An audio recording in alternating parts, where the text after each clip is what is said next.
June 9th, 2026. We are going to call to order the Monterey County Board of Supervisors. It is 9 a.m. and let the record show that all supervisors are present. Supervisor Alejo will be arriving shortly. Are there any additions or corrections to our closed session? No changes, Chair. All right, we have closed session items number 1A through E. Is there any public comment on our closed session agenda this morning?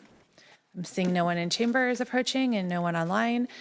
We'll go ahead and close public comment on closed session and recess to closed session until 10:30. We'll be returning here for the remainder of our meeting.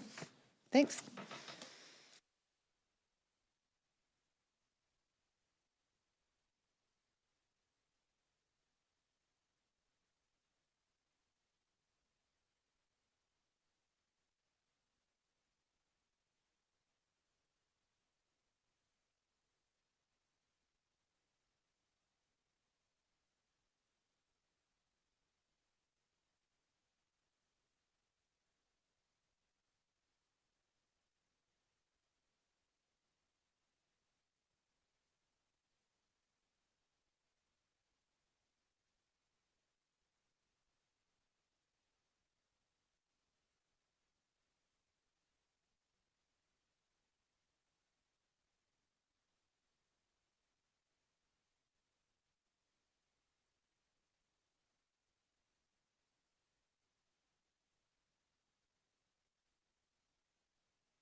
Hi, Diego. Can you hear me?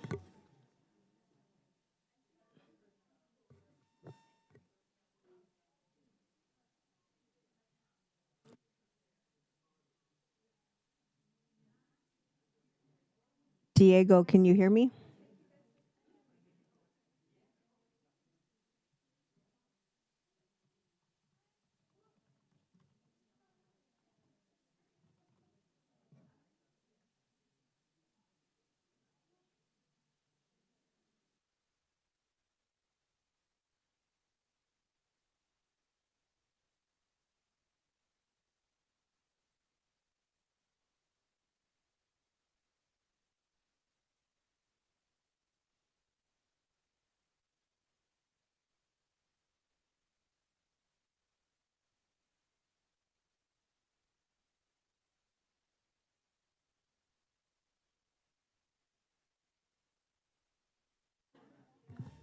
Diego, can you hear me?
Diego, can you hear me? Yes, I can hear you loud and clear. Okay, we can hear you loud and clear too. Okay, perfect. Thank you. Thank you.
Meeting for Tuesday, June 9th, 2026.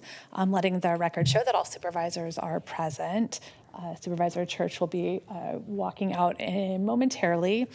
I'd like to introduce and welcome our Spanish interpreter, Diego Salas, to provide our Spanish interpretation announcements. Muy buenos días a todos. Mi nombre es Diego Celis y seré su intérprete en español para la reunión de hoy. Si usted está planeando hacer un comentario público y necesita servicio de intérprete, favor de hablar lenta y suficientemente fuerte para que yo lo escuche. Favor de hacer una pausa al final de cada oración para asegurarse de que tengo la oportunidad de interpretarle. Muchas gracias. Thank you, Diego. Are there any additions or corrections on our agenda this morning? There are none. There are none. All right.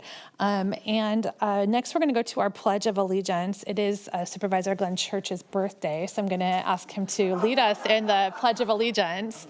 Put my coffee down before I hammer my heart. Everybody rise, please. Let us begin.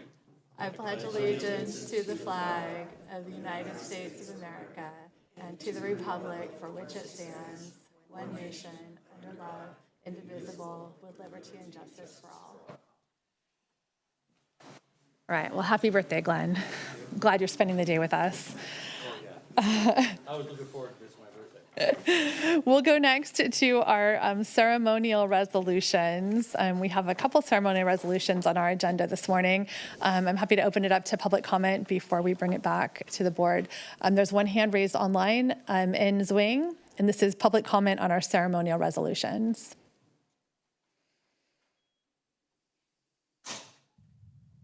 Yes, I believe this is a comment regarding the ceremonial resolution. Correct. Okay. My name is Nancy Zwang, and this is the fourth time to appear before you to urge you to pass the resolution affirming that the County of Monterey and its officers will, through its actions, affirm its duties to uphold the U.S. Constitution. Nancy, sorry to interrupt. This is for the resolutions that are on the agenda today, so we'll have you make your comment during public comment. Okay, thank you. Okay, thank you. All right.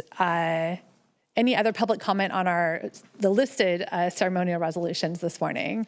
I'm saying none. We'll bring it back to the board for discussion. Motion? Okay, we have a motion from Alejo, a second from Church. All in favor? And this is for items number 2 through 5, to be clear. Yeah, aye. Okay, very good. And we will come down and make some presentations.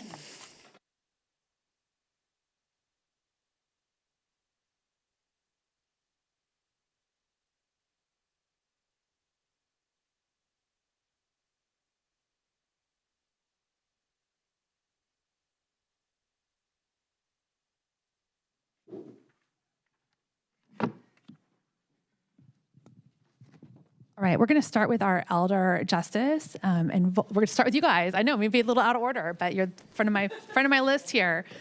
Elder Justice and Vulnerable Dependent Adult Abuse Awareness Month. So come on up and join me. We got a whole crew here. We just celebrated aging everyone's doing it month, but.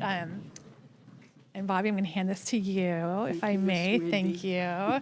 We've got a whole crew down here with us today of our aging and adult services providers, folks from the Area Agency on Aging.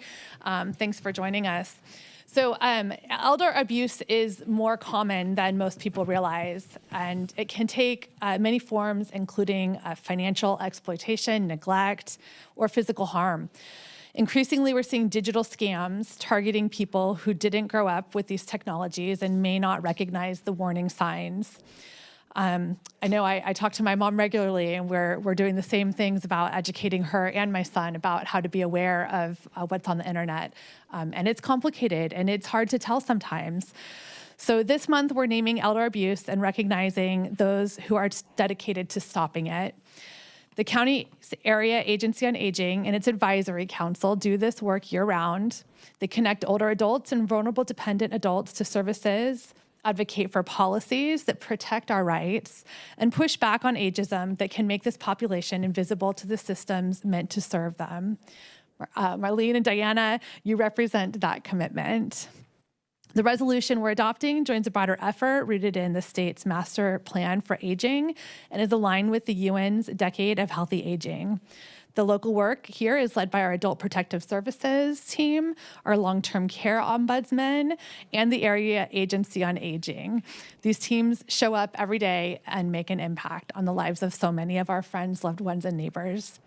Older adults in this country deserve to live without fear of being hurt, fear of being exploited, or being ignored. And we're recognizing that this month, but that work happens year round. So thank you to the whole team who's here today. I'm not sure who was making comments. Okay, right, we'll start here. But thank you guys for joining us. So, hi, and I'm Diana Jimenez. I'm the Deputy Director over Aging and Adult Services. And so as Supervisor Askew said, well, first let me thank you and the board for recognizing and adopting this resolution. As you stated earlier, elder abuse is not something that people really think about, and it's underreported. In fact, it's estimated that only 1 in 24 cases of abuse are reported. Here in Monterey County, we do have a team of 14 Adult Protective Services social workers that work diligently to investigate these allegations of abuse. They cross-report to law enforcement when needed, and they collaborate with hospitals, financial institutions, behavioral health, long-term care ombudsmen, and community service providers to secure needed resources. But despite these efforts, current capacity is insufficient to meet the needs of this growing epidemic. Preventing abuse and protecting the dignity and safety of older and dependent adults requires a systemic-wide approach that strengthens policies, resources, and community engagement. Community involvement matters because it creates early awareness, support, and connections needed to protect vulnerable and dependent adults from abuse. Thank you. I'm Gloria Rivera-Perez, and I'm a program manager in Aging and Adult Services. I want to encourage you to report abuse and neglect if you become aware of that happening to an adult who is 60 years or older or a dependent adult. To do that, you can call our phone number at 831-755-4466. We are available 24/7. to take your information and proceed with the investigation. And also, that is free. There is no income limit for us to work with somebody in Adult Protective Services. Just want to add that. I also want to introduce one of our social workers, Kathy Johnston, and she's going to tell you a little bit about some specific situations that we have assisted with in the community recently. Good morning. And thank you for inviting me to share my experience. My name is Kathy Johnston. I'm a social worker with the county. I got started in IHSS, but now I'm in the APS unit doing casework for AgeWise and for HomeSafe. I was part of the response to the Casanova fire, and 90 people were displaced. 7 were injured, and 1 tragically lost their life. Because the fire broke out in the middle of the night, many survivors escaped with only the clothes they were wearing. They lost everything with little hope of recovering any of their belongings. When the group was relocated to the Country Inn in Marina, our department made a decision. Even though we weren't formally activated as emergency response workers, and despite our workload, we showed up anyway. We wanted to support all of the fire victims, not just our clients who were especially vulnerable during this crisis. We helped people stabilize in whatever ways we could. Sometimes that meant small but meaningful things like running errands, but much of the time it meant helping them rebuild the essentials of their lives, connecting them to housing resources, helping them replace vital documents, birth certificates, IDs, social security cards, access to their bank, all the things you need to move forward. Imagine trying to apply for housing when you have little access to your own money and no way to prove who you are, no documents, especially here where finding housing is already incredibly difficult. We coordinated closely with our partners, the Red Cross, the Central Coast Center for Independent Living, All In, Monterey, and HomeSafe to make sure that people were not navigating this alone. We One client in particular stands out for me. From the beginning, it was clear that she could no longer safely live on her own. She was confused, overwhelmed, and struggling to function after the fire. But because of our connections, we were able to get her into a memory care unit in a local assisted living facility where she could finally receive the level of care that she desperately needed. Despite everything she had been through, she often brought joy into the room. She would put a banana produce sticker on her forehead just to make other people laugh. And she found delight in something as small as buying a chapstick. She reminded us how resilient the human spirit can be, even in crisis. When nearly everyone had been housed and we had done all that we could, we still didn't stop. We organized an 8-week grief support group for residents free of charge. Many of them have already attended, and their stories are powerful, emotional, and eye-opening. When we show up together as a team, we can help people take the steps needed to regain their footing, even in the hardest moments. Our work restores stability, dignity, and hope when people need it most. Thank you for allowing me to share this, and thank you for supporting the work that we do to help our community in a time of crisis like this one.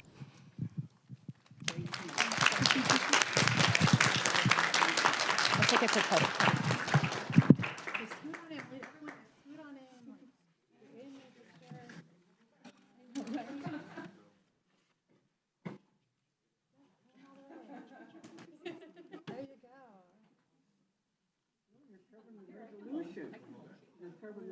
Not cover you up, though. Here you go.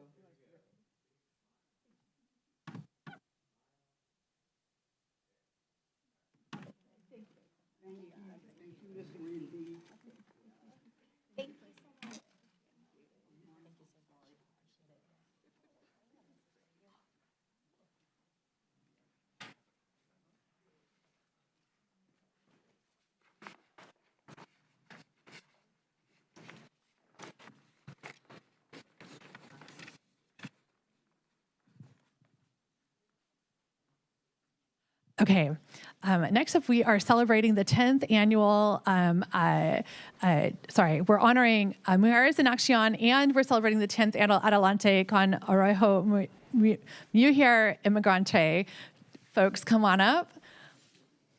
We've got Angelica Chavez and Daniela Suarez.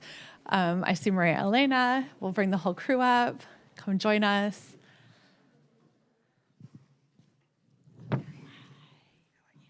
Good. You can come around on both sides. Yes. Okay, so I have a number of resolutions. I'm going to pull them all up, but we've got English and Spanish. So I'm going to pass these around. We've got English and Spanish.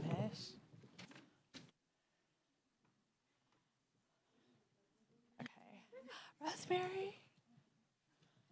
Okay, and I've got one more on this side too for English and Spanish. Okay, very good. All right. Thank you all for joining us. So today we're celebrating what started 10 years ago when a group of women in Salinas decided to build space for Spanish-speaking immigrant women in this country to grow, lead, and thrive. They were right, and today we're celebrating what they've built. The Adelante con Arroyo Mujer Inmigrante Conference, known as ACOMI, held its 10th annual gathering at Hartnell College this past February. More than 220 people and 50 partner organizations attended and showed up. Together, they participated in workshops on mental health, on entrepreneurship, adult education, and legal services. Since 2012, more than 1,500 people have come to ACOMI conferences to learn, connect, and build the skills that they need to advocate for themselves and their families. Today, we're also honoring Mujeres en Acción, which marks its 10th year of service. Angelica and Daniela, thank you for your leadership and your deep involvement in both of these interconnected movements. Mujeres works with women who are motivated to build better economic futures for themselves and their families. And we know that when you've got a mom working to take care of her family, there's nothing that can stop her. That includes weekly training, mentoring, skill building, and services that change lives. The Adelante Conference and Mujeres en Acción are both driven by the fact that when women have access to education, support, and each other, our communities are stronger and healthier. Your work is building a healthier and safer Monterey County. So I want to say thank you. I'm going to extend my appreciation to every volunteer, to every staff member who has made this conference happen and who continues making Mujeres such a critical part of our community. So with my Board of Supervisors, with us together, we want to say thank you for the work that you're doing and recognize and celebrate. So thank you. Would you like to comment? Yes. Yes, I would like to comment. Thank you. Good morning. Good morning, Chair, Supervisors, and guests. My name is Angelica Chavez, and I'm with the Monterey County Health Department, Office of Equity. Thank you for recognizing ACOMI. Adelante con orgullo, mujer inmigrante. ACOMI began in 2012 as a Spanish-speaking immigrant women's health conference. Service providers and community organizations came together after recognizing the growing needs of immigrant women and families in Monterey County. Their goal, to create a welcoming space where women could connect, learn, and find information and resources to support their health and well-being. ACOMI began at the main Hartnell campus in Salinas, a few blocks from us, and later expanded to South Monterey County. For more than a decade, ACOMI has brought together immigrant women and their families from different parts of Monterey County. Hundreds of women and families have participated over the years. I personally want to share a story that stayed with me. One year, and this ACOMI happened here at the Hartnell campus a few blocks from us, I met a Spanish-speaking mother who attended ACOMI carrying her baby. At the end of the conference, I noticed she was trying to find out how to get to the downtown bus stop. And I told her that I could help her get there. I walked her to the bus stop in downtown Salinas. As we walked and talked, she shared that this was her first time attending a conference, her first time on a college campus, her first time riding the city bus on her own, and her first time leaving her neighborhood in East Salinas. That moment reminded me that ACOMI is more than a conference. ACOMI creates opportunities, builds connections, and helps women feel welcomed and supported. The need for connection, support, and opportunity remains as important as ever.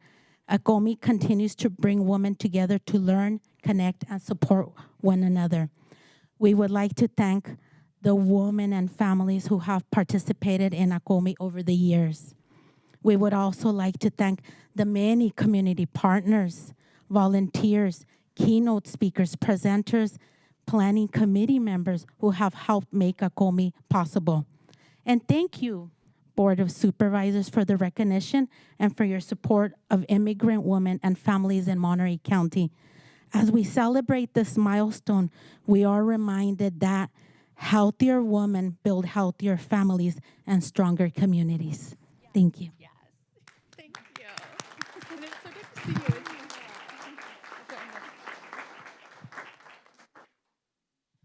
Okay. My name is Marilena Manso. I'm the Executive Director of Mujeres en Acción. So thank you, Chair, and members of the Board of Supervisors for this incredible honor.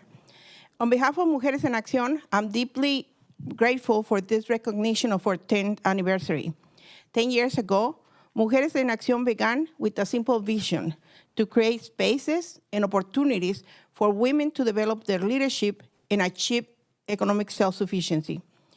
We believed then, and we still believe today, that when women are given the opportunity to lead, entire families and communities thrive. Over the past decade, we have had the privilege of working alongside more than 500 immigrant, Latina, and indigenous women across Monterey and Santa Cruz counties.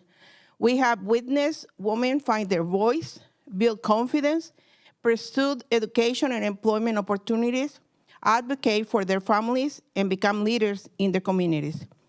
This recognition belongs to those women. It belongs to the mothers, daughters, workers, and community leaders who have shown extraordinary courage, resilience, and determination.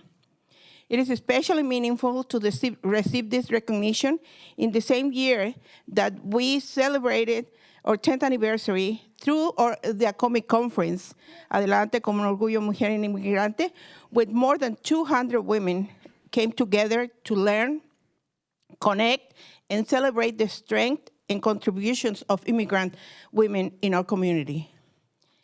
The conference was a powerful reminder that immigrant women are not only overcoming challenges, they are leading, organizing, supporting their families, and helping shape the future of Monterey County. I want to thank our staff, volunteers, community partners, founders, and especially the health department of Monterey County for believing in this work and investing in the leadership of women. As we look ahead to the next decade, we remain committed to ensure that every woman has the opportunity to discover their voice, develop their leadership, and achieve their dreams. Thank you for this meaningful recognition and for standing with Mujeres en Acción as we continue building stronger families and stronger communities and a brighter future for all. Because when women lead, communities thrive.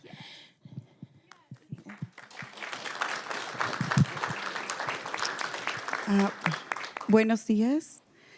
Mi nombre es María Zárate. Yo trabajo para mujeres, pero mi experiencia personal es mi propia historia. Yo soy madre de Good morning, familia. Good morning, my name is Maria Zárate, and I've been a member of this organization, and I'm going to share my story. Soy madre de familia de 4 niños. Y cuando, Adelante. y cuando nació mi último niño, pensé que no había nada más para mí, solo cuidarlos. I'm a mother of 4 children, and when my last youngest born was child, I had no way to find out how to take care of them. En ese momento conocí a mujeres y ellas me ayudaron a confiar en mí misma, a no solo pensar en el futuro de ellos y abogar por ellos, sino en mi futuro. At that moment, I met mujeres, and they were advocacy for myself and for my needs and for my future. Y me motivaron a regresar al colegio, que era mi sueño. They motivated me to go back to college, which was my dream.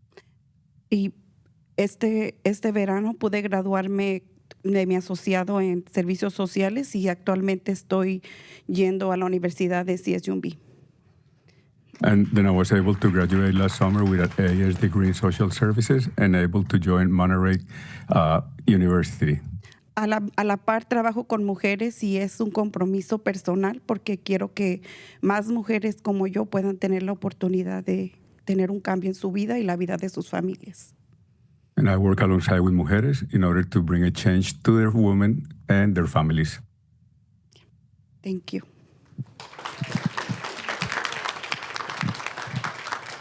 All right, so we're going to scoot everyone in and take a picture.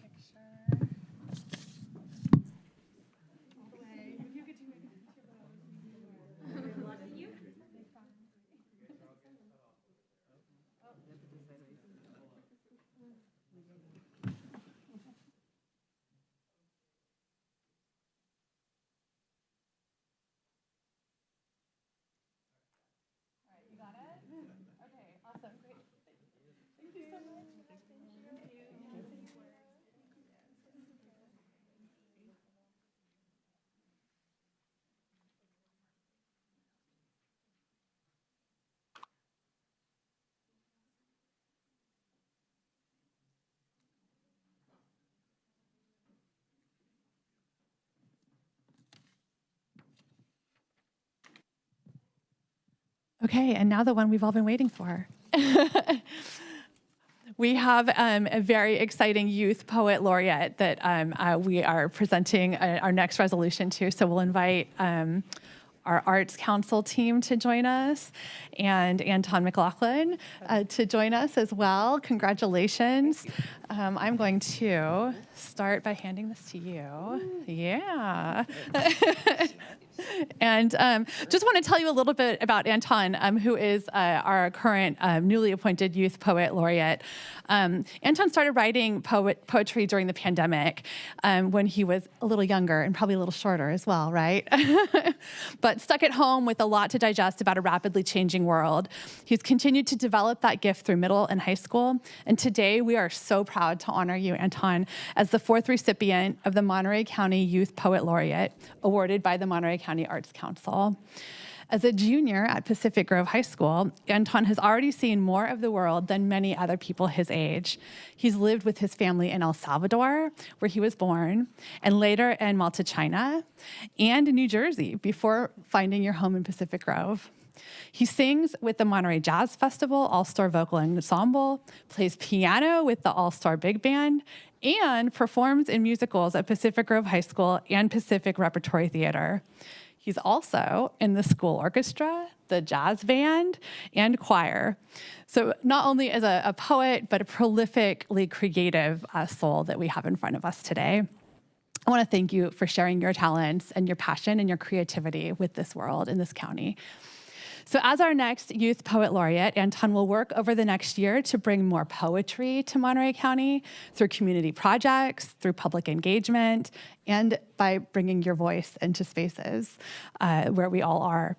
Based on what he's already doing, I think we're going to be moved by what he creates. So congratulations, Anton, and on behalf of this Board of Supervisors, we're honored to celebrate and recognize you.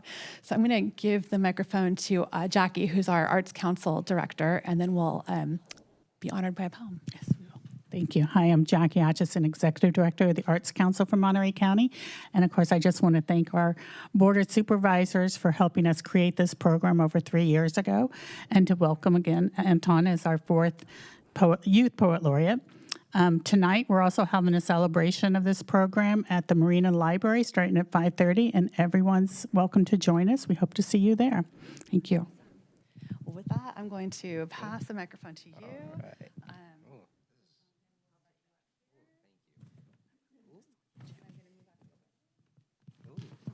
Hi there. The floor is yours, Anton. Hi there. How doing good. All right. So as you heard, oh, right. I forgot. I have to use a microphone. Okay. Right. So as you may have heard a lot, I like music. I like playing music. I like singing. And as you also heard, I like doing musicals. So this poem that I'm going to do is about the tech week that I had for one of my musicals. In case you don't know what a tech week is, it's basically the week where all the lights, all the sound, like everything actually comes together. And this poem is about that. Yeah, I'm not sure if there's anything else I can add there. All right, this is Tech Week. On Monday, April 20th, costumes, soundboard, residue, long sleeves, fur coat, microphones, mic tape, chocolate, wigs, makeup, jazz shoes, music, friends, Chinese, movie boring, walking home, fears deciding, tumble bed, Dell computer making noise. On Tuesday, April 21st, birthday, iPad, earbuds, sing, Jersey video of my friends, Banjalele coming soon, Skibbity Rizzler 17, cue ball, golf ball, makeup, bliss, bald cap squeezing, latex glue, painful, fine, feeling all right. On Wednesday, April 22nd, feeling tired, exhausted, sleep, voice cracking, crackle, pop, peep, moon is broken, feeling good, someone helping push aside, wanting sleep, exhausted, tired, voice cracking, peep, crackle, pop, moon broke, sleep, feeling fine.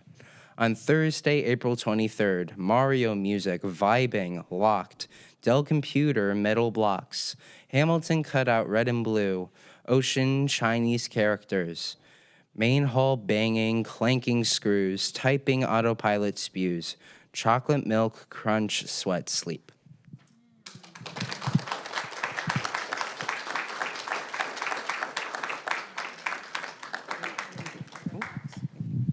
everybody join us for a photo, please? Arts Council.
Thanks again for joining us today, Anton. It's an honor and a pleasure to have you here with us, and we hope you'll find more opportunities to share your talents, not just with this board, but across the county.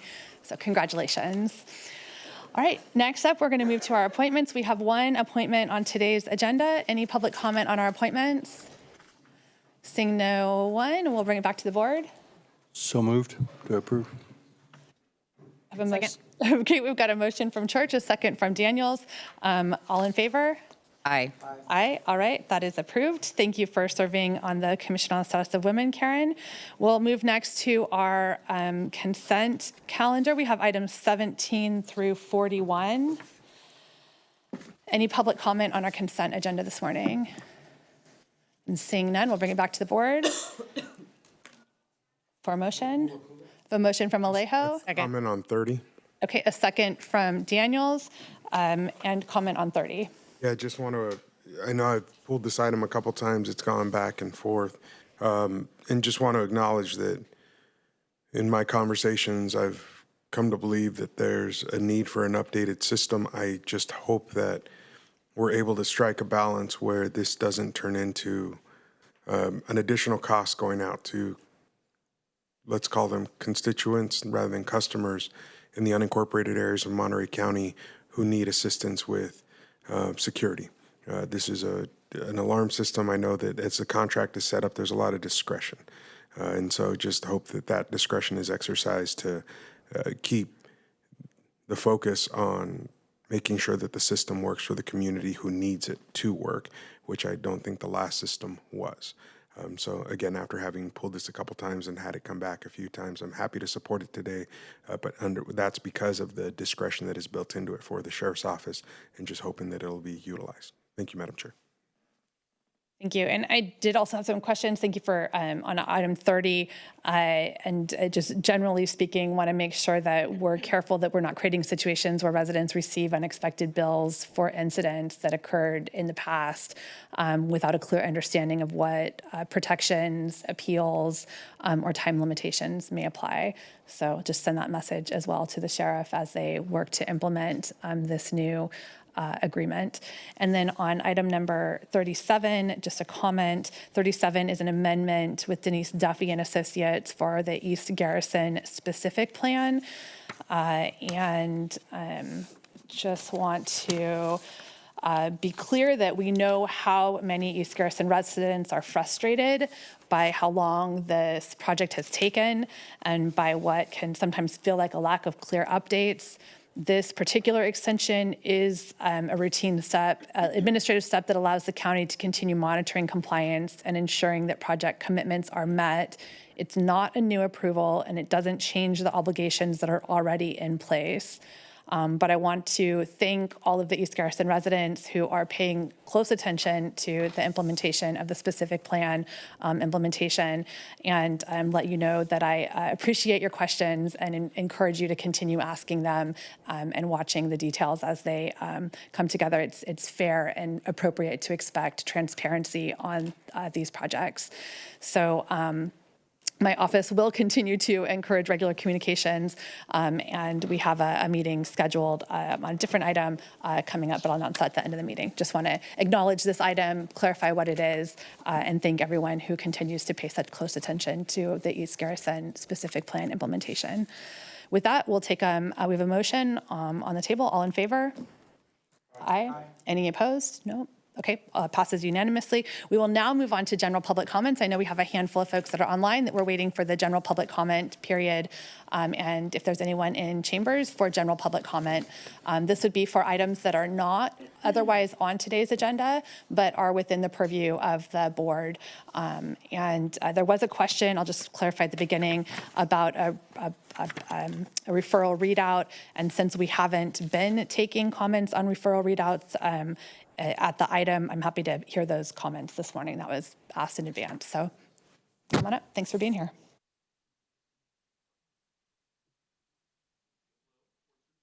My name is Liam McLaughlin. I'm with SKA 521. Happy birthday, Supervisor Church.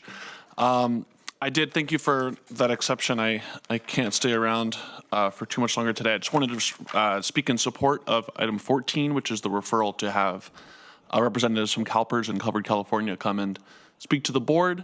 I think this would be really, really helpful for the board to hear and to have a conversation with them around Monterey County healthcare costs, especially there's a lot of urgency amongst the members of SKA 521 around open enrollment coming up and just fears about what that will look like and, you know, whether we can in any way keep costs from continuing to rise in a way that's not helpful for either the members of the community or for the budget. So thank you so much for putting that on. And I just, again, encourage everyone to support and to go use this opportunity to speak with them and figure out what we can do in Monterey County. So thank you.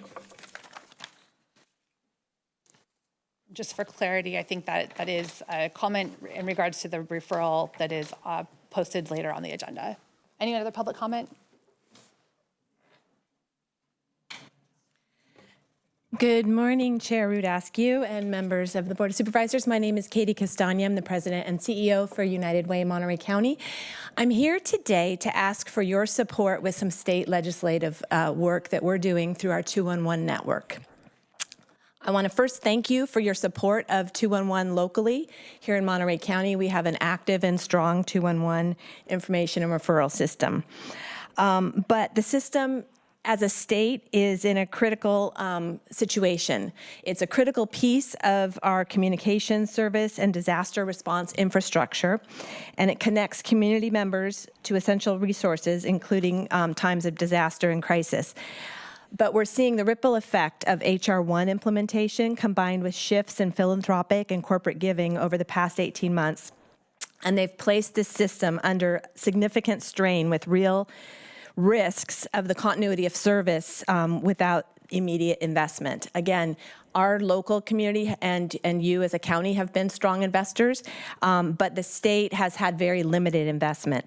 Counties where 211 service is at severe risk of shutting down in the next 3 to 12 months include Humboldt, Marin, Napa, Tehama, Shasta, San Francisco, Sonoma, and several others. And there's many others that are at risk in the more intermediate term.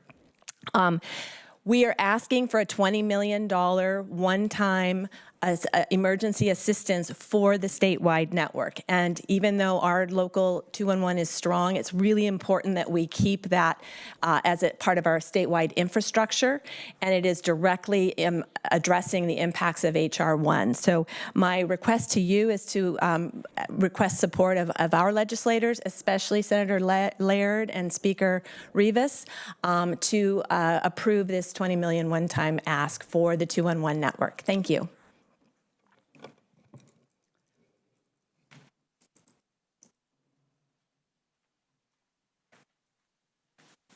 All right, thank you, Chair Askew and Board of Supervisors. My name is Tim Morris, District Manager of WM Waste Management.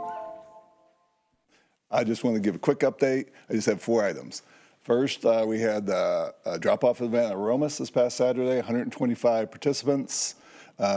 Just a reminder, those hopefully help discourage illegal dumping.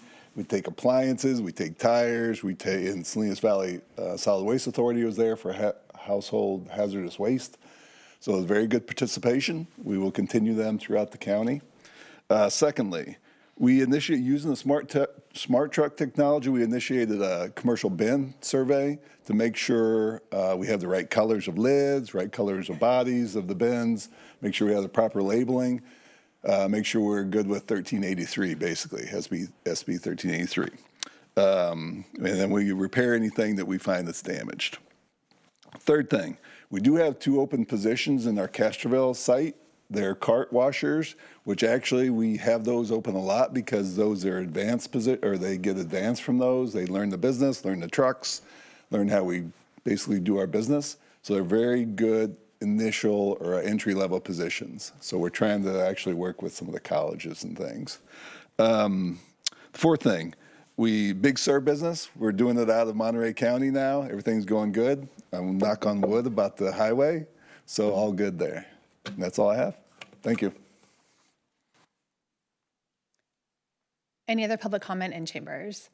All right, we'll move online. We have a couple hands raised. We'll start with Enswing and then Lisa Sears. Good morning. This is my 4th time, as I said before, to appear before you to urge you to pass the resolution affirming that the County of Monterey and its officers will, through its actions, affirm its duties to uphold the U.S. Constitution. This includes condemning warrantless, masked, and anonymous federal immigration activities and operations which violate due process in Monterey County, whether citizens, residents, or visitors, and specifically reaffirms the 4th, 5th, and 14th Amendment protections. I applaud you all for unanimously disapproving on May 20th,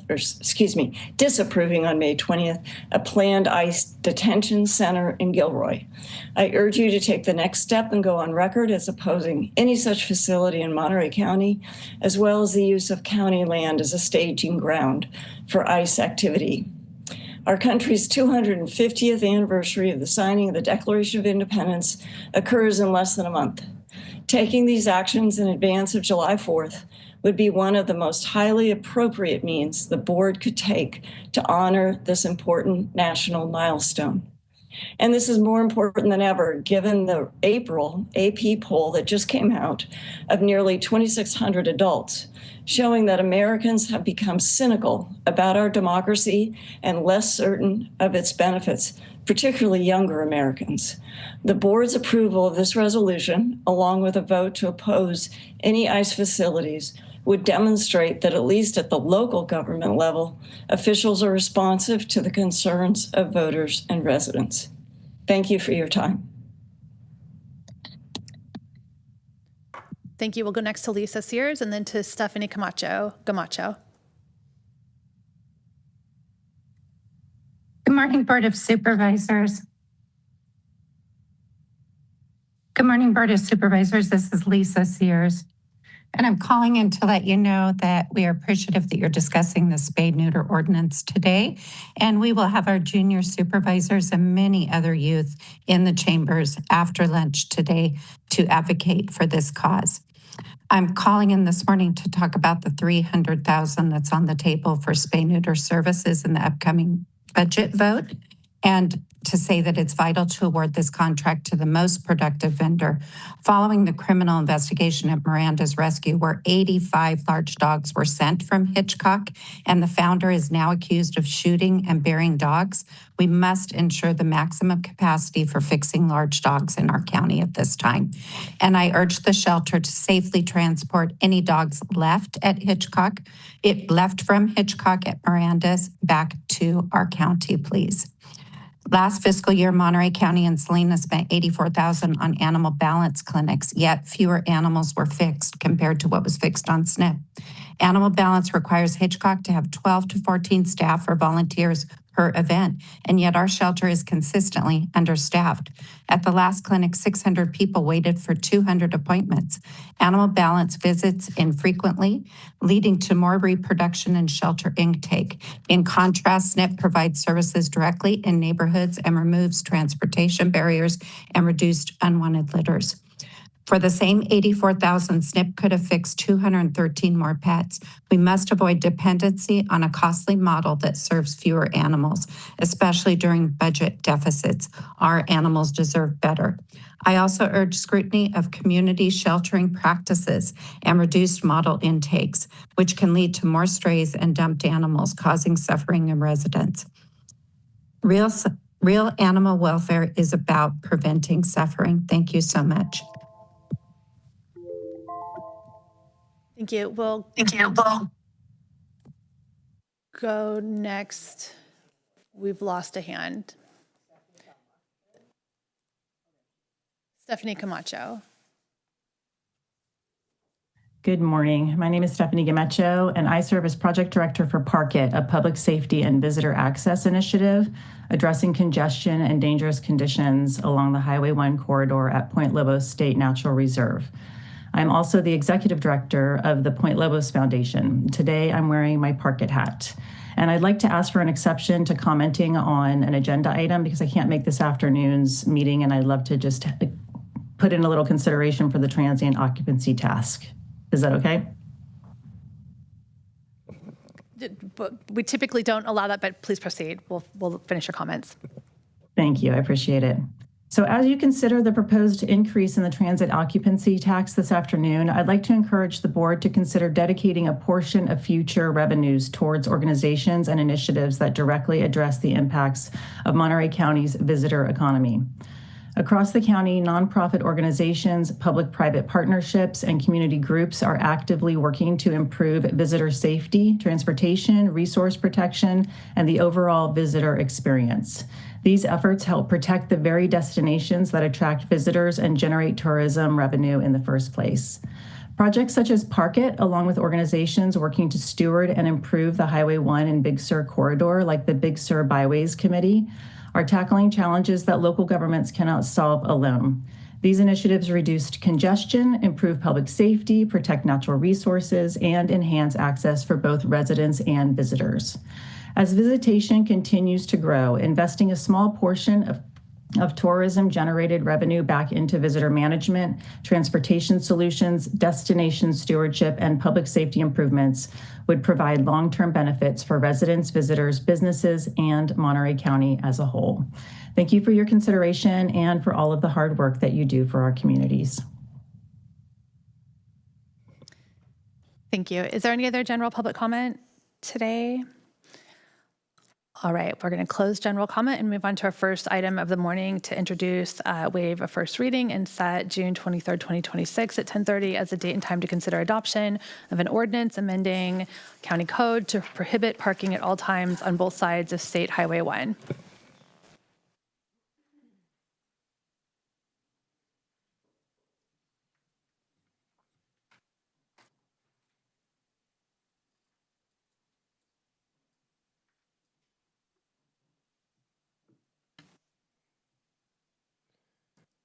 Good morning. Thank you very much, Chair and members of the board. Randall Ishii, Director of Public Works, Facilities and Parks, and with me today are various staff members from various departments who are here to present on this item and answer any questions that the board or public might have. And as introduced, this item is to introduce, waive the first reading, and set the date and time to consider adoption of an ordinance to prohibit parking at all times on State Highway 1, also known as State Route 1, near and around the Bixby Bridge for a 12-month period. The agenda for the conversation today consists of brief background, and then the recommendations, and ending with questions and comments. These background slides were presented to the board and public at the previous board meeting where the preliminary analysis report was heard. And so in the interest of time, staff will be very brief in going over these slides. In general, Board Referral 2026.08's purpose was to implement a 12-month moratorium on parking in the immediate vicinity of Bixby Bridge on Highway 1, preferably in advance of Memorial Day weekend, start of the summer season. And this action responds to longstanding and well-documented public safety hazards at this location. Various data was presented, starting off from the Labor Day weekend of 2022, and the data is shown on the slide. And in the interest of time, we'll move on. And then in the spring of 2026, there was traffic congestion at key Big Sur choke points. And in the month of March of this calendar year, Supervisor Daniels met with various California Coastal Commission staff to explore potential management strategies for Bixby Bridge. And in the end, the referral proposed that the county prohibit parking on State Route 1 on both of its sides, north and south of Bixby Bridge, which would consist of the next steps of adoption of an ordinance and then the placement of signage. And so as noted at the 19 May 26 Board of Supervisors meeting, the board heard the preliminary analysis report. Comments were said at the meeting and concerns were expressed. In general, the action was to move forward to prohibit parking on State Route 1 on both of its sides, north and south of Bixby Bridge, which consists of the next steps of adoption of an ordinance, which the first step of that is before your board today, and then the placement of signage after acquiring a Caltrans encroachment permit. This is the location on this location map slide, generally showing the limits of where this proposed no parking zone in and around the Bixby Bridge, nearby the county's road to Coast Road, would occur. And this condition has existed for quite some time, as mentioned. Previously, in the circa 2023, January 2024 era, these pictures were taken showing the condition of traffic nearby the Bixby Bridge location, as well as Coast Road. And these conditions persist to date. This slide shows a clip from a news media story that was recently done this Memorial Day weekend. And it also exemplified some concerns expressed by the local fire district. And other findings are included in the ordinance itself, as well as in the preliminary analysis report and the board referral. And so in terms of recommendations, staff recommends that the board find that the adoption of the ordinance is statutorily exempt under sections 15269 Charlie of the CEQA guidelines because the action will involve specific actions necessary to prevent or mitigate an emergency, and to introduce, waive first reading, and set June 23rd, 2026 at 10:30 a.m. as the date and time to consider adoption of an ordinance, amending section 12.28.010 of the Monterey County Code to prohibit parking at all times on both sides of State Highway 1 from approximately 900 feet north of the north abutment of Bixby Bridge, which is the Caltrans Post Mile 59.64, to approximately 700 feet south of the south abutment of Bixby Bridge, which is Caltrans Post Mile 59.25, in the unincorporated area of Monterey County, and to authorize the Director of Public Works, Facilities, and Parks to apply on behalf of the county for an encroachment permit from Caltrans to install no parking signs on both sides of State Highway 1 in these limits that are described in the ordinance around Bixby Bridge. As staff concludes this presentation, in terms of some information that's been brought forward that staff has been made aware of, staff has been made aware that at a recent meeting of the Big Sur Multi-Agency Advisory Council of Friday, 29 May 26, when asked about no parking, the California Coastal Commission representative expressed that the Coastal Commission would not oppose this effort of a 12-month moratorium of parking in and around the Bixby Bridge, and that in terms of next steps and actuation of the ordinance, should that be performed, there is still the matter of enforcement in order to enforce the no parking zone. And then, of course, there is the long-term access discussion that was brought up by the Coastal Commission previously in their letter, and was one that was discussed at the preliminary analysis report meeting with the Board of Supervisors. So those are things that will still need to be considered. And that concludes staff's presentation. We are available for questions, comments, and we thank you very much. Great, thank you. Let's go ahead and open this up to public comment to start with. Is there anyone in chambers for public comment? Not seeing anyone in chambers. Is there anyone online for public comment? All right, not seeing any hands raised. I will bring it back to the board. I'll start. That's a surprise, but you never know. So I do have a couple questions for Mr. Ishii regarding timing. The Caltrans encroachment permit, how long do we think that process will take? I did see the ECDP went through the zoning administration, or does that impact the timing that we could actually erect signage?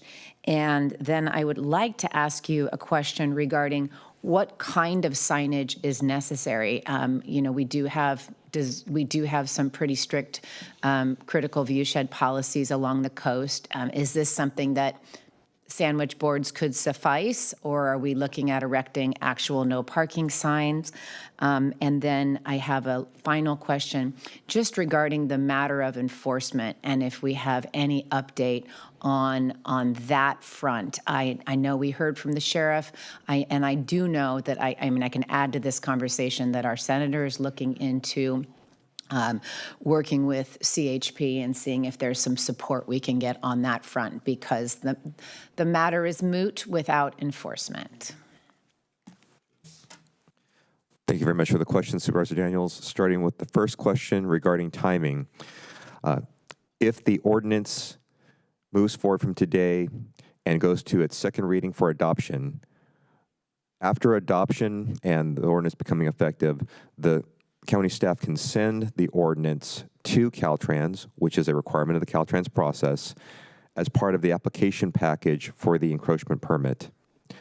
Anecdotally, in meeting with permit staff from Caltrans District 5, our local district, they expressed that there is a backlog of permits that they're already processing, and some time would be necessary for it to be assigned to a staff member. And then at that point in time, there would be iterations back and forth between county staff and Caltrans staff in terms of the conditions of approval and some other requirements that Caltrans may have at that point in time that at this juncture, we do not know what that is until we apply for the permit and engage more in depth in that dialogue. But in terms of timing and next steps, those are the timing and next steps of which we would look at. The proposed second reading is June 26, and as soon as staff can, we will, and if the ordinance becomes effective, we will be applying for that Caltrans encroachment permit.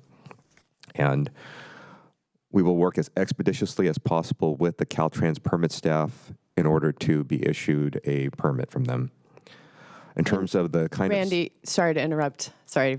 I just wanted to add the piece that he didn't state is the ordinance becomes effective 30 days after adoption.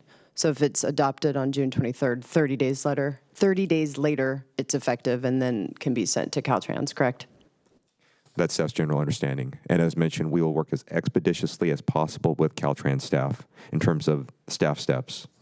So if you could help me understand what the point is of an emergency coastal development permit, because if there's an emergency, there's an expectation. We're going through the full coastal development permit process with the 30 days and everything. So what's the point of the ECDP, and why can't action be taken upon the adoption of the ECDP, assuming you're going to go through the entire process, which is how I understood that process to be. If there's an emergency, you would expect in any case, any emergency, any situation, if you're issuing a response to an emergency, you would think the county would be able to respond to that emergency.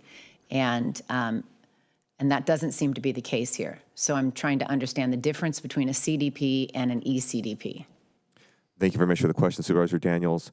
Staff will defer to the Director of Housing and Community Development, Craig Spencer, but to lead off with the question, there's different types of permits that are available through the California Coastal Commission process, which are the Emergency Coastal Development Permit and the regular Coastal Development Permit, as you had mentioned.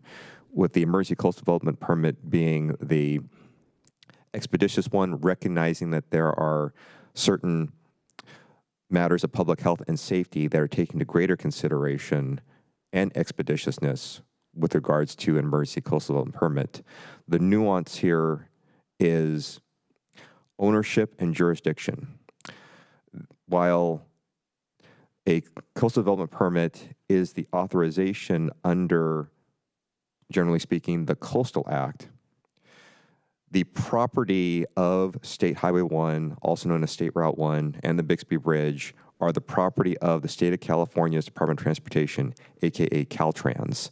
And thus, while there is a regulatory approval that does occur on the one end, the county would still need permission from the owner of the land, which is Caltrans.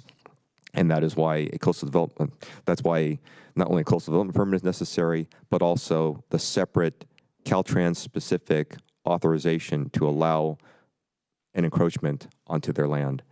and the property. And I will defer to Director Spencer if there is further to add. And Director Spencer, before you answer that, I just want you to make sure you also address what we just heard, that we in fact cannot ask for that permission for 30 days after the 23rd, which would then put us at July 23rd. Yes, so thank you. I was going to give an answer similar to what Randy did, but he did it better than I. The emergency coastal development permit is a process that allows us to expedite the permitting that is the land use authorization. The Caltrans part, the encroachment permit, is more on a whole different regulatory structure. So it's two different approvals required. The coastal development permit is required because of the physical installation of signs and the impact of that on public access, which is development in the Coastal Act, and it requires a coastal development permit. A coastal development permit needs to go through a number of steps and processes and procedures in a regular setting, but it can be expedited through an emergency coastal development permit where more urgent action is needed.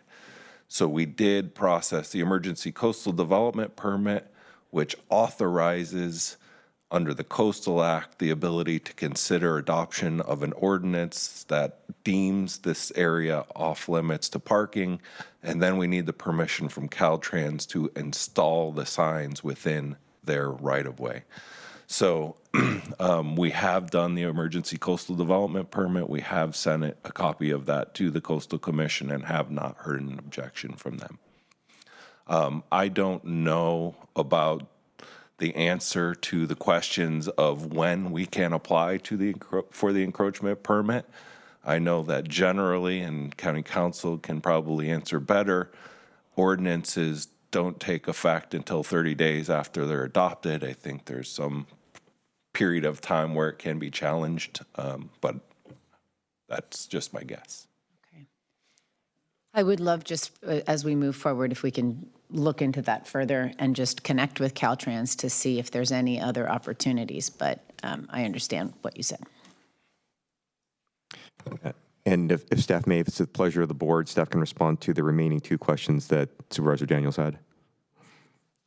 And to finish for the first question, as mentioned, staff will work as expeditiously and work with Caltrans staff as much as possible to the extent that we can in terms of the timeline between the adoption of the ordinance and the application of the Caltrans encroachment permit. In terms of the second question that was raised regarding the signage and the fixation of the signage,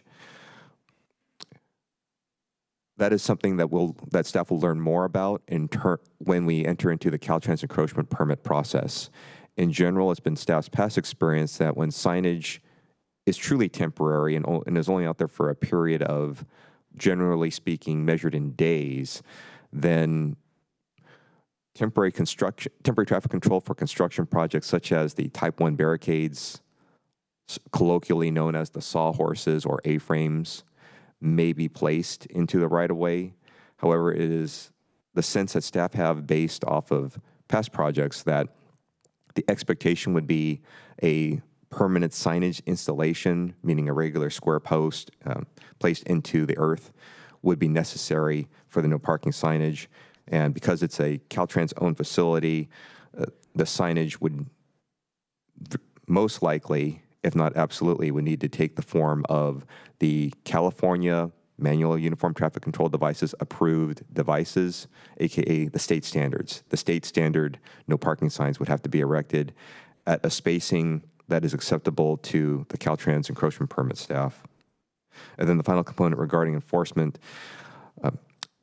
To date, the information conveyed by staff at the previous board meeting still stands in that the CHPs expressed that they have limited resources, especially on the Big Sur coastline, and what staff have been informed of is that, and continues to be informed of, is that the CHP has an agreement process where a dedicated officer can be placed on site to provide that enforcement.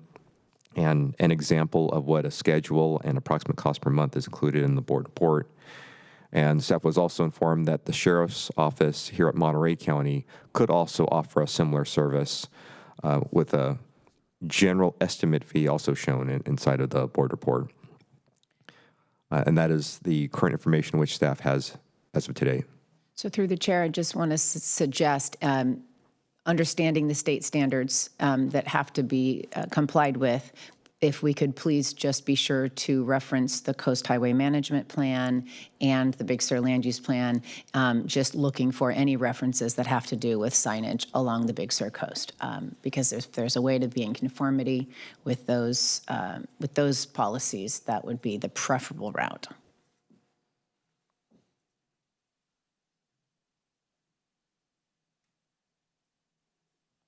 Any other comments from the board? Would Glenn? Just go back to slide 6, please, Randy.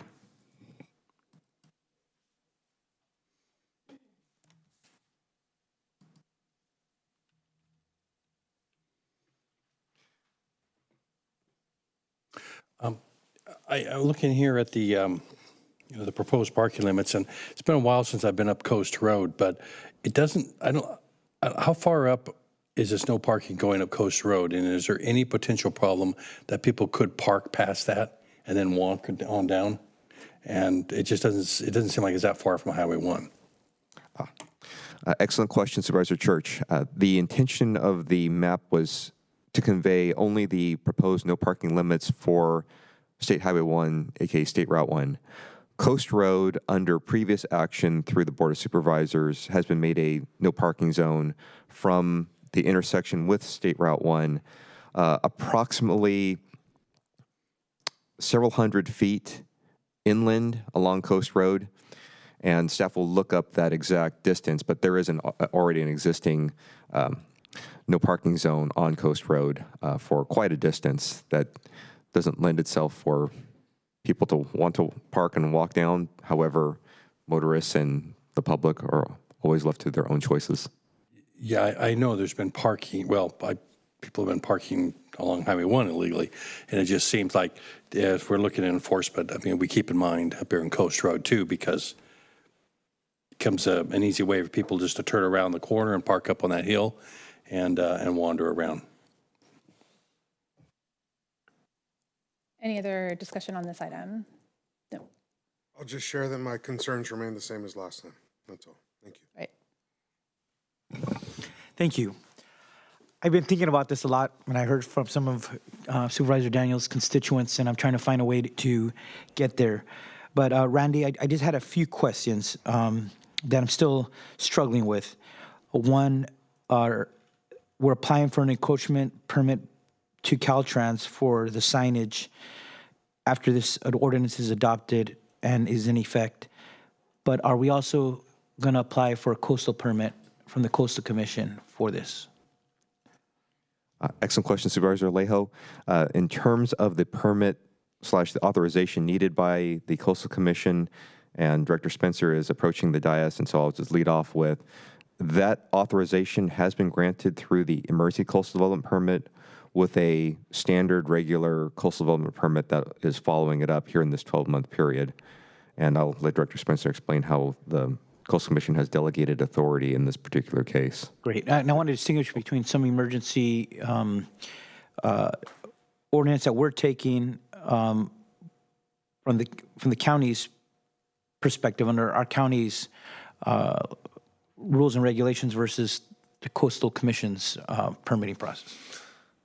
Yeah, so the emergency coastal development permit, in order to approve it, you need to make certain findings. One of those findings is that it's the minimum work necessary under the circumstances, and that it's temporary in nature, and you're going to, cases vary quite a bit, but in this case, we're going to study the long-term solutions. And so the emergency coastal development permit as a limited term, no parking permit restriction, 1 year, and with the requirement to do a follow-up coastal development permit following the normal processes has been approved. And so There is a condition on our emergency coastal development permit to go through the regular coastal development permit process to do some analysis to find out what solutions exist for the long term for parking in the vicinity of Bixby Bridge. Great, thank you. And I just, in terms of alternatives, last meeting, I was comfortable with the shorter term rather than 12-month, but Mr. Ishii mentioned the Coastal Commission staff said they would not oppose a 12-month no parking ban. That's correct. Yes, that's okay. So going into the language of the draft ordinance, I just thought, because even if the Coastal Commission staff did not oppose, a citizen could potentially file a lawsuit or challenge the no parking ordinance. And that's where I thought, and it's just feedback. It doesn't mean I'm not going to support it for these reasons. But under D, we're citing the basis why such an urgent action is taken to limit coastal access in this very scenic part of our county. And letter D cites data that's 4 years old, right? You can say it's in Labor Day, one weekend in Labor Day in 2022. I don't know if that's compelling enough, right? And then the subsequent paragraph, it cites January 15, 2026, but then it says the highway stretch was closed. But then according to Visit California, there was an increased surge, perhaps 900% over the year before. I don't know if that's also compelling, because we're talking about from a highway being closed to traffic being reopened. And is Vista California really the expert to be telling the courts in the future, there's been a surge? How was it? It doesn't say. What did they did they do a traffic survey? Could the county have done a traffic survey to measure exactly how much traffic is going through? I think when you're taking action that may end up in litigation, you should have our ducks in order and have our data in order to really show the court under a legal challenge that indeed on these weekends, this was what the surge was. This was the amount of traffic that was there. Under letter D, how many people were crossing? Back in 2022, it was 325 pedestrian highway crossings per hour. But was that true today? We don't know, because it hasn't been done. But anyways, I just thought that was not as strong as it could be. On letter H, the paragraph, I don't know if that is correct. It didn't seem like that was an accurate description of the Coastal Commission's response, but it did reference the March 20th letter from the Coastal Commission. And then it says Coastal Commission staff did not identify actionable near-term solutions or funding strategies to address the immediate hazards, but they actually did. They focused on the enforcement provisions, right? So to say they did not identify any actionable near-term solutions, just reading that letter last meeting and reading this language, I thought it didn't accurately describe what was mentioned in the Coastal Commission's letter. So I think we just need to be accurate on what we said. And if enforcement and I think enforcement is a real issue, as Supervisor Daniel said, we could put up the signs, but if we don't have somebody out there on the high peak periods to enforce the law, you're going to have a continuation, if not a worsening, of the situation. At least on one side of the highway, there's enough shoulder space to park there. But now, if we're not allowing that at all, do those visitors or residents who want to take pictures, do they now just stop their cars in the middle of the highway, where previously we had the 12 parking spaces if we're going southbound, they had them on the right side, and then the shoulder space on the left side, and then there was people were parking in our county road not too far from there. But now, if all those are off limits, do we worsen it without having an enforcement mechanism there? So, like I said, I think we said last time, I think it's clear to the coastal access, not just to the beaches, but to the scenic vistas and all the natural resources around the coast. They belong to all Californians and to all visitors alike. But what I also recognize and what I hear from the Big Sur residents and businesses, there's also the public safety as well that we have to balance. When we have so much visitors in one area, does it endanger pedestrians? Does it endanger our first responders from being able to do their job? And does it endanger people just parking their cars outright on the road and making traffic extremely bad on those peak periods?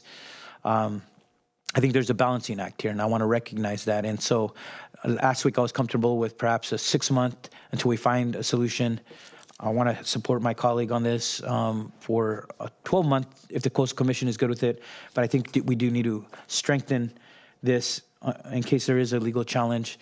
But in the long term, I just want to be clear. I don't know if I'll support a continuation after 12 months. I strongly, I just want to go on the record, I strongly believe there should be coastal access, not just banning parking, but making parking more accessible in a highly desirable and highly visited part of our county. I think long term, the answer isn't just drive by should be the experience. I think people are always going to want to stop and take the photographs or have those special moments with their families and friends and loved ones, just as I have in the past. And this is not just about, some of the news was talking about influencers. It's not just influencers. These are our county residents that go there. These are fellow Californians and then visitors from all over the world that are not just doing it because they're influencers on social media. They want to take a photo that's special to them and their families, and certainly part of their memories that they cherish. So I think that we should be looking, as the Coastal Commission staff indicated, finding those long-term solutions about providing greater opportunities for people to be able to park their cars and enjoy the vistas there. I think that's where I'm coming from. I just want to be clear. I think that should be the long-term solutions. If it's on our county roads or the other properties that were identified, I know there's going to be resistance to that, but I think that's really, if you want to mitigate it, create those opportunities for people to park safely, take their photos safely, and if there's properties to be able to do that, we should be exploring those seriously. But in this case, I want to be supportive in this 12-month period to work towards finding a solution, but in the meantime, trying to address the safety issues that are real out there for the residents there, the businesses, and then for all people trying to access the coast in that congested part of our highway during those peak periods. Thank you. Thanks. I just want to thank staff for pulling this together. The images that come from this particular section of road and my own experiences attempting to drive make it clear to me that that allowing parking on this location is an imminent public safety risk, both to folks who are driving the road, to folks who are stopping along the road, to folks who are attempting to cross the road, and the ability to access Big Sur is in fact affected by our lack of action to protect the thoroughfare of this particular section of road. So in fact, in order to preserve access to Big Sur, this action is necessary. But so I'm supportive of what's in front of us and look forward to making sure that we can aggressively work towards some additional solutions over the period of time that we have available. I'll do one more round over to Supervisor Daniels. Yeah, a couple things. I was going to see if anyone from the county would mention that actually for the first time ever, and we've had it now for a while, we have consistent 24/7 traffic counting. And so CABS, the Community Association of Big Sur, online has provided traffic data in the form of how many vehicles are actually traveling that stretch of highway. So if we need to reinforce our findings, and the research that was done on the ground that Memorial Day was done by the Community Association of Big Sur, but there's also a traffic counter that has been up and running since August 2023-ish, I think, something like that. So we've got some data we can use. In addition, I wanted to say that I was at the meeting that the Coastal Commission spoke at, where they indicated that they would not be appealing this 12-month moratorium, and the request is just a genuine effort to look at alternative ways for folks to safely visit the coast and visit this stretch of coastline, visit the bridge. But there was a full recognition of the public safety situation at Bixby Bridge. And so even though we will be engaging in that effort over this next 12 months, I, as a supervisor, will continue to also try to come up with some alternatives and some alternative marketing for folks who come to the coast, because there are so many other places to visit. And I think some folks come to the bridge just because that's their association with Big Sur. And so we've even talked about at the airport having a photograph of the bridge, and you can stand in a specific place in front of the photograph and get your picture with the bridge. And then you can have the driving experience, and you can visit other stretches of the coast that are more safe and better suited to visitation. But that isn't to say that over this 12 months, the point isn't to take a look at what some alternatives might be. I do want to address the letter that was sent, because the Coastal Commission also addressed the letter that they sent, and I would encourage people to look at what was said at that Bismack meeting. I don't have a quote, but it was something along the lines that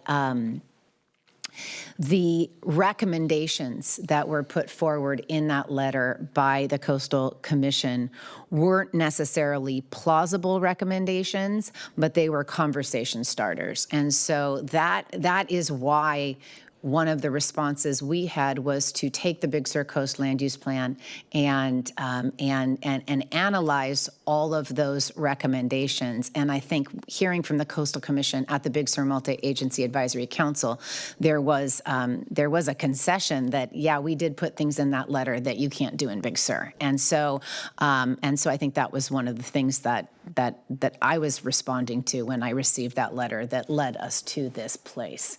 But that said, we've got work to do over the next 12 months, and we've got work to do in the next, what sounds like about a month and a half, to get to the point where we can begin this process. So I'm here to support county staff in any way I can. I really appreciate the support of my colleagues, and I really appreciate the work that both Public Works and Housing and Community Development have put into this to get us to this point today. And so with that, I am happy to move that we've had our first reading, and we're going to set June 23rd, 2026 at 10:30 a.m. as the date and time to consider the adoption of an ordinance amending section 12.28. Microphone. Setting June 23rd, 2026, 10:30 a.m. as the date to adopt said ordinance.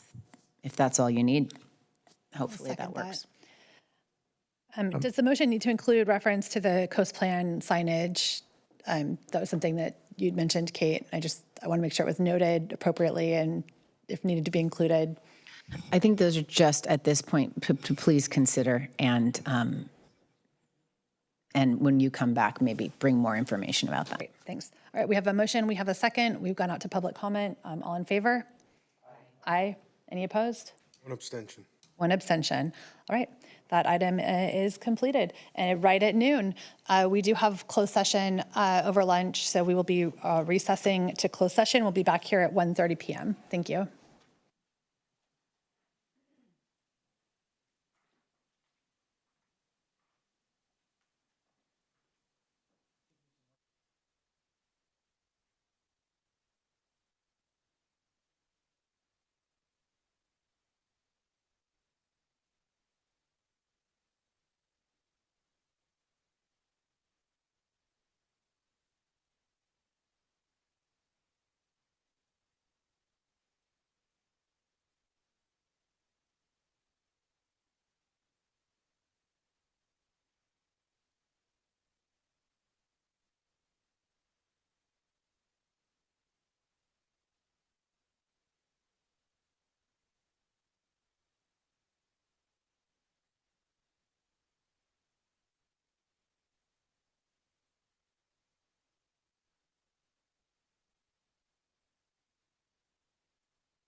Diego, can you hear me?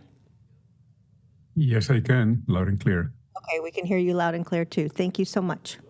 Sure.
Board of Supervisors meeting for Tuesday, June 9th, 2026. Let the record show that all supervisors are present. Supervisor Lopez and Church will be walking out here imminently. I'd like to thank Diego Salas for providing Spanish interpretation services. Diego, are you able to make our announcement? Yes, muy buenas tardes. Mi nombre es Diego Celis y seré su intérprete en español para la reunión de esta tarde. Si usted está planeando hacer un comentario público y necesita servicio de intérprete, favor de hablar lenta y suficientemente fuerte para que yo lo escuche. Y favor de hacer una pausa al final de sus oraciones para asegurarse de que tengo la oportunidad de interpretarle. Muchas gracias. Thank you, Diego. All right, we have a couple items on our agenda this afternoon. We're going to work our way through each of them. We do have speaker request forms that you're not required to use, but if you plan on speaking for any of the items and you want to submit a speaker form, we'll make sure we don't miss you when it comes time for your comments. But we're going to start with item number 10 this morning, which is a status update on a proposed property transfer tax and transient occupancy tax increase. Thank you, Chair Askew and Board. Michael Beaton, Assistant County Administrative Officer. The item in front of you today is a report back on the county initiative to explore the viability of two potential tax measures. The first is a special real estate transfer tax in the unincorporated area applied to ultra high value residential property transactions for the benefit of middle income housing. The second is a potential increase to the transient occupancy tax as a general tax in the unincorporated area of Monterey County to support the rising costs of county government. On April 7th, 2026, the board authorized the engagement of a political election strategist firm, Clifford Moss, and polling firm EMC Research to explore the viability of these two tax measures related to community support and interest of these items. The county has concluded an initial polling on both tax measures, and we would like to introduce Tommy Clifford of Clifford Moss and Sarah Labatt from EMC Research to go over the results of the community interest and polling results. And staff will be also available for any questions at the conclusion of the presentation. So with that, I'd like to toss it over to Tommy and Sarah to lead us off. All right. Thank you and good afternoon, members of the board, staff, and the public. It's nice to see you all.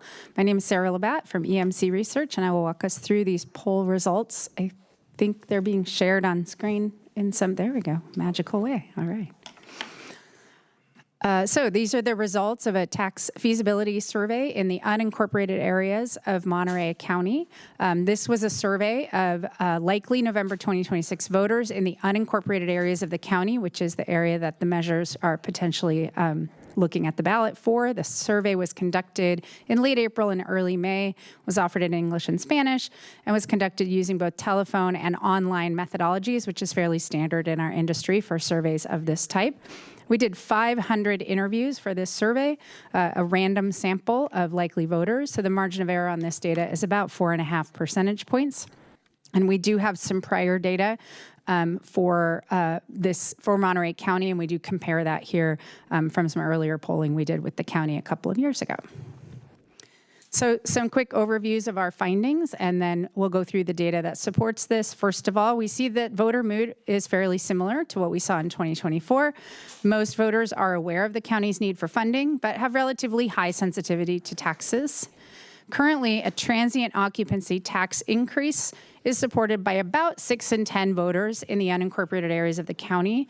The threshold for passage for that measure is a majority, so that 6 in 10 does exceed that majority threshold. A dedicated property transfer tax on high-value single-family sales is more divisive. About half of voters initially support, and we do see that support increase with more information, but it does not reach the 2/3 majority that would be needed for passage of a special tax, which is what we tested here in this poll. We do also see some vulnerability to opposition, generalized opposition around government spending, but we don't see voters too concerned that the measures would deter tourists or home buyers if they were to be successful. So moving into the data, first of all, some general issue environment. Are things in Monterey County going in the right direction or off on the wrong track? We see just over half in the unincorporated areas of the county are optimistic about the direction of the county, with 55% in the right direction and 38% on the wrong track. We also see that voters are generally aware of the county's need for funding for services, with 70% saying that the county has at least some need for more money for county services, and just 26% saying there's no need. We do see relatively high tax sensitivity there at the top part of this chart. We have 67% agreeing taxes are already high enough and I'll vote against any tax measure. However, a majority continue to say it's worth raising taxes for county services. In the bottom half of this chart, 59% agree it's important to fund essential services, even if it means raising taxes. Looking now at the 2 ballot measures we tested, and we did use a split sample methodology to test these in a randomized order so that we could control for any order effect that would come from hearing one then the other. And we did not find that there was a significant impact or a difference in the vote based on which order they heard them in. So we're not showing that here, but we did employ that to ensure we weren't biasing one question because they always heard it after the other question. So what we're showing here first is the transient occupancy tax measure. This is the initial vote, which means before we give them any information, just what do they think about this measure. The measure is there in the gray box that we tested. We worked with the county to create the wording that fulfills the legal requirements for a measure of this type and could potentially be placed on the ballot should you decide to move forward with this measure. So initial support for this TOT increase measure in the unincorporated areas of the county is at 59% yes, significantly above that 50% threshold needed for passage. And we see 39% start out opposed to this TOT measure. Next, we show the property transfer tax measure. Again, we see the measure there on the left-hand side. And we see support for this measure is at 51% yes and 48% no. However, because this is a special tax, it does require 2/3 for passage. That line you can see there at 67, and that 51% is well short of that line, even considering that 4.5-point margin of error in this poll data. Next, we asked some questions around funding priorities. Essentially, we read them a list of different types of projects that could be funded with one or more of these measures and asked them how important that is to them. And we see, number one, at least 6 in 10 voters are interested in everything. They do have some awareness of need for funding, and they would like all of these things somehow incorporated. But water and sewer infrastructure and street maintenance and pothole repair really rise to the top. Over 80% rate each of those priorities as important, which is about 10 points higher, 8 to 10 points higher than the next item on the list. Items specific to the property transfer tax, we also tested how important these are, and you can see creating housing opportunities performs similarly to creating housing that is affordable, so trying to understand the sort of framing component. But we see intensity on the creating housing opportunities as a little bit lower than affordable housing. We also see down payment or rental assistance important to less than half of voters. We also gave the voters additional information about a potential revenue measure, and this is, really the kind of public information that the county can engage in should you decide to move forward with a revenue measure. And what we see is that, number one, oversight, the second one down on this list, is certainly something the voters appreciate hearing about. Mandatory financial audits, yearly reports, ensuring funds are spent here for voter-approved purposes. 70% find that a convincing reason to support a measure. And for the TOT, we see the offsetting tourism impacts is quite convincing as well at 73% convincing. For the PTT, the property transfer tax, we also see interest in avoiding displacement of seniors, helping workers live near jobs, and consequences of displacement are also compelling ways to talk about and information to provide about a potential measure. This is a continuation of the additional information. So this is sort of the second half of the list. These are sorted by the percent convincing. So you can see as you go down the list, as you start talking more specifically about funding from the property transfer tax dedicated to housing, it's less compelling than some of those that were up nearer the top of the list for one of these revenue measures. Finally, we also read a short general anti-tax opposition statement, and then we ask them to vote. So we do ask them 3 times in this poll for them to vote on the measure. We already saw the first one. That's the first one in each of these little bar charts. So for the transient occupancy tax, once we give them additional information and some about that measure, we see support rise from 59 to 64. Then after opposition, drop down to 57, so around where it started. That's the yes vote in the blue. For the property transfer tax, remember we started lower at 51%. Information, we do see a gain in support to 58, and then with opposition down to 47, so really dipping below that 50%. Important to remember, for the measure on the left, the transient occupancy tax, it's a majority is needed for passage. That's that 50% line. For the property transfer tax on the right, it's a 2/3 threshold. You can see the yes vote stays below that threshold for the entirety of the poll. Some quick conclusions, and then I'll turn it over to Tommy here. A 2% increase in the TOT in the unincorporated areas we see is currently supported by more than half of the voters that would be needed to succeed. A dedicated property transfer tax on single-family sales over $10 million does face a more difficult path. More education about the benefits of the measure is helpful, but we don't see support reaching that 2/3 level, even with that additional information. There was, as I said, little impact on support based on which measure voters heard first. So we didn't show that here, but we didn't see a difference if they heard only one or only the other. That's really sort of controlling for that effect. With that, I'm happy to turn it over to Tommy for a little comments, and then I'll take questions. I think Sarah pretty much nailed it. But first, thank you for having us. It's always good to be in Monterey County. Appreciate the invite, and particularly good to be in Salinas. I think the only other thing I would say is with respect to the property tax, the real property transfer tax, we did poll it as a 2/3 measure. That can be, as you all know, a general tax. It could go as a 50% measure. You just wouldn't be able to dedicate the income stream. The change required to the actual 75-word statement would not be significant. Of course, we'd want to work with counsel on that, but I just wanted to make sure that that's sort of in the record, that you could do that as a general tax. You just wouldn't be able to dedicate the income stream, which I think you all know. Otherwise, I think Sarah nailed it, and I'd be curious to take questions and engage in some conversation around this. So thanks again for having us. Thank you. I think I'm going to open up to public comment first, unless anyone wants to jump in. We are going to open the floor. We'd love to hear from anyone in chambers first who has comment on this item.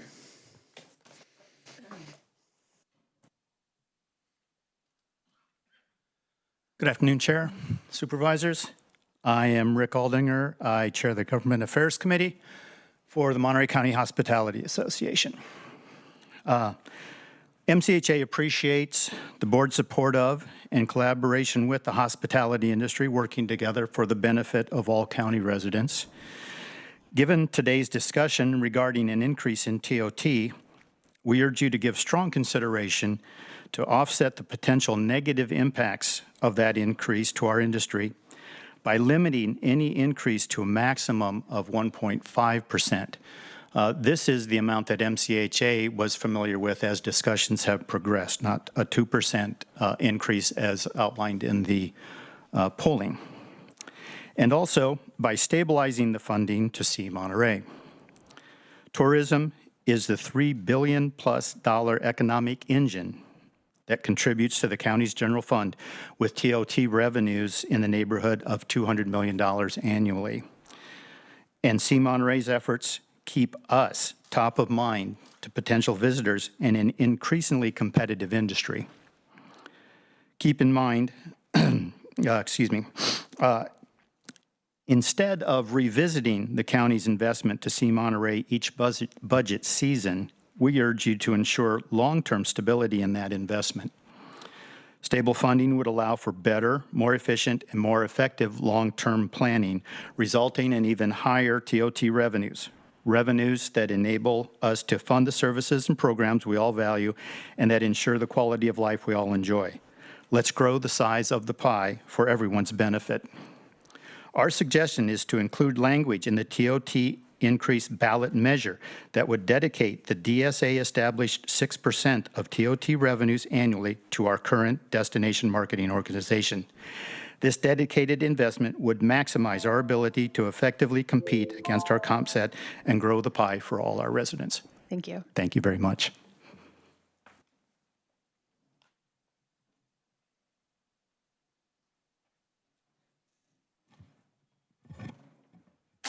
Good afternoon, Chair Askew and Supervisors. Matt Huerta here, Senior Advisor with the Monterey Bay Economic Partnership.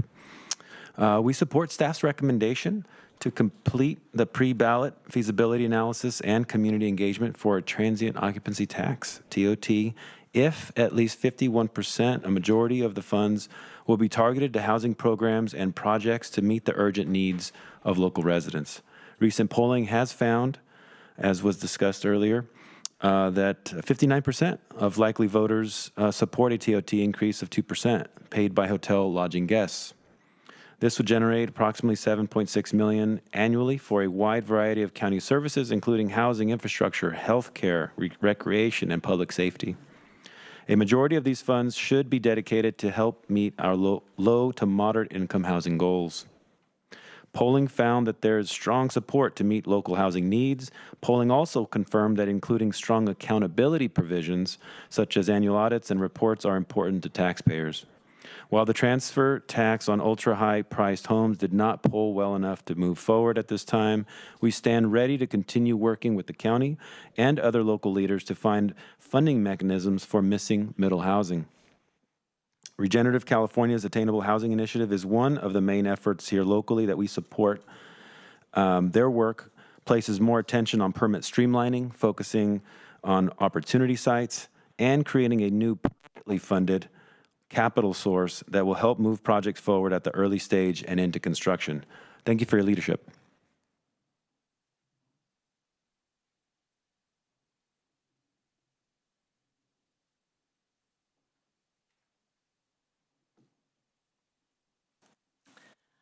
Hi, my name is Linda McGlone, and I'm working with the Pajaro Disaster Long-Term Recovery Alliance.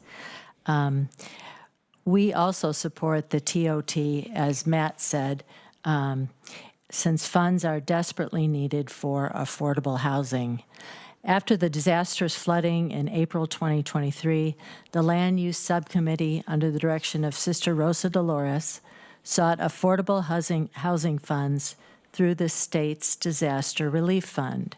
With support from the state, the Pajaro area looked to receive about $10 million for construction of affordable farm worker housing, until we learned that these funds are passed through the state from the Federal Department of Housing and Urban Development, or HUD. The Trump administration has proposed a rule titled Mixed Status Families Rule that prohibits families with undocumented family members from living in federally funded developments. An estimated 50% of farm workers in California are undocumented, and as you know, Pajaro is a major agricultural area. Funding from the proposed TOT and other local sources are critical to fill the funding gaps for affordable housing, especially for those families that include an undocumented family member. Thank you very much.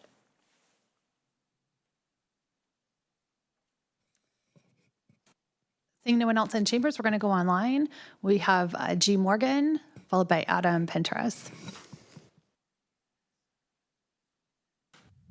Hi there. This is Jeffrey Morgan. I'm with CHISPA, and I just wanted to say I'm in support of staff's recommendations to study do a further feasibility analysis of the TOT. We're going to be continuing to provide housing for middle income and workforce families. This is the kind of funding that ultimately could help bring needed workforce closer to the jobs that are provided. I think it would actually be good structurally for the region. And so we're very excited to see some of the polling results and the possibility of bringing that funding for missing middle households. Thank you. Thank you. We'll go next to Adam.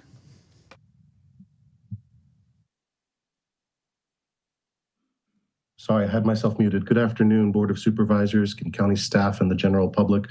My name is Adam Pinteritz. I represent the Monterey County Association of Realtors and over 1,300 real estate professionals serving thousands of property owners across Monterey County. I am really appreciative of staff and supervisors deliberating these important issues. Obviously, we do have challenges in this county, particularly around housing, and we need to address those. And I want to particularly recognize the previous commenter, Jeffrey Morgan, for getting more specific about how we should approach that issue of affordable housing. With all of that said, however, I do have significant concerns about the long-term tax base of Monterey County. I would not want the county to solve a shorter-term problem and create a longer-term problem. And in particular, I'm looking right now at IRS wealth migration data. And if you look at the past few years, Monterey County is among the worst per capita of all California coastal counties in terms of outwards wealth migration. So, and it's no coincidence that some of the other counties seeing the worst of this are Los Angeles and other counties that have implemented similar measures to the property transfer tax. So I acknowledge that we need to do something and address our problems and our issues around here. And so I would urge the Board of Supervisors in regards to the property transfer tax to mitigate the potential negative impacts of this on the long term and stick with what was originally proposed, which was a threshold of 10 million. That is a relatively small number of the overall transactions. And you can test the waters and see for yourselves. If you don't believe me or believe the IRS, see how that impacts your tax basis in the long run. But we need to come up with some other solutions as well. And I know this is just the beginning of that conversation. So thank you all for your time. Thank you. I'm seeing no additional public comments, so we'll go ahead and close public comment on this item and bring it back to this board. Anyone want to jump in with discussion? All right, Supervisor Daniels, it's all yours. Kate will jump in. Thank you so much for the data, the information, and thank you to county staff for following through with this resolution and helping us get at least to this point. Why don't I start with the TOT? I just want to make the comment that from what I see on this screen, the TOT does have a viable path, and I want to be very clear that if we move forward, it is of interest to me to ensure that we stabilize the C Monterey funding and that we create an opportunity to not have the back and forth every single year during the budget hearing. But I also want to suggest that we heard from some organizations, one in particular just this morning, who talked about Point Lobos and locations like that. So, you know, if amenable, since we've had the polling, I would like to see us go with the full 2% and utilize that extra in order to address other county needs, but in particular, some of those that are due to visitation. And right now we have a really impressive amount of visitors coming to a handful of locations along the coast. And we know what it's going to cost to manage those locations. And if this is successful, I think it would be really important to try to create some funding for the management that is a direct impact from tourism and visitation. So I'm just going to throw that out there. We can have that conversation. But since that was done and we know we have that need, that would be of interest to me.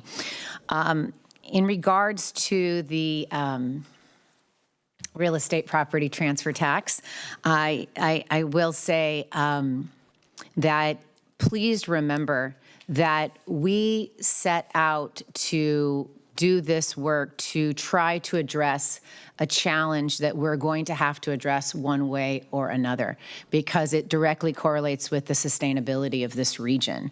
If we do not address the fact that our community members can no longer live here, the region itself becomes unsustainable.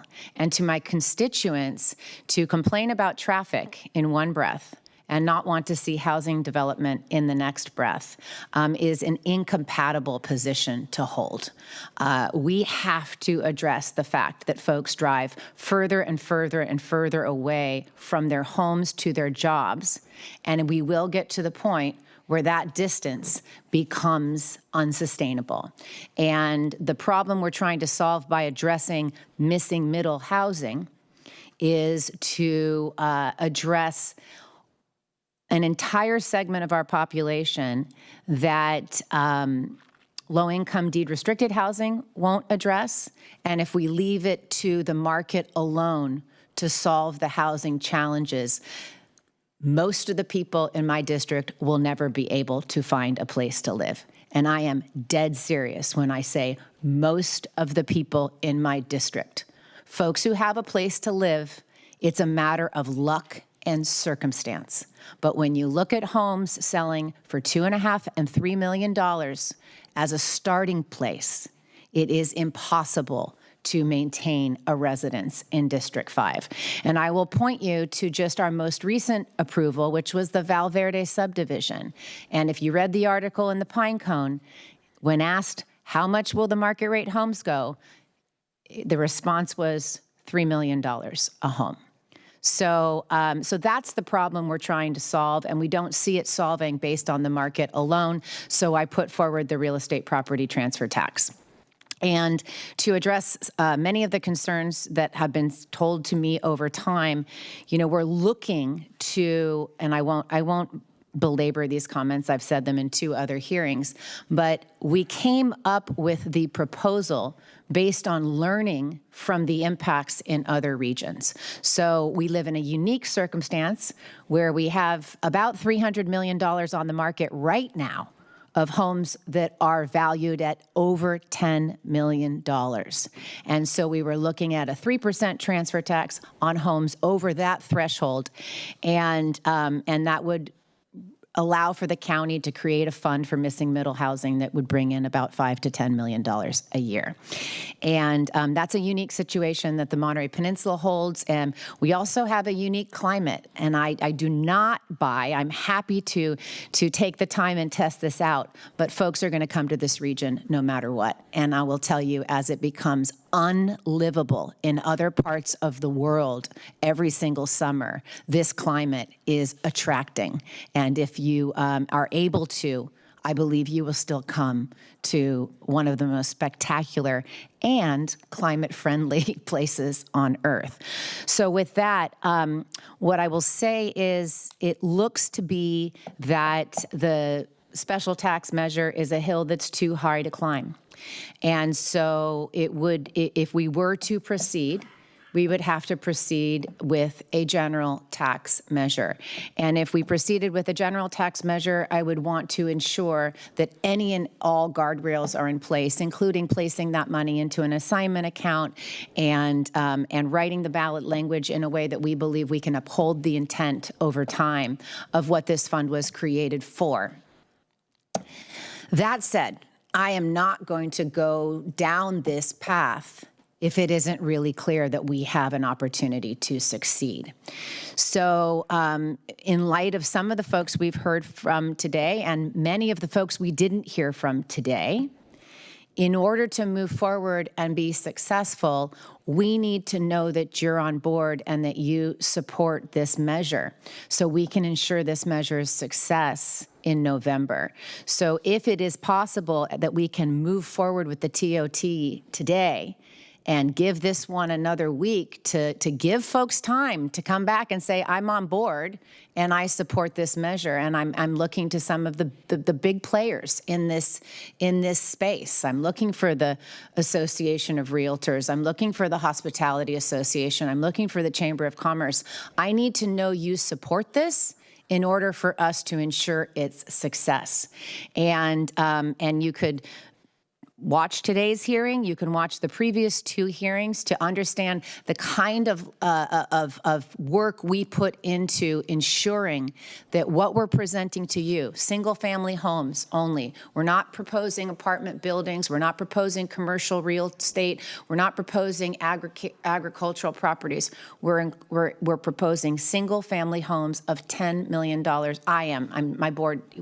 They could change this, but what I'm proposing is single-family homes, the threshold $10 million above, and a 3% transfer tax.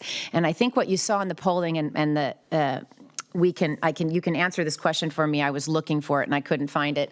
But the idea that we need to create more opportunities for our teachers, our firefighters, our hospitality workers, our public sector employees did poll well as far as I know, but you can confirm for me that, because I do think we have a pathway to succeed with the general tax, and I'd just love to hear more about, that from you if you have anything to add for me. But I'll leave it there with the idea that we move forward with the TOT and give a week or so to anyone out there who would like to jump on board and support this to make that decision now, because without the support, I won't be moving this forward. Thank you so much.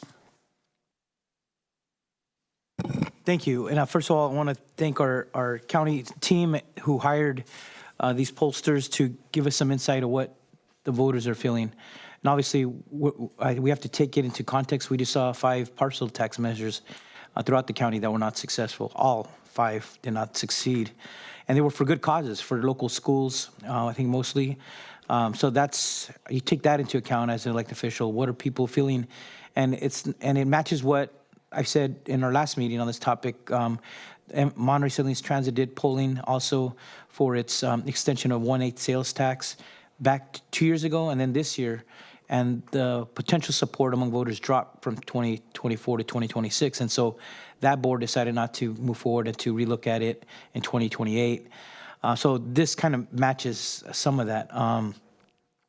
So I would say, first of all, I think we have to be strategic in this decision, right?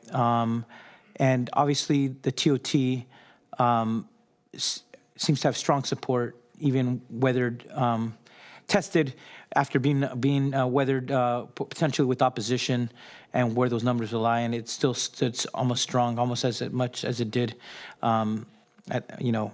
prior to getting any negative information on the ballot. But I also, like Supervisor Daniels, would like to make sure that we could support those programs that bring in the tourism, Visit Monterey, our Arts Commission, Film Commission, our Monterey Business Council, to just give them some stability. I think that's a fair nexus there, and giving them some stability for 5 years is not too much to ask. But the other measure, I think, makes me think differently today than I did when we had this last meeting. Last meeting, I raised concern that we should be looking at the property tax transfer in the easiest way possible to get it approved by voters, not a 2/3 threshold, because I think I said back then we're artificially making it harder on ourselves. Rather than keeping it general, we could use that money for the housing goals stated, but we could also use it for other pressing county needs. And that threshold is a simple majority, and it seemed to me that would have been the way to go. Now the question is, if there's 2 tax ballot measures, how will one potentially impact the other? One is more likely to have organized opposition against it, and whereas the TOT is less likely so. And if we put both, will the opponents of the property tax transfer potentially decide to oppose both? I don't know. But these are questions that come to mind.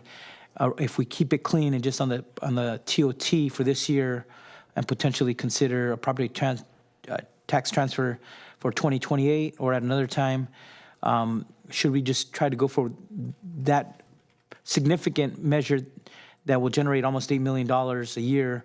Should we go with that strategically only? I think that's what's on my mind. I think going clean, one ballot measure, one ask to the voters, mostly paid by visitors, which pulls over 70%. In terms of messaging, 73%. If we want to be strategic, I think that's the way to go with one measure, taken to the voters. There's probably other cities and jurisdictions. I know Salinas has Measure G extension. Their public safety measure is on the ballot as well in the city, the largest city in the Monterey Bay Area. That's an ask to voters as well. But I know this is unincorporated Monterey County, but I just wanted to be clear. I think that's considering both what the likelihood to generate more opposition. I think it's less so if we simply stick to the TOT measure. And that's where I'm going where I think we're going. And I appreciate Supervisor Daniels wanting to potentially give the other measure some more time. It gets us to think some more about it. But I think I'm not inclined to wanting to go there today. But the TOT seems straightforward. Thank you.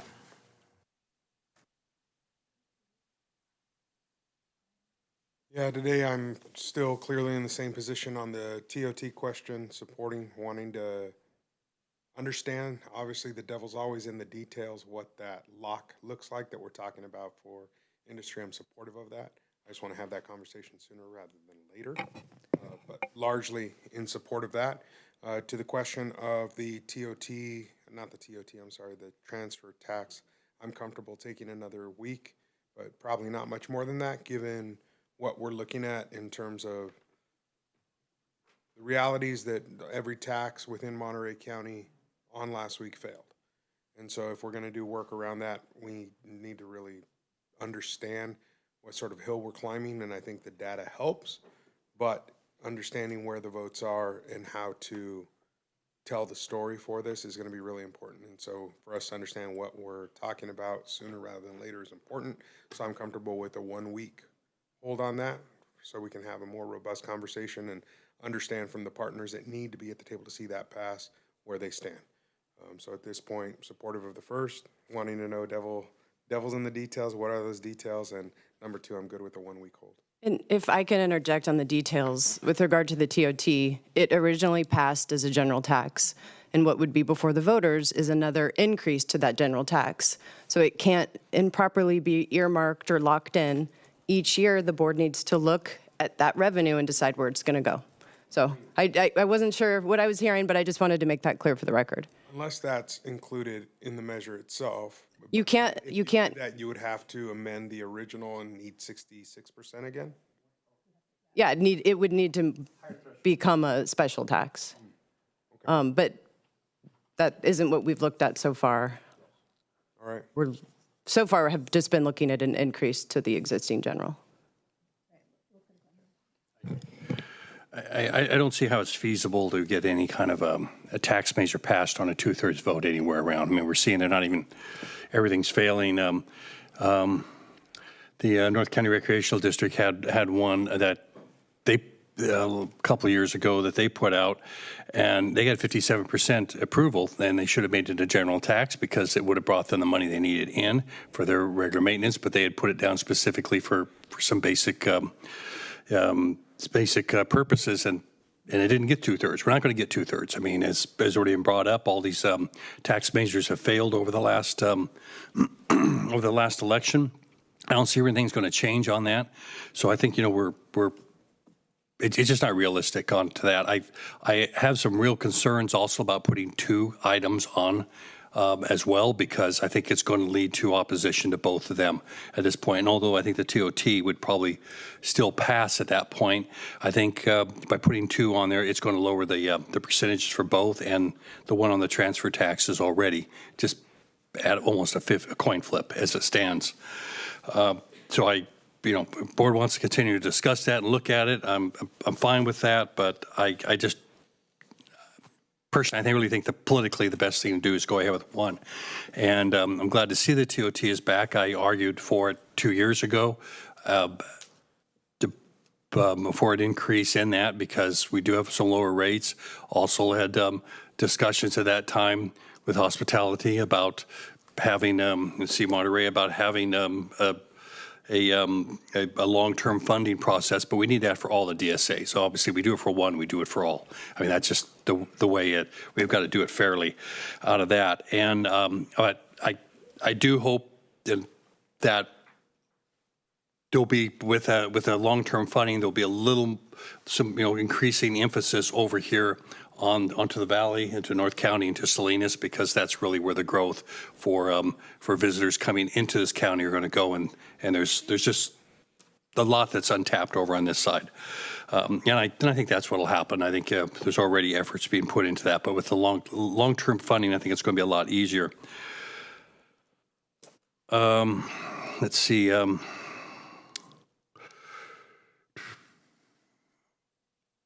I don't think I have anything really else to offer. I think that's pretty much covers my positions at this point. All right. Thank you for the presentation today. Thank you for the work that you've done to craft the questions to kind of help us get more information so that we can make decisions. We've watched the recent tax measures that have been on the ballot go down in flames, and I get it. Like, the cost of just feeding your family is enough to the cost of gas every time I fill up the car. I think it is clear that people are struggling, and that just trying to pay your bills on a day-to-day basis is a lot.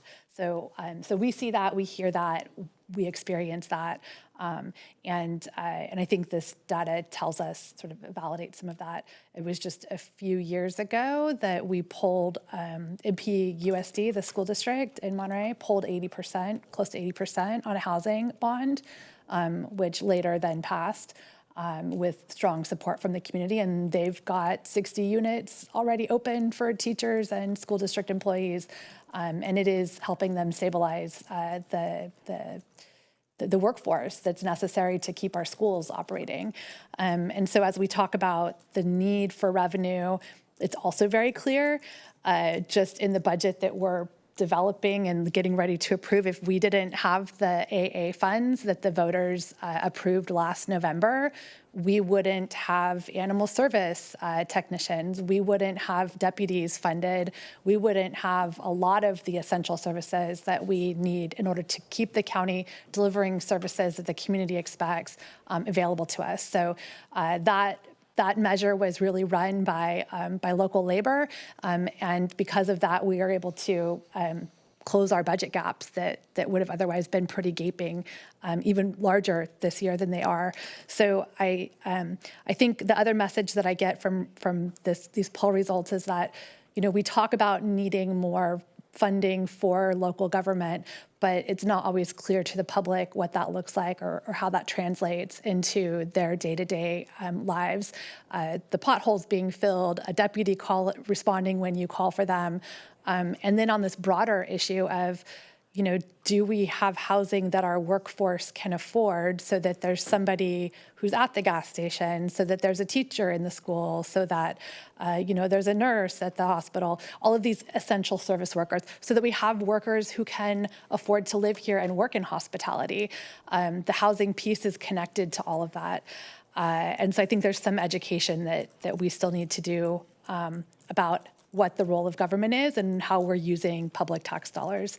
So having said all of that, I did just want to comment in regards to the TOT or either one of these measures as a general fund measure at the 50% rate. I agree that we should have a conversation about being clear about what we intend for development set aside funding to be, and I think it would be recognizing that it would be a general tax, and so those are things we would have to adopt every year as policy about how we're spending. I think that this board has been really clear in honoring our commitments to the public. When we say we want to spend Measure AA money on something, when we say we've wanted to spend a cannabis money in an assignment account for special projects, we've delivered on those promises. So I would hope that we can have that conversation and that we can agree if not informally here through policy, to honor those commitments on an ongoing basis and give some security to the agencies that we're funding with development set aside. I would hope that as part of that conversation, we can think a little more broadly about some of the other one-time the other annual one-time commitments that we've made through general fund dollars, so that we can get that all packaged together and have it be really clear about, this is a 5-year commitment that we're making to this agency, and then there's going to be a process by which we, hold accountability, make sure we're getting the results that we want, and then make an additional ongoing commitment. So I'm here for that conversation. I think it's great. The one question I have is on the property transfer tax. I'm curious if the polling would have been different and looked different if we were to include cities in that. And I'm curious if there's a path to having that be countywide, not just unincorporated, given that the goal of the funds would be to support housing, and the communities where we need that housing to be is really where the jobs are, which is oftentimes within a city where there are services. So I'm just curious if we would be able to, if we had more time to think through and build some coalitions, would that be a path that we could pursue? From a polling perspective, because this poll was only in the unincorporated areas, I can't really speculate about what may have happened had we included the incorporated cities in the poll. So, I'm not sure I can quite answer that side of it. I'm not the right person to address is that possible? So maybe it's not a polling question, it's more of like a structural question. Is that structurally something that we could have as a countywide effort? And if you know the answer, Kate. I just want to remind everyone, and I didn't say this in my earlier comments, is that part of the effort is to address the housing element sites, which are all in unincorporated Monterey County, and to address the housing work balance is to affirmatively further fair housing. And the third thing I will say is all of the housing that we're talking about, maybe there's a couple on Scenic in Carmel by the Sea, are in unincorporated District 5. And so we're really looking to balance a structural problem that exists while creating the opportunity to address a larger problem we have as a county, which is successfully not just adopting the housing element, but executing it and building those homes. Thank you. And so I think to that point, there could be a path forward on this. And I worry that if we were to move too quickly, we risk having it not even get to a general tax threshold, which would then make it more difficult to pass something in the future. And I think I'll be honest, I'm a little confused by the poll results. They weren't what I expected. Given that it would be just for many reasons. So I think there's some education there that could continue to happen, and some clarity that we can get with the voters on how to move that forward. Let's see here.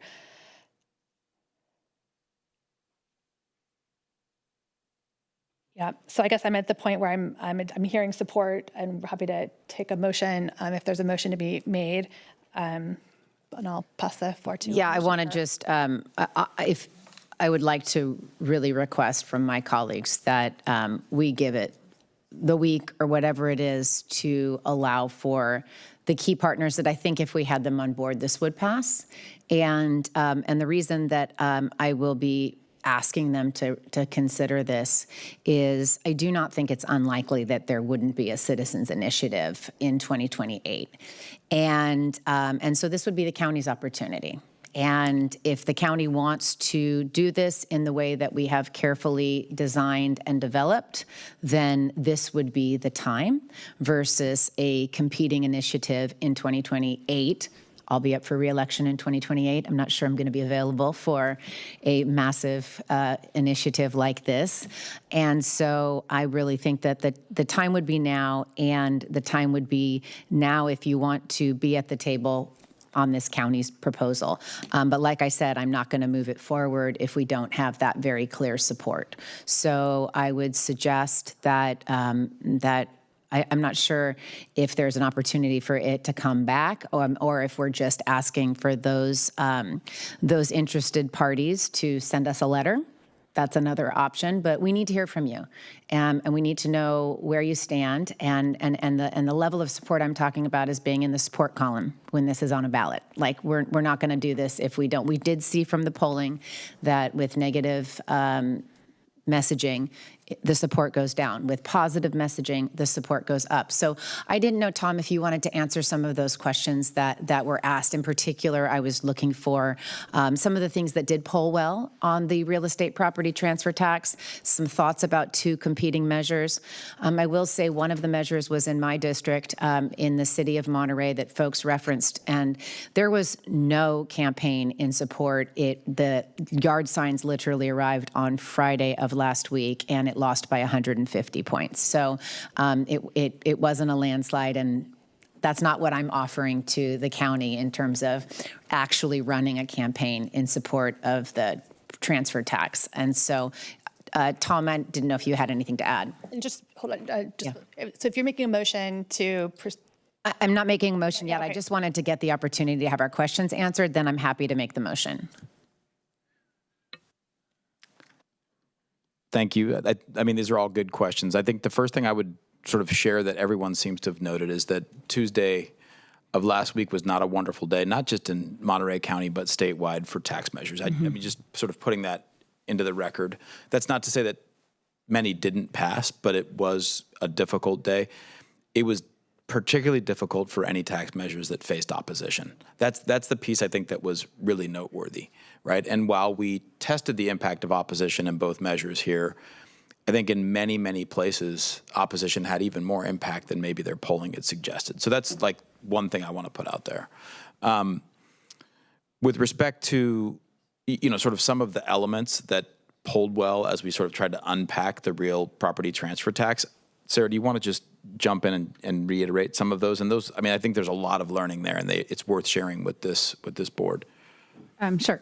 Yeah. On the, in particular, the creating housing that's affordable or housing opportunities for families, first responders, local workers, so that missing middle, about 2/3 of the voters in the unincorporated area support that concept, find it important, and also found it compelling as a reason to support a measure. Now, that is, again, still where you are on the vote, right? They say it's important. There's a gap due largely to sort of the tax hesitancy, concerns. But I do think those are things the public, the voters are interested in, is finding ways to do exactly what you've all been talking about on the missing middle housing component. Great. And then to address the question of two measures on the ballot, that's not a particularly uncommon thing, but it is a thing that many boards of supervisors like yours, cities, counties, special districts think about for the reasons that you noted, Supervisor. I mean, in particular, if one is going to attract opposition, that can become difficult for both. So to me, and look, I'm a consultant sitting in the lower seats here. You all will make this decision. I do think, though, that militates towards moving the TOT today and giving the week to see sort of, if there is more public comment, if more commentary comes into this board and to this county around the RPTT. And if it doesn't, and I would defer to you in terms of how you organize your meeting schedule. If it doesn't come to fruition, or it looks like we have questions about opposition and folks are sort of out there not taking a position, then I think you probably want to focus on the TOT and just take the clean approach.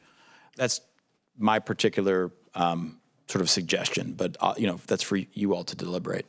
So that would help me then with the motion, Chair Askew. So the motion would be for us to proceed with the development of the TOT measure and to provide 1 week's time for the obvious entities who may oppose a measure like this to come forward and decide where they stand, and if they're supportive, to please send that letter and make that abundantly clear, because that will determine whether or not we move forward, and then we could take that into consideration and see it at the earliest opportunity that we have to decide if we are going to move forward with the RPTT or abandon it at this point in time. I'll second that motion. One more just point that I want to make. I know we're talking about different samples and recent experiences, but I did want to share that I had the opportunity to hear from Mayor Velasquez in Soledad, and their effort failed.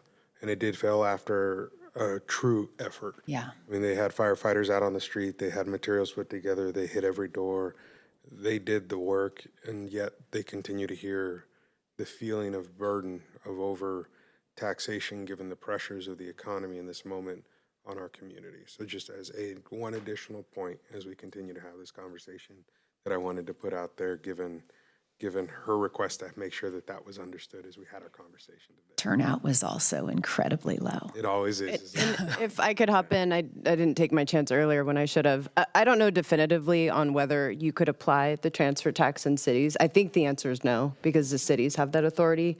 We could come back with that information next week with a definitive answer, and I'm not sure that's where the board's going anyway, but I just wanted to add that. Thank you. We'll go to Glenn. Well, I wanted to actually urge council to do that as well.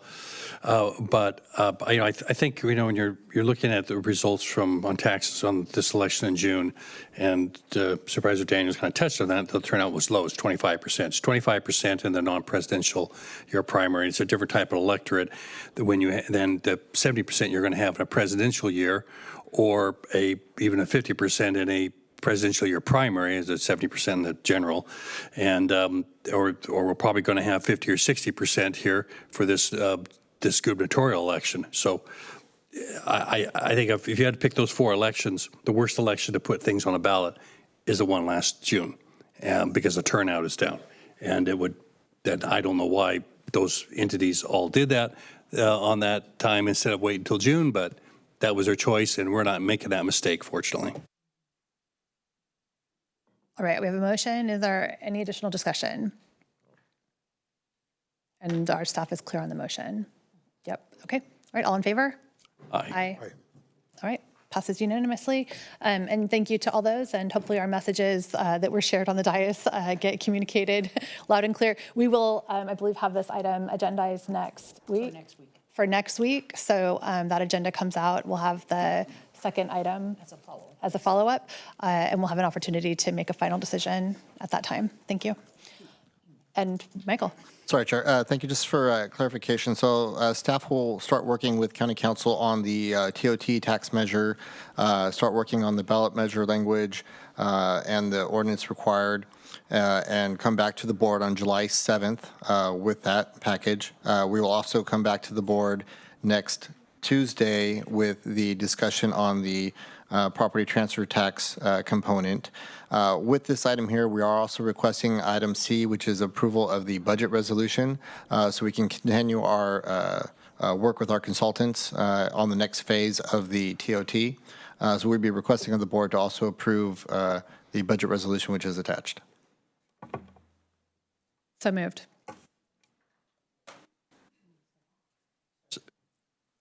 Motion by Askew, second by Alejo.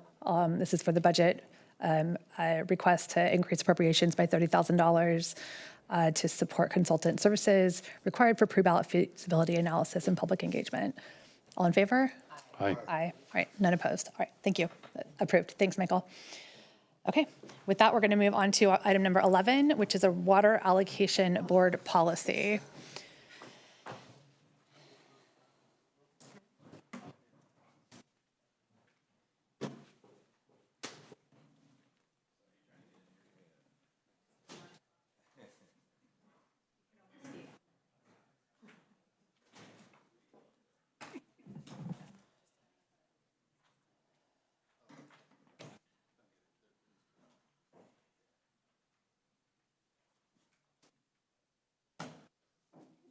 Okay, Thank you, Madam Chair, and good afternoon, Supervisors. Craig Spencer with Housing and Community Development. While Sarah is pulling up the presentation, I just wanted to briefly say that this matter is a board administrative policy on the allocation of water in the Water Management District CalAm service area, which we have not had for several decades now.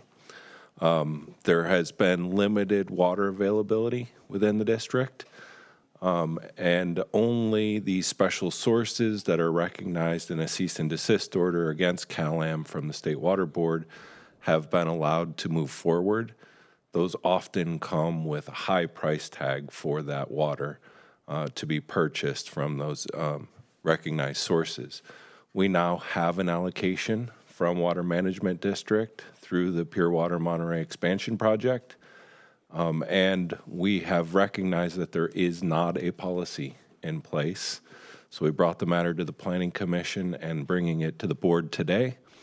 I do want to note there is still a cease and desist order in place, which does limit the ability to set new water meters for new development. That is not affected by the board's actions today or the board's policies.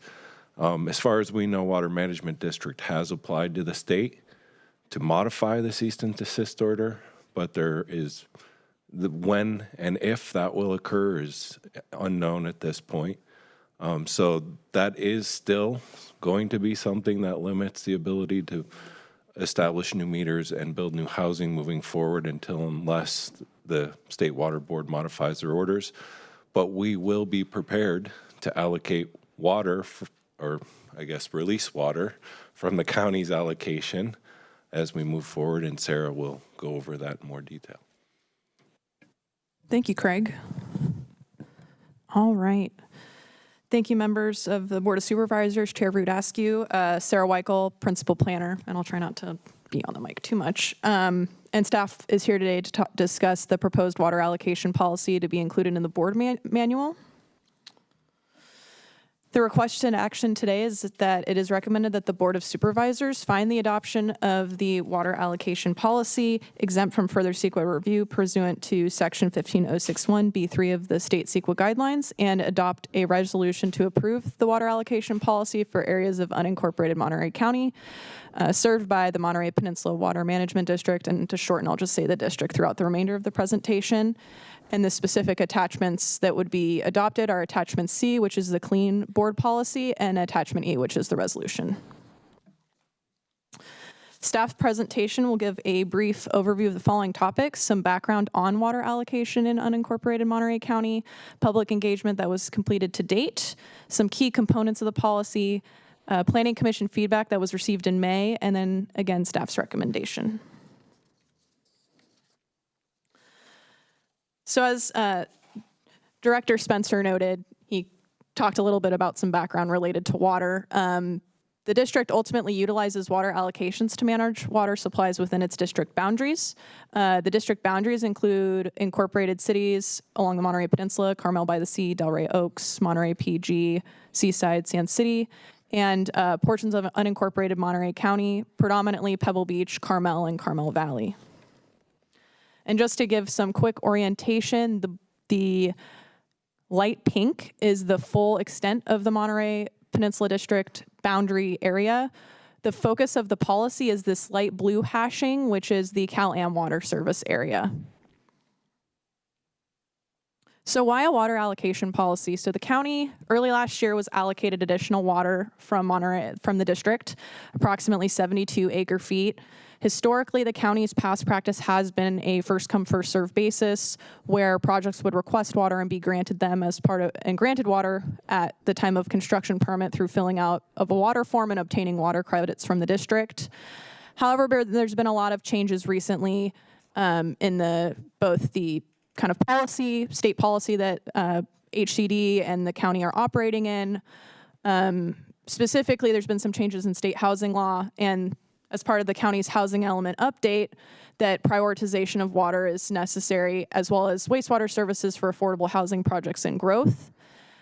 Currently, there is a limited allocation of water that the county has access to. The district has made it clear through the engagement process with this policy that additional water is and would be made available to jurisdictions once the water that's been allocated has been expended or allocated out to the end user. However, it's unknown when that would occur at this time.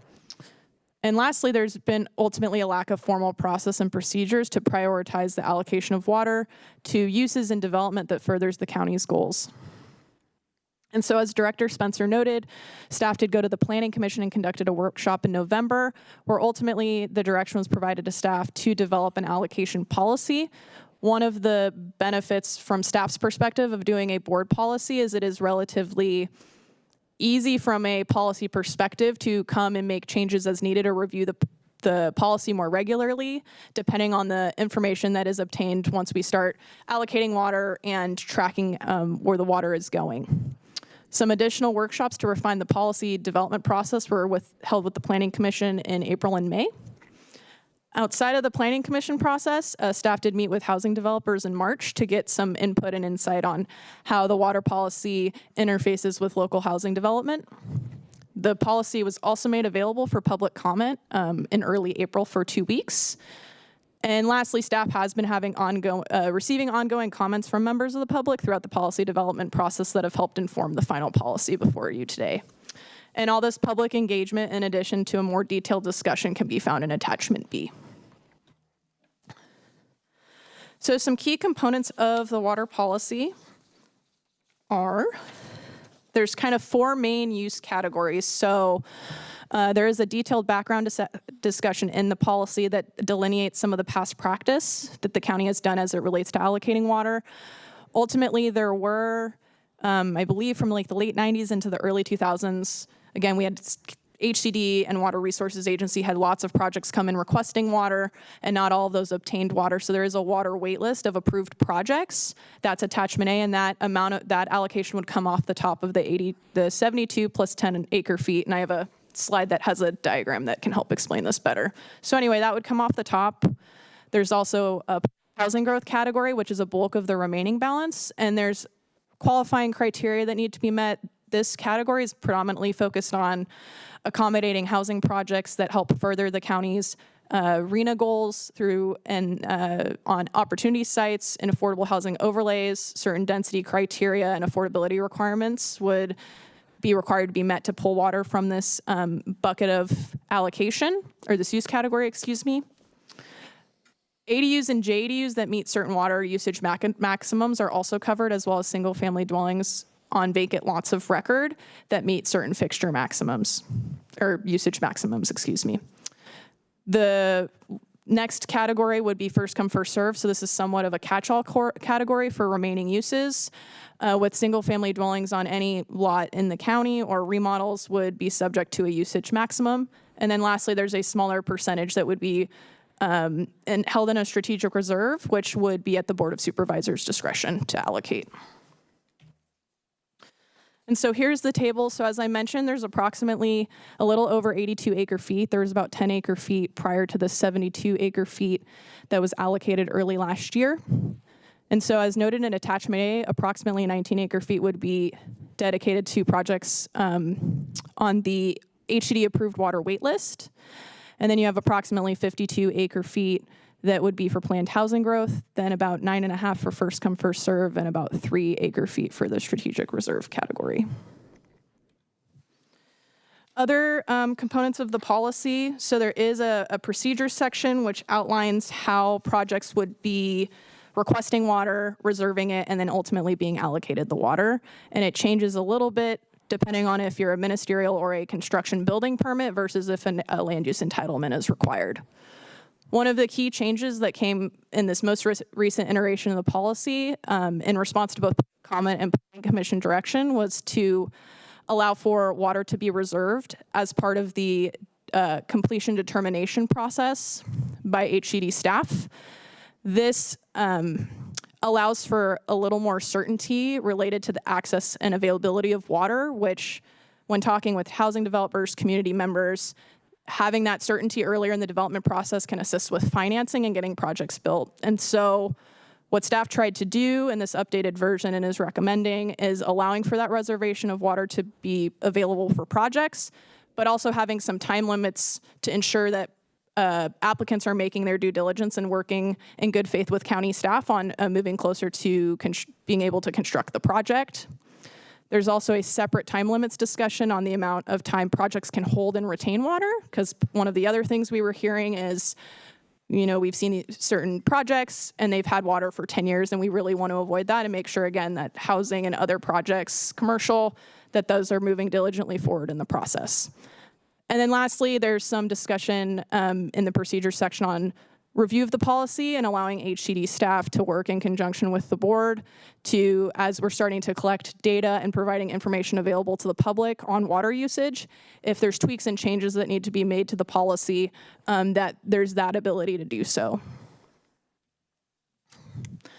And so the Planning Commission did recommend approval of the policy with some updates.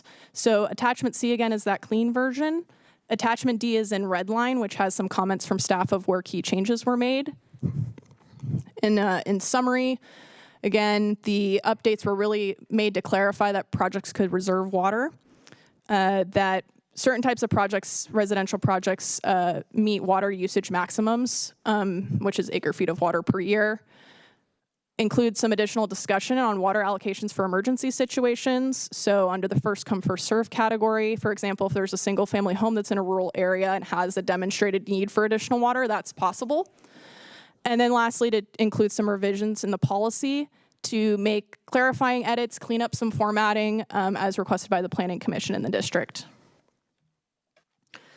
And so ultimately, it is staff's recommendation that the Board of Supervisors find the adoption of the allocation policy exempt from further CEQA review per section 15061B3 of the state CEQA guidelines, in that the policy is administrative in nature. It's not changing any land uses or development procedures for development projects in the county. And additionally, further, just for additional projects that are subject to discretionary land use entitlement would complete additional CEQA review.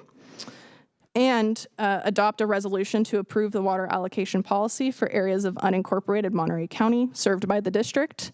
And that would be attachments C and E to the board report. And that concludes staff's presentation. Happy to answer any questions the board has. Thank you. Great, thank you. Let's take it out to public comment to start this item. Is there anyone here in chambers for public comment? Craig, did it come up on the PowerPoint? Did you need a document reader? Well, we sent in a PowerPoint. I was trying to see if he had it there. While he's looking, I'll start. Good afternoon, Anthony Lombardo. Seems like I've been talking about water or lack thereof on the Monterey Peninsula my entire legal career. I think I actually have been talking about it my entire legal career. Looks like we finally have some.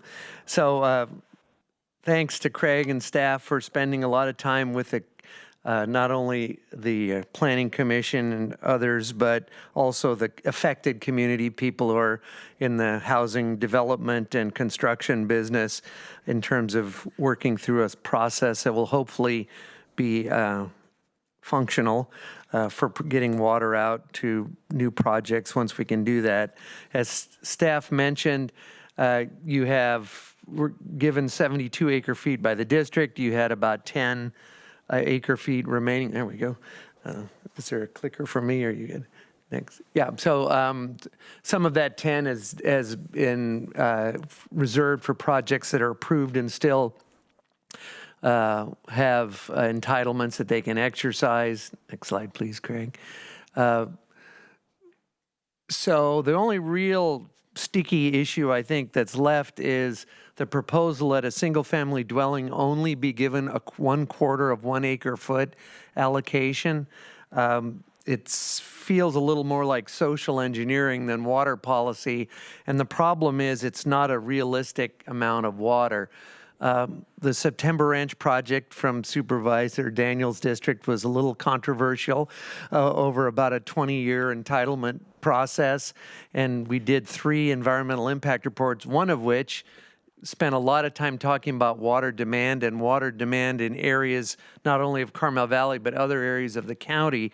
So I was able to go back and look at that information just to give you some comparison.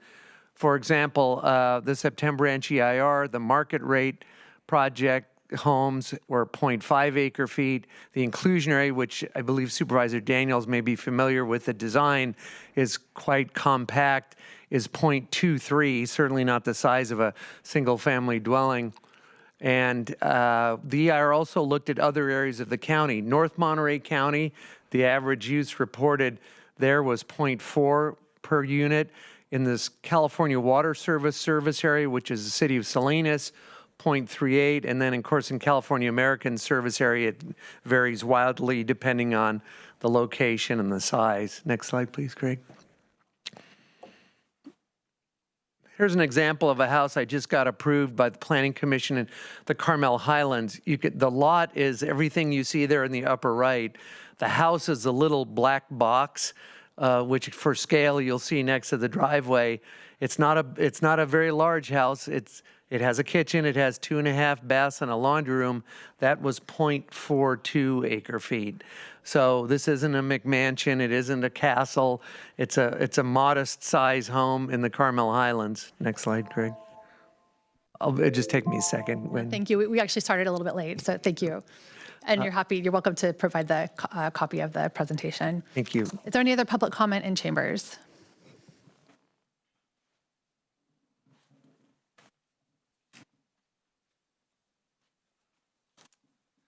Hi, Patrick Orozco, Carmel. I want to commend staff for doing an exceptional job with the policy. It was extremely thorough, many different bites at the apple, and a lot of thought went into it.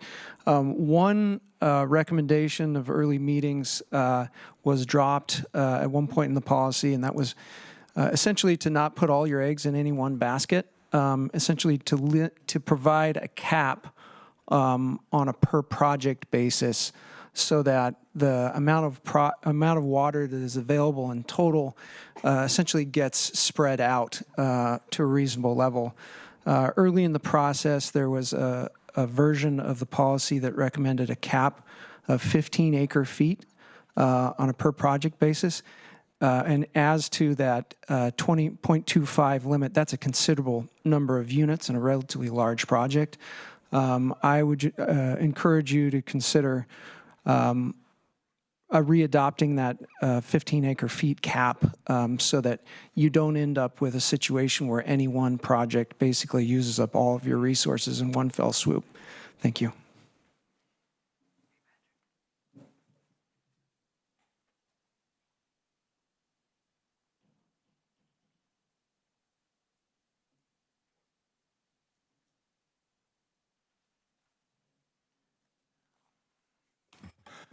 Good afternoon, Chair Askew and members of the board. My name is George Lockwood. I'm here today because I believe you are familiar with my situation regarding the assurance I need to be able to use Cal-Am water for my vacant Lot 13 in Carmel Valley in order to obtain a building permit. I understand the county wants to help me, and that you will have this opportunity now to do that, to provide this assurance, because we need a policy direction for your staff that it's necessary. My circumstances are special because Cal-Am water service with a flowing meter was set on my legal lot in 1975. And in order to maintain our water rights, I have paid Cal-Am for this water service for over 50 years, more than 600 monthly consecutive payments. My right to this water vested well before the Monterey Peninsula Water Management District and was formed, and before it was formed and water allocations were created.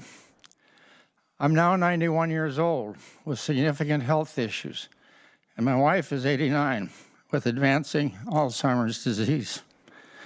We must sell our Lot 13 as a buildable parcel to use the proceeds to pay for my wife's increasing needs for medical care and for my medical issues as well. In my written statement submitted to the board last week, I outlined 2 options that would provide me with the assurance we need for this parcel as a buildable lot.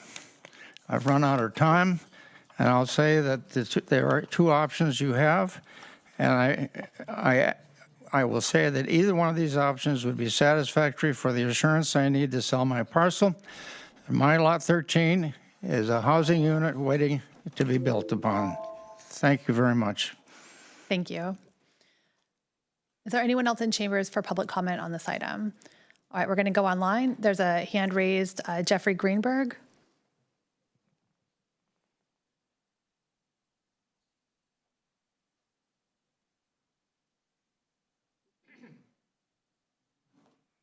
Jeffrey, we've got you unmuted, and your time is now. All right, let's try next Suzanne and then John Heil.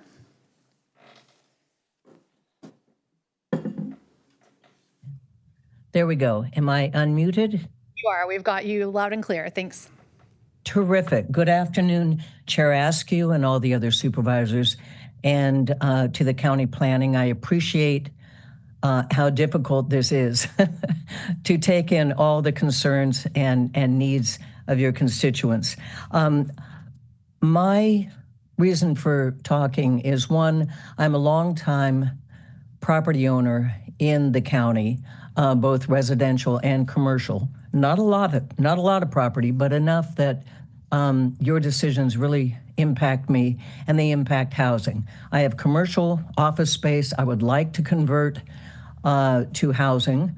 I have a residential lot of 3 acres I'd like to put low-density rental units on. The problem is, for anybody, this 15% that you would allow somebody in my position, I think that percentage is way, way, way too low.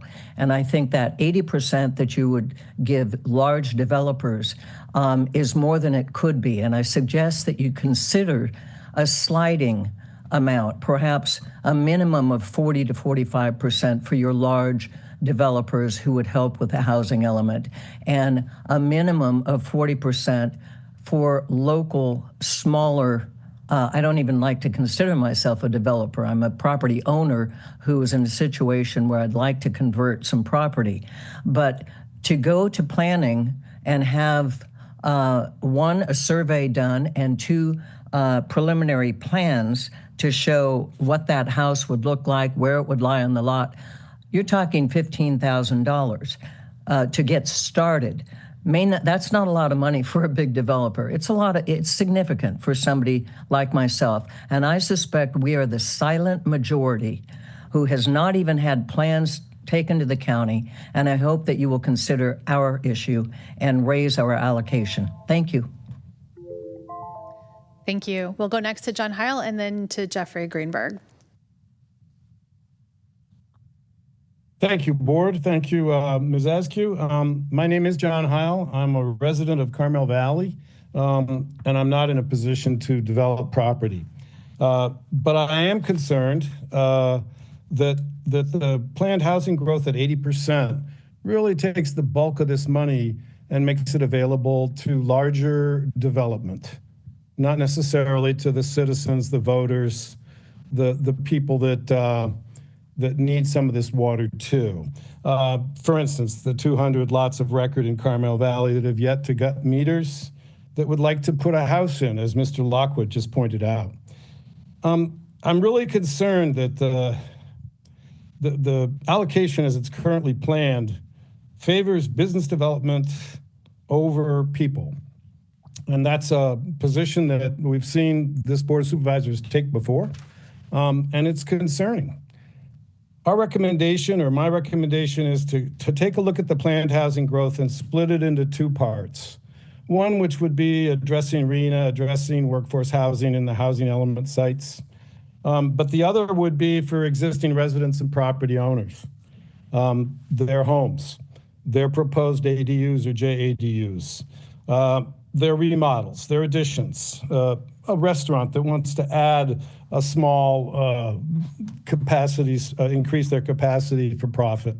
And then keep the 15% first come, first served, but then save some for the strategic reserve for other projects that come along that aren't going to be necessarily developer based. Thank you for your consideration. I yield the time back to Chair. Thank you. We'll go next to Jeffrey.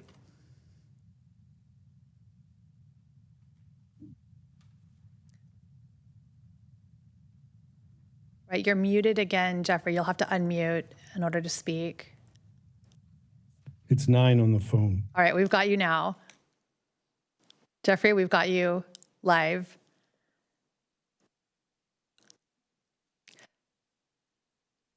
Jeffrey, can you hear us? We've got you live on. Nope. All right, one final call for Jeffrey for public comment. All right, we're not getting any audio. Let's bring it back to the board for discussion. A couple of questions here, and then I'll pass over to other board members.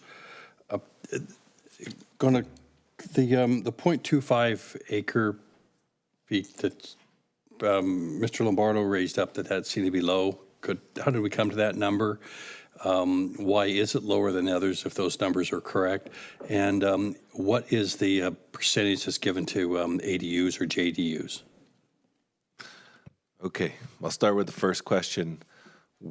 We have a system, well, we're in a system.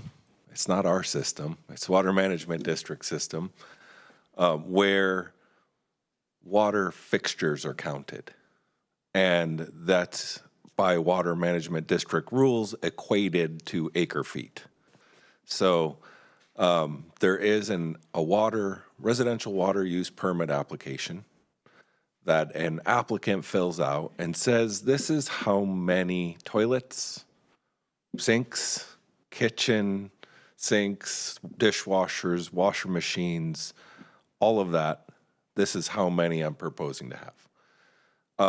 25 acre feet is more than enough for 3 bathrooms, a full kitchen, a washer machine, and a wash sink. And there are other ways of actually getting more. What about landscaping? And the landscaping then, so the calculations came out to a little over 17 acre feet for a 3-bedroom, not including the ultra low flow fixtures. So you could actually get more. And then you can have up to 6 additional fixture units, which is 0.6 or 0.06, I can't remember, 0.6 acre feet for landscaping. So we didn't decide, which one any one applicant would do. You can, if you wanted to have more landscaping and fewer bathrooms, more bathrooms and less landscaping, we just said, as a matter of policy and as recommended by the Planning Commission, that 3 baths and a full single-family dwelling uses about 0.25 acre feet, and beyond that, is it our policy to, release the water allocations for remodels and additions that have more than 3 or 4 potentially bathrooms as part of it. And so that is a policy decision. The second question, and it's going to take me a second to get back to it. ADUs and JADUs. ADUs and JADUs, thank you, are included in the planned housing growth definition. So within planned housing growth, we included development on housing opportunity sites, meeting draft housing element standards, multifamily development expansions, single-family dwellings on vacant lots, accessory dwelling units, and junior accessory dwelling units. It's all included as part of planned housing growth because it all counts towards new housing being built, which we're relying on to meet our RHNA. The other category of first come, first serve would be continuing what we've always done, which is as things are approved through the Zoning Administrator, Planning Commission, Board, and are ready to pull a construction permit. If you're in line, you get that allocation according to this policy. Until we run out, then we have the ability to review and potentially move things amongst categories if there's much more demand in one and not the other. And then we also have been told we will receive additional allocations from Water Management District at some point in the future if we do use our allocations. Two other questions.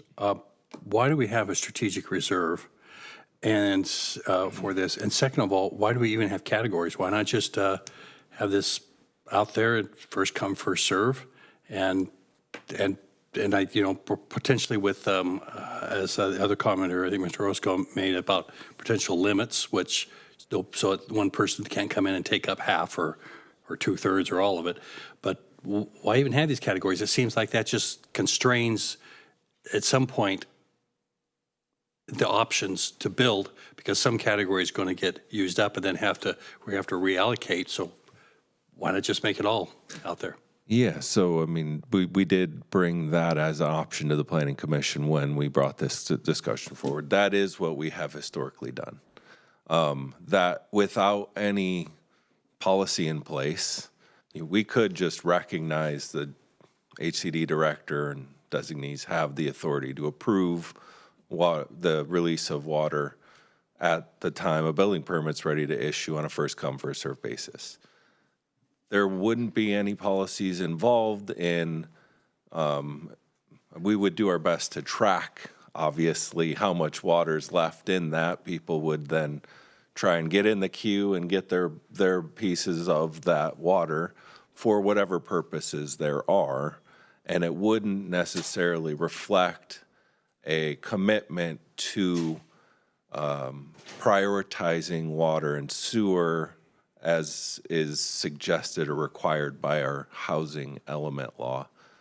So Did we ever consider, is there a maximum amount that a house can use? The way this is being proposed right now?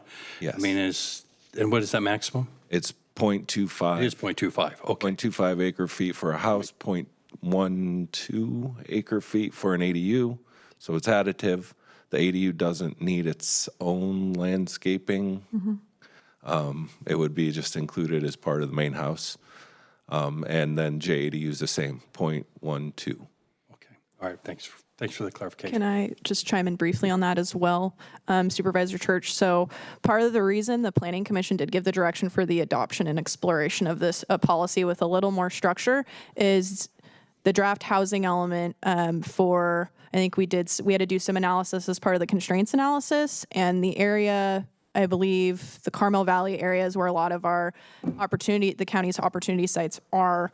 And with doing a conservative estimate per unit, it was approximately like 269 acre feet of water was needed just to prioritize that housing growth. And so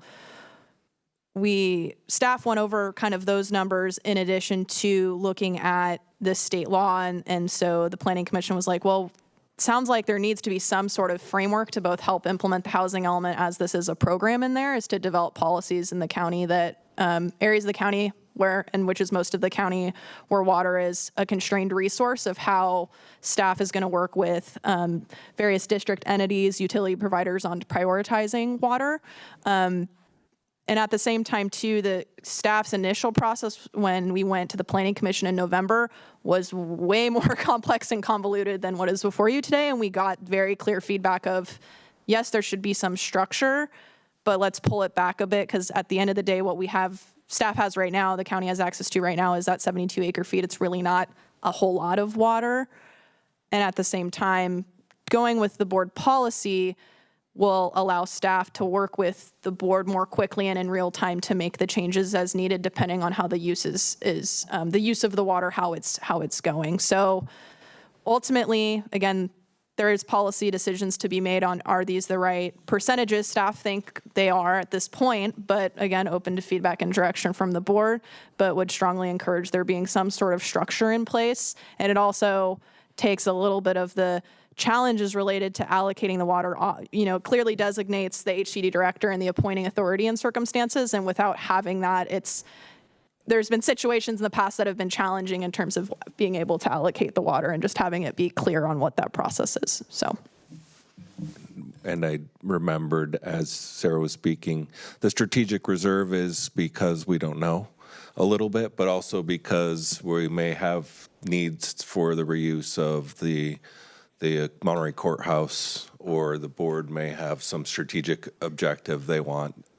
We're just setting that small portion aside for to be determined use at some point.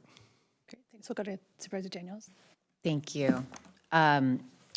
So I've got some questions that maybe we could just answer as we go along, but I also have some comments. And the first comment is that I really appreciate the work that's gone into this. I went back and watched one of the Planning Commission hearings, the second to last one, just to sort of understand how we got to where we are. And it's clear you put a lot of work into this. And it's also clear you spoke to a lot of different stakeholders in order to get to this place. And so you did the tough work that now we don't have to do. And I just really see that in this presentation and in the development of this policy. And I just want to say how much I appreciate that.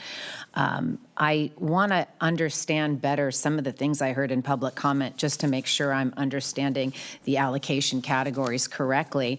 One of the things I've heard over and over a couple times, maybe twice, and I saw it in lots of letters, is that the concern is that 80% is going to large developers. Is that an accurate interpretation of the category for planned housing growth? Not entirely. We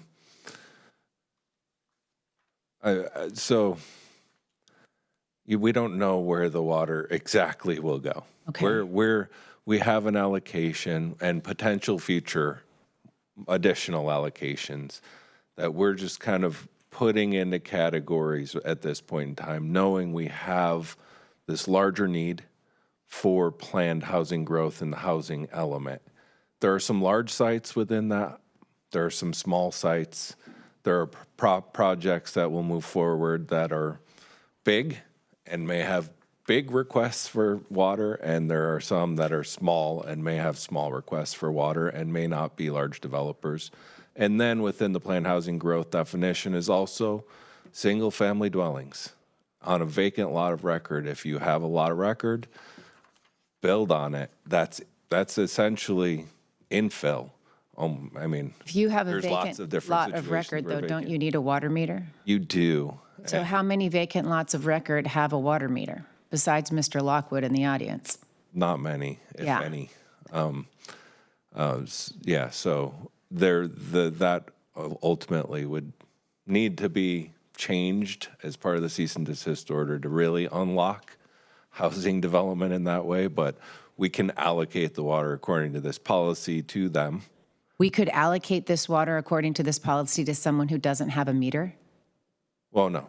Okay. So at the time they're ready to pull the building permit, they won't be able to set a meter, so they can't build a house. Right. They won't have a water to serve the house, and that's not. So is that something we could clarify? Because the concern that the water will go fast to entities that might just sit on it, is there clarification in this policy that it would be available to buildable sites, and buildable is you have a meter, a water meter?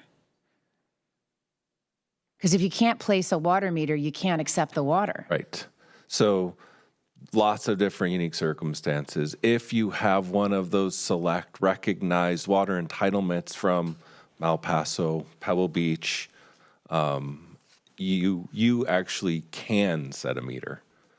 And then, there's potential additive ways in which you can get more water through that meter that you can now set. So that's a precedent I wasn't aware of. Yeah. You could pay $250,000 an acre foot and set a meter on your property.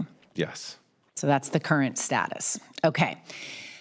So now you could get free water and set a meter. So those 200 lots in Carmel Valley that were referenced, which probably most don't have meters, could get this water as per this policy and set a meter. CalAm will not set the meter. Okay. Because of the cease and desist order.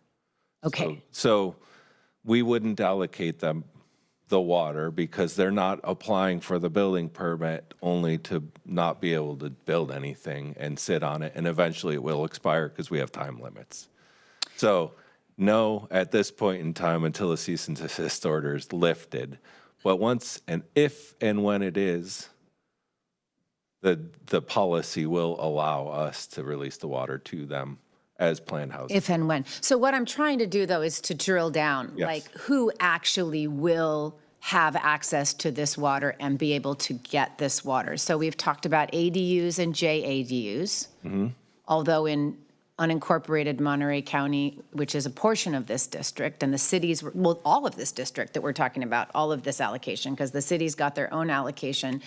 If you're on sewer, you have a pretty easy pathway to get this water, build an ADU and a JADU. If you're on septic, you don't. A little bit more tricky with environmental health to get, I almost said behavioral health, but it's so stressful you could end, no, I'm sorry. So it's harder. Yeah, depends on lots. Okay, so the reason I asked that question is because I'll reference what Mr. Orozco said, which is it would be unfortunate for a large development to eat up the entire 51 acre feet of water in this allocation. So what other guardrails are in that? Is there a density requirement? Is there anything else that could help us sort of be reaching our goals and not spending this all on luxury homes? Yeah, so there are two procedural paths that are spelled out in the various categories, housing and the first come, first serve, where if you have a ministerial approval, which is just a building permit, then you have to meet the criteria to get the building permit and the criteria to get the water allocation. That criteria right now for planned housing growth is multifamily developments that have at least the 20% inclusionary required and that have a minimum of 10 units per acre. So because that is actually what we must permit ministerially under the housing element law on housing opportunity sites, those things could go directly to a building permit without going through a discretionary review at the planning commission or board. So that's what's built in. Could someone build a whole bunch of apartment units with 20% affordable and pretty dense development and take up all that? Theoretically, yes. But if we put a cap on it, then we either have to deny that ministerial permit or we have to make it discretionary, in which case it's no longer ministerial and it doesn't really meet the spirit of the law. So we did think through that quite a bit. Got it. Okay, so I'm glad the Planning Commission did that thinking.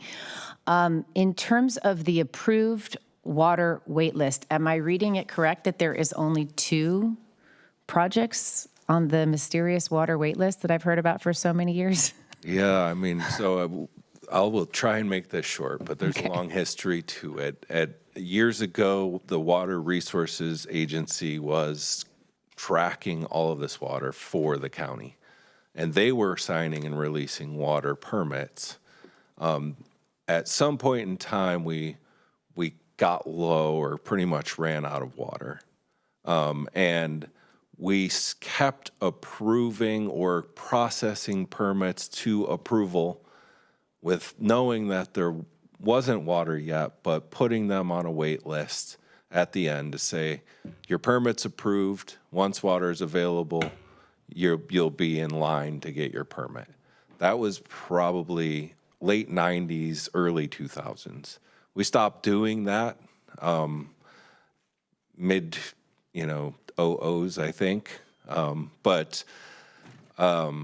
That water wait list had been established. It got transferred over to RMA, which is now HCD and Public Works, HCD, and dusting this off when we got the new allocation, contacted all those people on that list to find out if they were still waiting. Most are not. There was one person still said, yes, I have a vacant lot. I still want the water. Most everyone else had purchased Malpaso or Pebble Beach water or had moved on. There is also a one project that was approved by the Planning Commission years ago that was given an allocation, Carmel Valley Ranch, of 8 acre feet. They've never used it.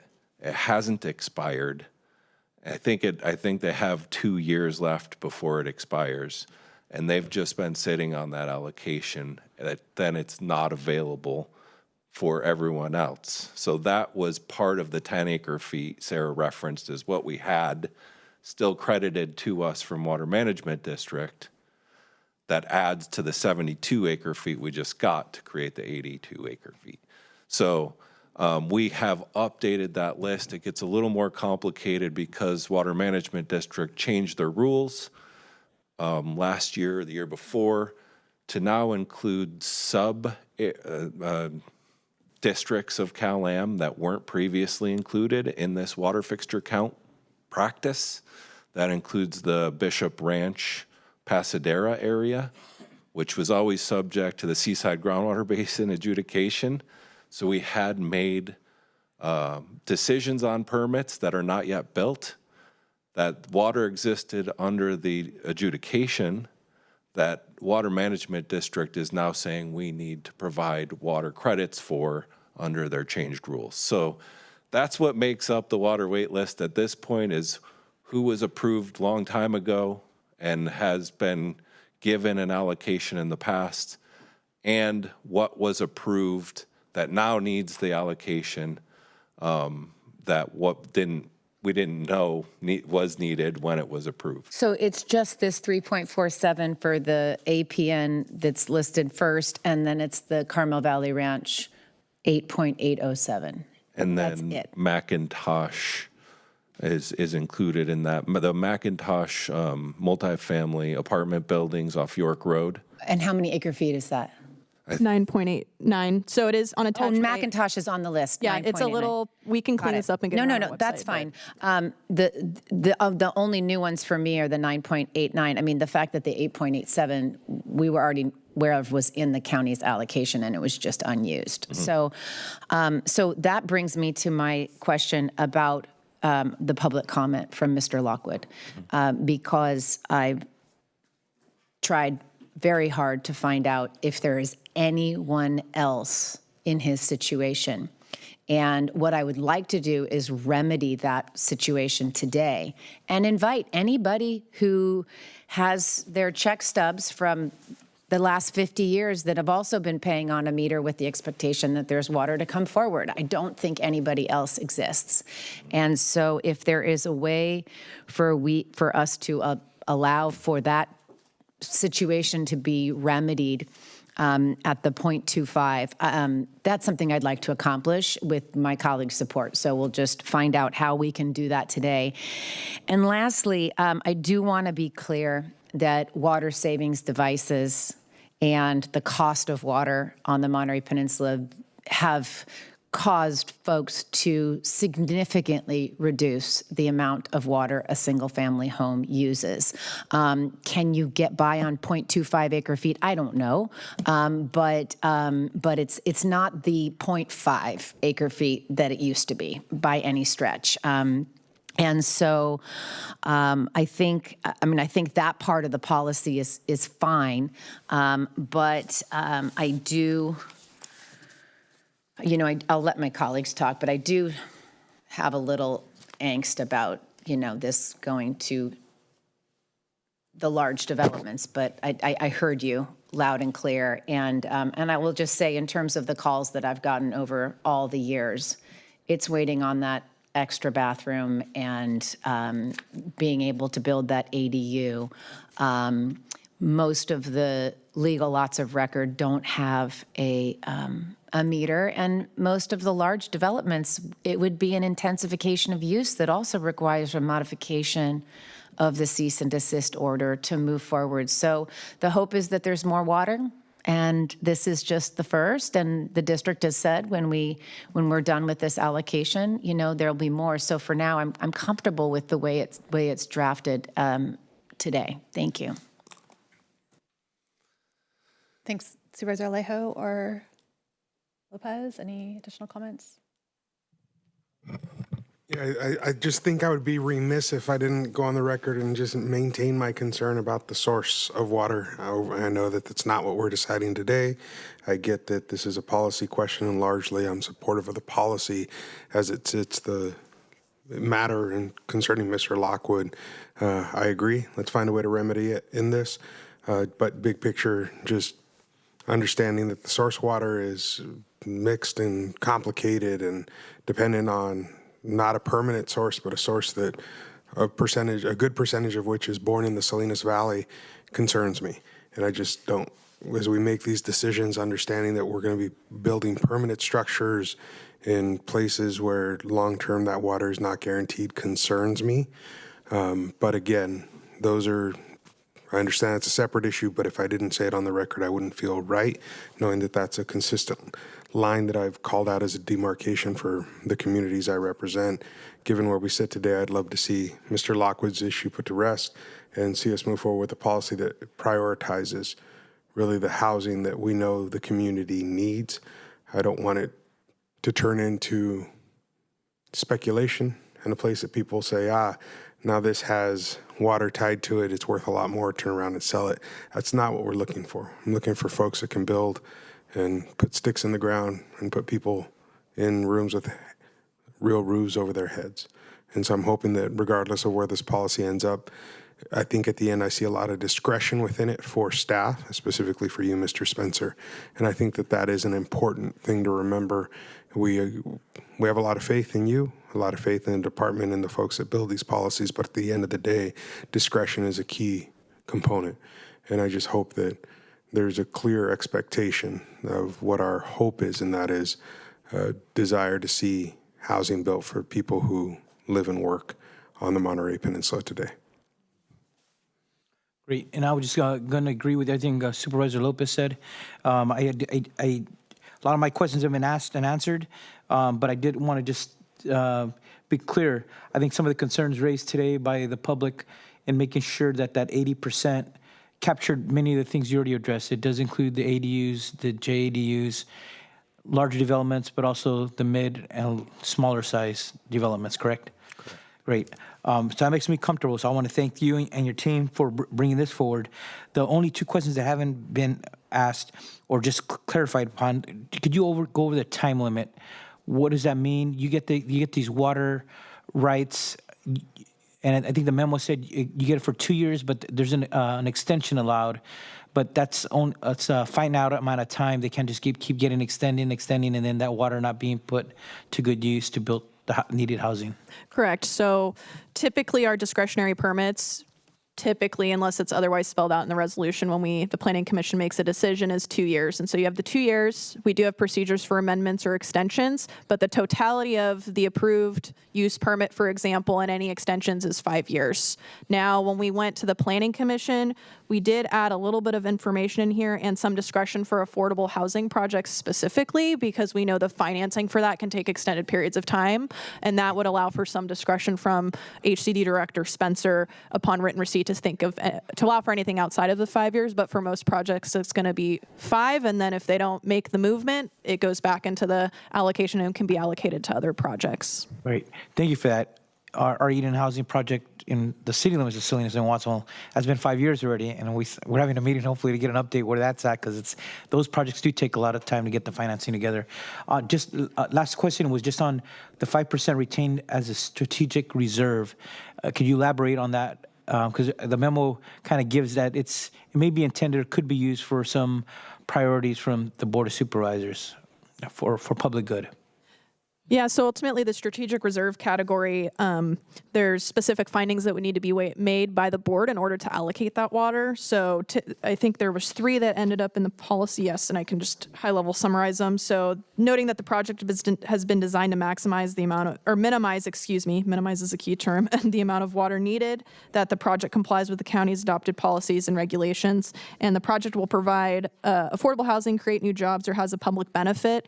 And so part of the strategic reserve category 2 is if there's a project that may not neatly meet any of the categories listed, there could be some discretion from the board in terms of getting that water out of the strategic reserve if, again, those specific findings could be made by the board. So trying to give some parameters, but also allow for a little bit of flexibility for projects that meet the better intent of some of the county's goals as it relates to growth and allocation of water.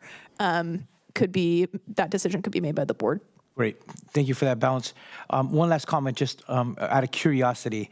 Does in any development or ADU, does any rain capture technologies get factored in where people you end up using rainwater for the landscaping and therefore be able to use their 0.25 allocation for other household purposes?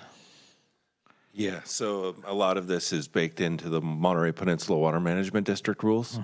I'll go back to the water application form.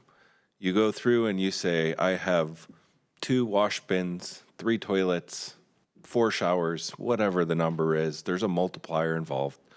And then you just total it all up.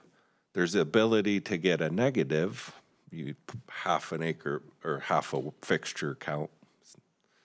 It's point, yeah. Anyway, by installing instant hot water systems, and then you have to calculate your landscaping demand, and that is it's a formula, and I'm not sure I could even attempt to fill out that formula, but you do get credits for things like rainwater catchment systems, gray water systems, and so that reduces the number you have to use for that line item in your water form, and then the total number at the bottom wouldn't exceed 0.25.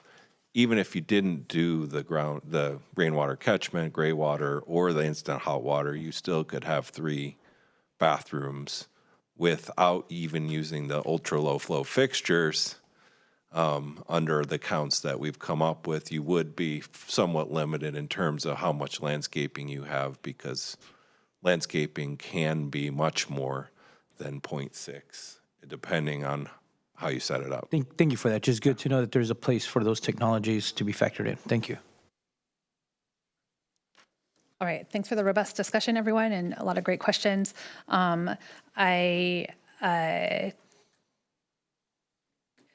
Just a couple questions. If and when the water district has additional allocations, do we expect that they would follow the same percentage distribution, or would we have those come back and assess where we're at? And we don't have an answer, which means we would reassess. Yeah, I don't know how the Water Management District will release water.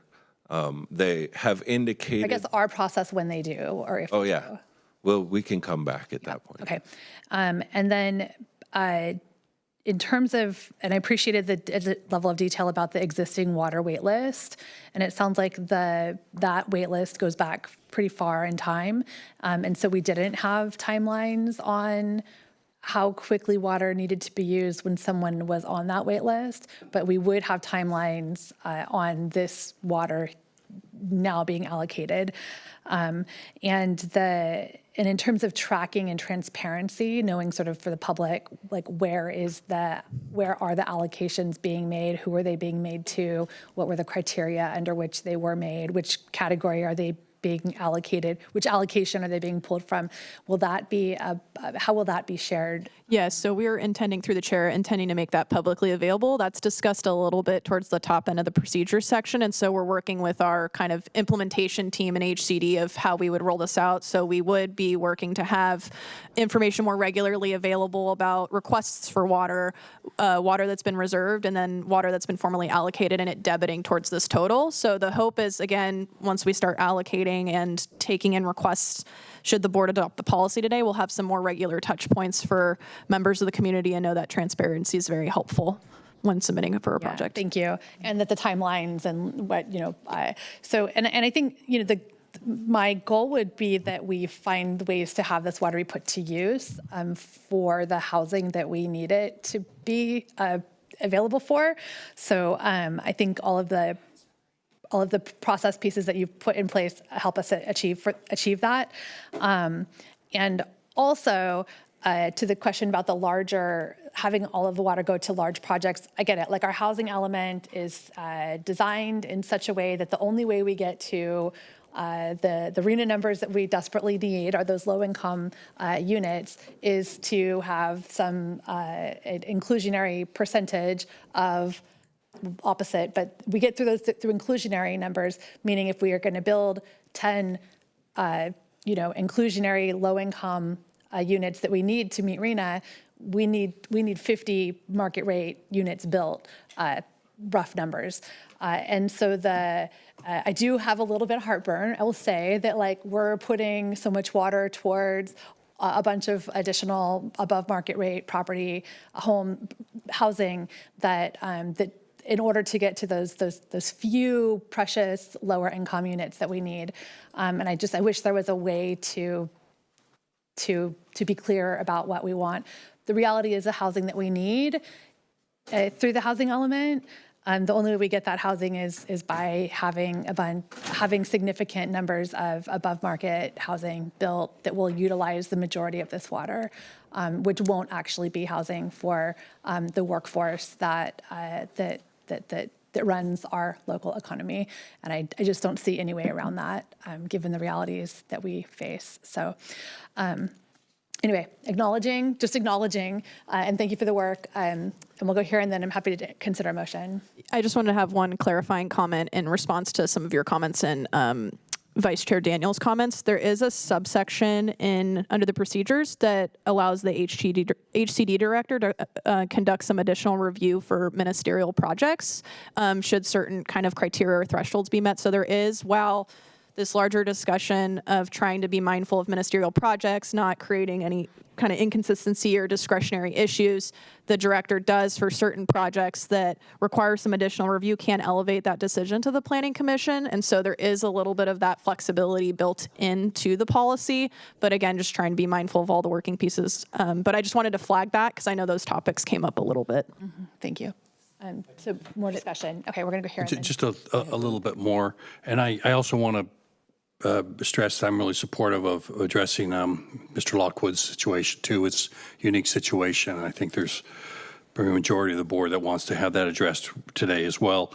I want to make sure I understand the meter situation and how it applies to an ADU and a JDU.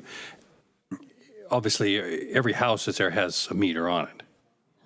So if an ADU is going in or a JDU, do they need a separate meter, or is that they use the same meter?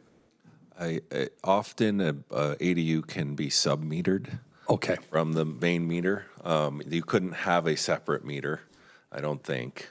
But JADUs share the same meter. They're internal to an existing. That's what I thought. I just want to make sure I was clear on that because, as we talk about here, again, I have a real concern here with, as been addressed by multiple comments, that a big chunk of this is going to get taken up in a development or a couple developments, and then we're going to build more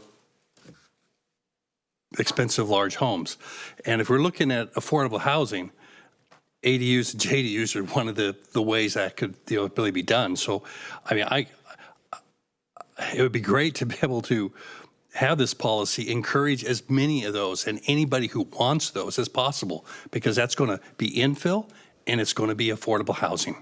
And that's just a win-win all the way across. So I don't know if there's any way to build this onto that as to prioritize it, but I really think it's one of the best ways to address that, the affordable housing out there, and any, you know, and just try to limit this threat, because all we need to do is have this 72 acre feet out there and somebody comes in and gobbles up half of it, and you know, then we got to wait for the next bunch that comes in. So I guess that's you know, that's my concern on trying to work this into there as well. Can I offer a suggestion? Sorry, okay, yeah, thanks. I don't have the document right in front of me, but in light of what Supervisor Church just said, and that being one of the concerns that has been expressed and that two supervisors have shared from the dais, I'm looking for your presentation and I'm not seeing it. If you could just bring up the page that had the bar graph with the various allocations on it. Could you share staff rate, please? Sonia helped me out. Let's see here. All right, it's page 9. So I wonder if the confusion is really coming from planned housing growth category. Could you pull out a segment of that planned housing growth that is instead labeled ADUs and JADUs? Has that been proposed at all? I know we got a letter from the Carmel Valley Association that had some different categories created that might be useful. But in terms of that, could a portion of the 51%, and maybe you've addressed, you guys exhausted this conversation at the Planning Commission level. I know that. So please let me know if this is like deja vu and you're having the same conversation you had already. But has there been any discussion about pulling some of that planned housing growth out and having ADUs and JADUs be its own category? Not specific. Well, so we started actually with a outline of a draft policy really from the inception at the first Planning Commission meeting that had a bunch of different categories, which would have included things like different categories for housing opportunity sites, single family dwellings, ADUs, commercial, you know, on down the line. And so a little bit, yes. The direction we got was simplify it. Yeah. And so we came up with 4 categories, really 3, if you kind of set aside the water wait list, which was always kind of part of the discussion. So we simplified it to 3. Feet. We lumped it under one category and then just had first come, first serve for everything else. So just for fun though, 25 acre feet could get you at, how much were you allocating for an ADU or a JADU?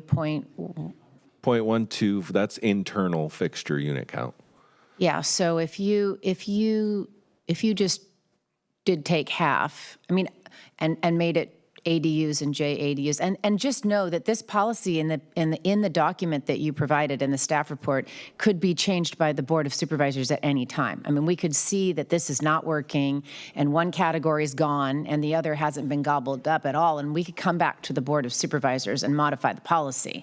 So if the concern is that a large project is going to eat up that 51 acre feet of water, you know, at this point in time, we could cut it in half and reserve half of it for the ADUs and the JADUs. And I will say, you know, 200 in unincorporated Monterey County is, in fact, to some extent, some people may have the septic capacity, but the dollars and cents start getting less viable when you have to put in a new septic system for your ADU. And that's a path that a lot of people do have to take. So, I mean, I'd be open to that, or, you know, I mean, that would satisfy some of those concerns if that's something that the board is interested in. I'd support that, because that'd be 200 ADUs, and if you had JDUs, it'd be even more. Mm-hmm. And they don't have the septic issue either, so there's the options there. So maybe the motion, if you don't see any issues with that, could be that, that we go with the staff recommendation with one modification, and that would be that under planned housing growth, you split that into two categories, and the JADUs and the ADUs become their own category. And again, I'll repeat that this is subject to, and any updates that you provide us that it's lopsided and one category is gone and the other's not, or something. We have the authority to modify the policy. Okay, great. And then the second thing that I would like to include in a motion would be Mr. Lockwood, and I'm looking to you for the best way to do that. Is it to add him to that water wait list and it be one of the projects that's guaranteed upon adoption of this, or is there another recommendation that you have? That would probably be the easiest way. It would come off the top. The only issue with that is, would we apply an expiration date or not? I think that also applies then to, as we would with if you everybody. allocate it from the strategic reserve, which is the other option, but water wait list or strategic reserve, I suggest the water wait list. It comes off the top. It's just minor amounts of decimal points that are affected in the other categories then. So, but the 5 years, if we're applying a time limit to it, I don't know if we've actually been through that step to talk about. I think Carmel Valley Ranch has got 2 years left. Everyone's in a little bit So even of a Carmel Valley different Ranch and situation. their 12 acre, the 8.8 acre feet has had the 5 years. Well, no, they had more than 5. They're well past 5 years at this point. They had an entitlement approved and extended multiple times, and a letter from prior director that preceded me, and so we're just honoring that until it expires, runs its course. At Okay, this point. so there was a formal extension that was offered. Okay, so yeah, I don't know that we can modify those rules. No, So but we can apply the 5-year maximum time limit to the allocation. Put them on, put the property that Mr. Lockwood owns on the water wait list. Assign the 0.25 acre feet for a 5-year period. and we all should be working on long-term water supply within 5 years anyway. Okay, so is that a motion? Are you Yes, making that's a motion. I have just a question on the motion. Second. So we have a second, so a motion from Daniels, a second from Church, and discussion on the motion. Just a question on the motion. I didn't understand that category. What percentage for ADU or JADU? Staff also was requesting that clarification. Thank you. Half of the planned growth category. Yes. Thank you. So if it's 51.125, it's just going to cut it evenly in half. 25.5. And how would that play out if we get some significant housing projects and we only use, and they're only half of that is available to them because we put the other 25 plus for ADUs? Would that be counter to our housing protected our housing goals Yes. and our housing element requirements? Well, so most developments, 25 acre feet is more than enough. So let's say even some of our larger developments at this point are about 15 acre feet. So there'd still be 10 left over. We will be looking at that and going, okay, maybe we need to consider changing this policy. We don't know entirely where all the demand will come from. Mm-hmm. Will it be in the first come, first served category? Will it be ADUs and single family dwellings? Will it be planned housing growth on housing opportunity sites? We know of builder interest. We know of kind of the maximum number in that latter category.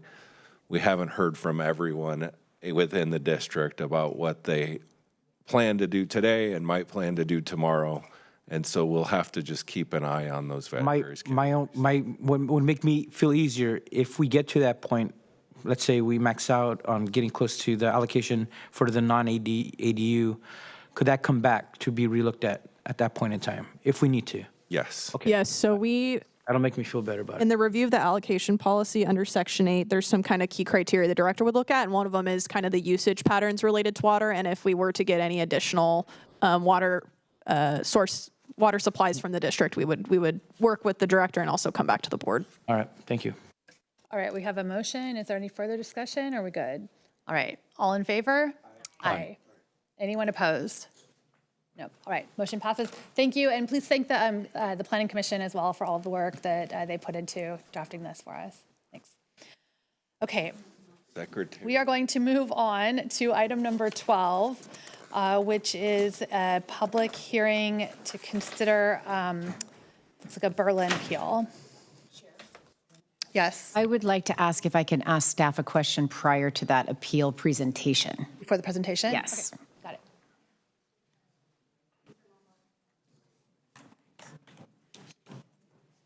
Okay.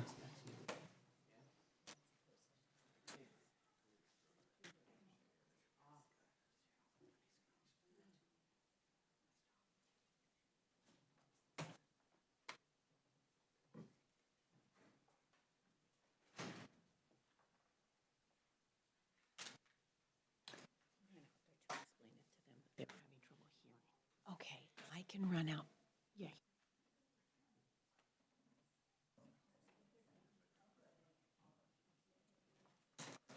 You got wrapped into the whole water district morass.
Okay, we're going to continue on.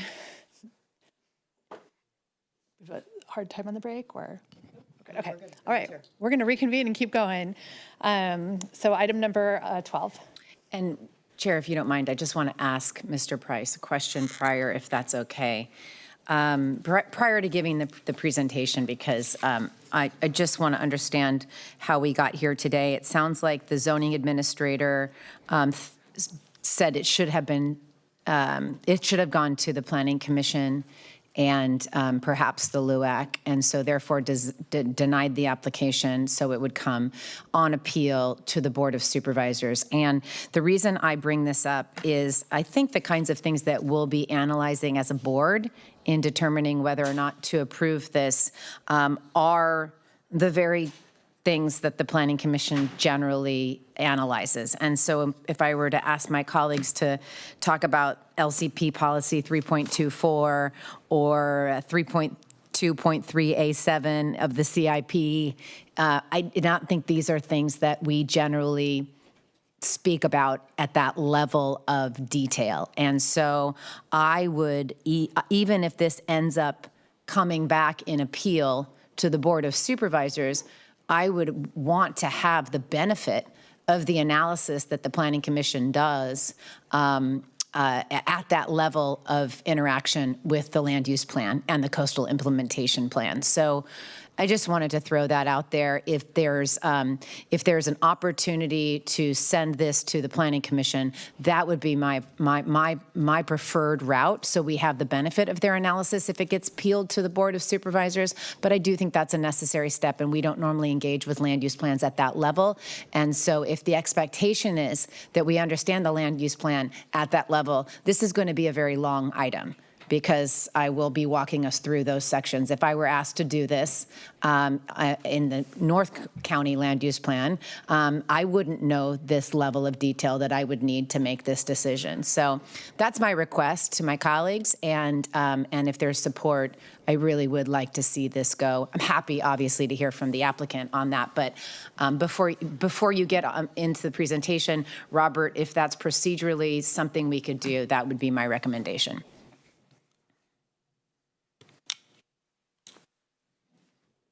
Or Kelly. Is the question to continue this item? We could continue it if you can continue to the Planning Commission. Can you continue to the Planning Commission or remand it? No, you'd be remanding it to the Thank Planning you. Commission. Then that would be my request. So you're suggesting that this board hear the item and just move directly remand to, so is that a motion to, given the?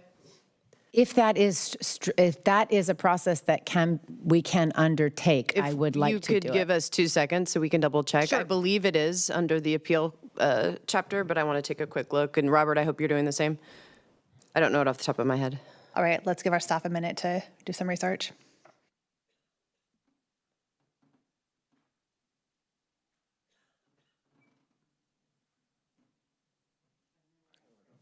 Or Mr. Spencer, who may have already done that research. Yeah. Well, I mean, it's probably better coming from Kelly and Robert, but there is the I didn't have a heads up, so I don't know it off the top of my Right. head. Okay. So there is the ability to remand this project back to the Planning Commission. It may then end up on appeal back to the board, but you could remand it back to the Planning Commission for review and discussion. I would like the benefit of their analysis. I'll just say that was a question that I had as well. I wasn't quite sure the process, but you articulated it much better than I would have. So I would support, if that's a motion, I would support it. I would support it, but I know the applicant and the appellant, well, both sides are here. I don't know if they want to be able to speak to that before we take a vote on it. Yeah, they should definitely be given an Right. opportunity to speak on the remand. They've been waiting here all day. Absolutely. Yeah, they should be heard. Sorry, just to clarify, so is that a motion? Yeah, that's a motion, and I would obviously like to, and we need to hear from the applicant. Okay, so I'll second your motion, and we'll do public comment, I guess, on the motion before we vote. So we'll invite Anyone for public comment on the motion that would be to remand this item back to Planning Commission so that they can review the item? And through the chair, really quickly, could we just clarify if the motion is also that this should return to the LUAC as well, or just Planning Commission? I would suspect if you're going to the Planning Commission, you might have time to squeeze in a LUAC, but I'm not making it contingent on that. But if the timing works, that would be also very helpful. Thank you. Is there any public comment? Would the applicant or appellant like to speak on the motion of remanding this back to the Planning Commission? Yeah, please.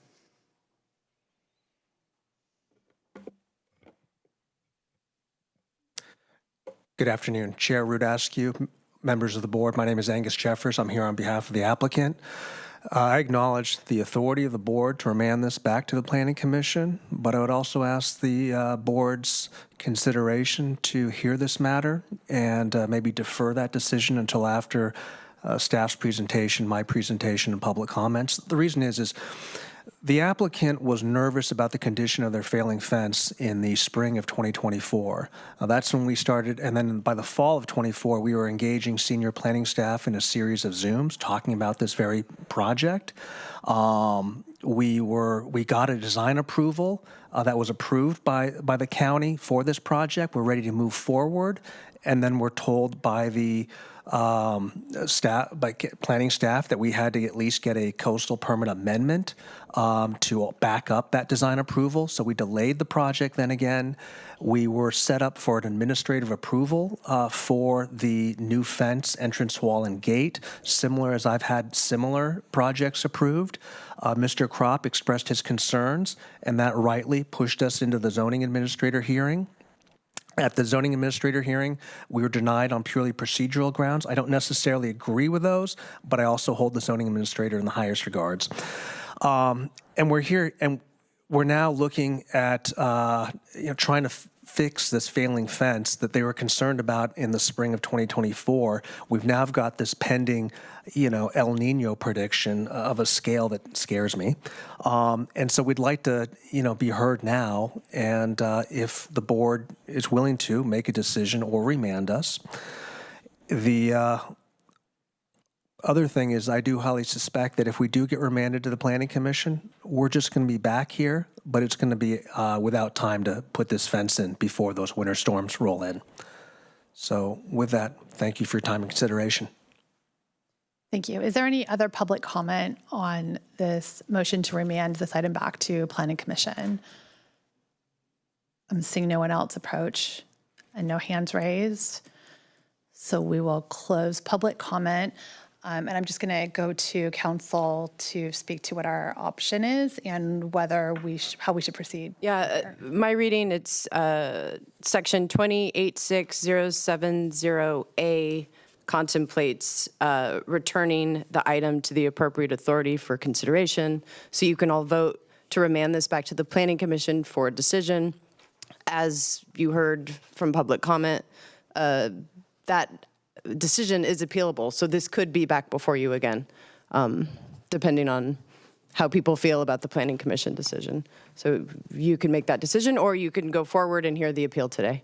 We have a motion to remand on the floor. I was just saying the options. Okay, cool, thank you. Yep. So any other discussion on the motion to remand back to Planning Commission? I will say yes, that I just want to reiterate what's at question here is the critical viewshed policy and whether or not it's in a specific Rocky Point development area or not. I mean, these are things that need to be analyzed. And so even if it comes back to us, we will have the benefit of that analysis, unless my colleagues are wanting to do that today, which we can take the time to do if we need to. So I support the motion. I made the motion, and I think we should just move forward.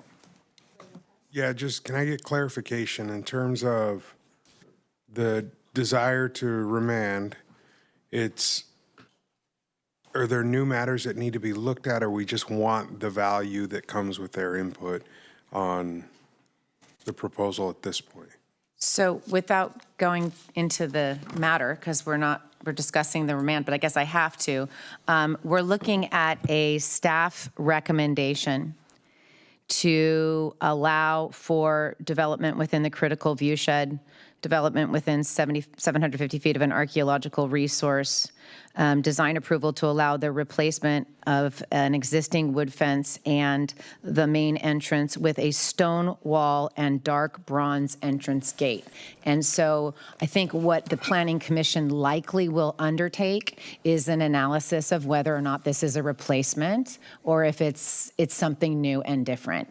And so they'll be looking at the policy. I only briefly went through it, but there was a point, I think, made by the applicant that it was in the Rocky Point area and was included in the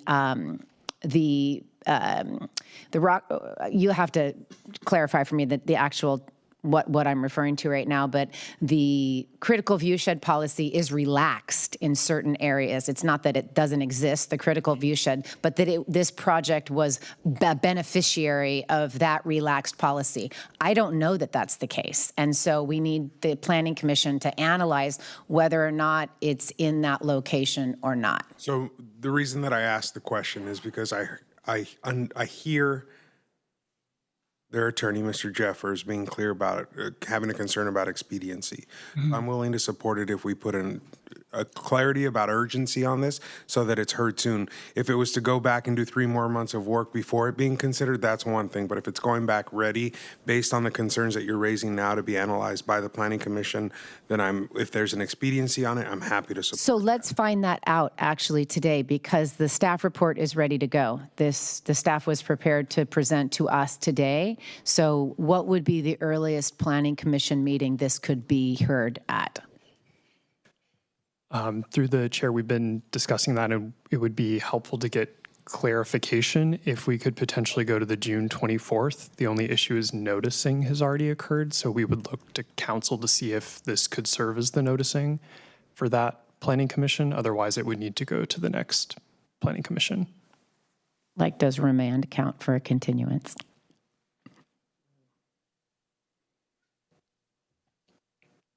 I suppose if you're setting the date at this remand, I think we'd be okay, and we have people in the room to acknowledge that that's being done. Happy to do that if we can do that for expediency purposes. That means it would probably come back in early August then here, correct? What's the date that was just A challenge. identified? Through the chair, June 24th. Okay, so June 24th for Planning Commission. If we're able to, I saw nodding from our applicant about having this be the notice continuance date. And then depending on what happens at Planning Commission, it would then could be appealed back to this board in August. So I think to answer your question, Supervisor Lopez, about timeliness of things. So is there any additional discussion, or do we have a motion? I'll ask for all in favor of that motion. Aye. Aye. And just for clarity's purposes, the motion was to the date certain of the Planning Commission, June 24th. And we could ask staff if it's not part of the motion, but if, as chair, if you could make some room in August, if there is any room to be had, that would be good to know that it would be. And it would be a much quicker decision if we have the benefit of that analysis. Right. All right. Thank you. Yep. Well, yeah, thanks. We'll take a look at that. Okay. I think we'll figure out how to make that happen if it needs to come back to us. All right. Thank you. Thank you. Great presentation. Thanks for being prepared. All right. With that, we are now moving on to item number 13, which is to introduce waive reading on an ordinance to require spaying and neutering of dogs and cats in Monterey County.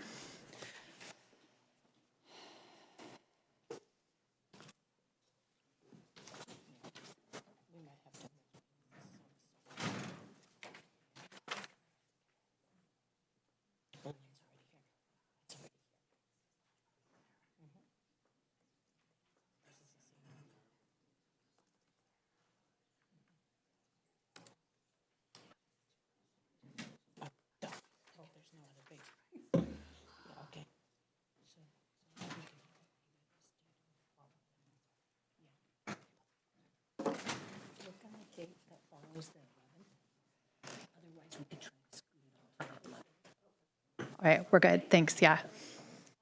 Good afternoon, everybody. Elsa Jimenez, the Director of Health Services for the County of Monterey, and with me today I have Cindy Burnham, Animal Services Administrator. All right, let's bring up our slides. Sorry, what? Share. Just share.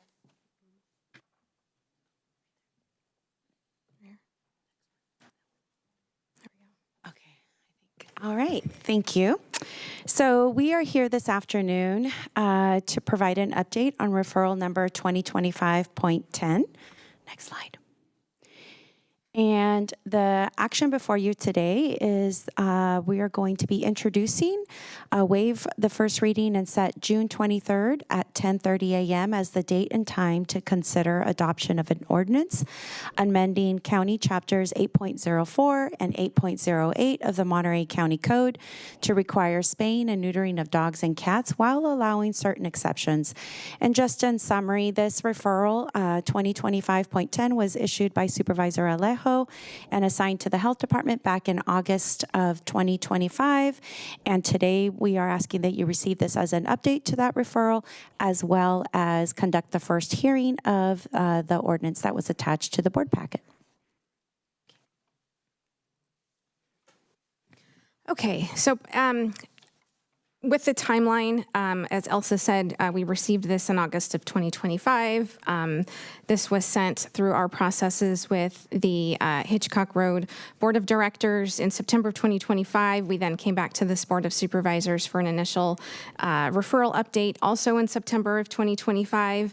The Board of Directors for Hitchcock Road received more information in November of 2025, presented by staff that included information on spay-neuter ordinances in general, common industry understanding regarding the challenges that are found to impact the effectiveness of such ordinances in current times, as far as in 2025 and 26, as well as feedback from other California agencies with existing ordinances and current challenges. It was important to try to present information on what current challenges are in our communities and with other agencies.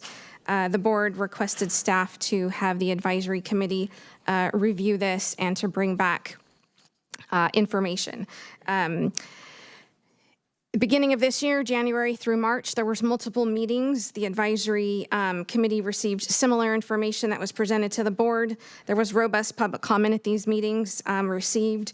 We received information from the animal rescue community, City of Seaside Police Department, which included the chief and their ACO, the SPCA for Monterey County Director, Santa Cruz current manager at Santa Cruz Animal Services, as well as previous director Melanie Sobel and Lisa Carter from Santa Cruz Animal SPCA, I'm sorry, as well as members of the SNP bus organization.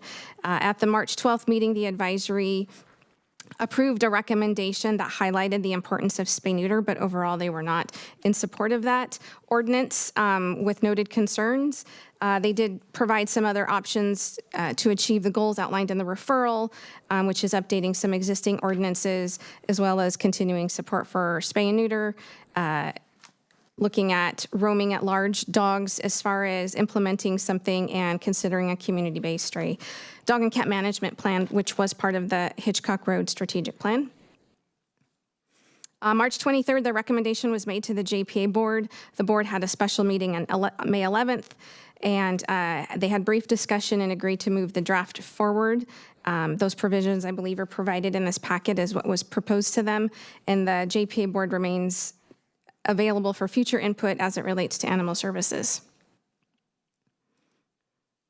So what is attached today is a draft mandatory spay-neuter provision for dogs and cats in an unincorporated Monterey County for the board's review. This ordinance took into account the referral language, a county spay and neuter ordinance that would require most dogs and cats in unincorporated areas to be surgically sterilized with reasonable exemptions for licensed breeders, working animals, and those with medical conditions. Staff and council reviewed multiple ordinances throughout the state regarding best practices, including the ordinances of Seaside and Santa Cruz. We did ask the SPCA for Monterey County to provide feedback on the exemptions, as well as the Sheriff's Department. We also, in looking at this and drafting this ordinance, we're cognizant of the lessons learned, the rooster keeping ordinance, which is under review and with some consideration for changes in that the administration process it created did create a workflow issue to where the impact was not met within the community. So the first things that this key elements of this draft do is they amend 8.04.010, which adds the definition of spayed and neutered, which was not previously in our Title 8. It also amends 8.08, which inserts the word mandatory spaying and neutering into the mandatory licensing and vaccination sections of Title 8. The key provision of this: no person shall own, harbor, or keep within the unincorporated area of the county a dog or cat over the age of 6 months, which has not been spayed or neutered, unless such person qualifies for an exemption. So, sorry, trying to keep up my notes. So mandatory is used given the purpose of the ordinance to mandate compliance. It is noted in the Santa Cruz ordinance. Seaside uses both required and mandatory, so it was a choice. 6 months is a commonly used age in ordinances and practice. We do have exemptions, which I'll get to, that could be applied if there's a situation where a specific breed of animal if it is not able to be altered at 6 months of age with a medical exemption. This does not include an unaltered animal certificate licensing process. It does require compliance, an already established breeder kennel permit in section 8.12, or getting an exemption. It also does not include feral cats, as there is a separate definition for feral cats in Monterey County Code. It's recommended to address this separately in the adoption of a community cat-related ordinance when other ordinances are updated, which is something that has been in progress through the advisory committee. The exemptions: dogs or cats documented as being appropriately trained and currently being used in public law enforcement agencies for law enforcement activities, including search and rescue or service agencies that assist disabled persons. Dogs and cats certified by a licensed veterinarian as having a health reason for not being spayed or neutered. Dogs and cats residing in a kennel, boarding, or pet shop holding a valid permit issued pursuant to Chapter 8.12. And dogs and cats which are owned and kept in the custody and control of a non-resident of the unincorporated area of the county who are temporarily visiting or traveling through the unincorporated areas of Monterey County for a period of less than 30 consecutive days. And as a note, dogs that have been deemed potentially dangerous or vicious, or dogs and cats that are repeat offenders of other Title 8 sections would not qualify for an exemption. For enforcement and management, we would start with conducting a public awareness campaign to inform the public and pet owners of the new ordinance, share available resources for spay and neuter services in the county. Pet owners can then choose to comply, receive a breeder's permit, qualify for an exemption.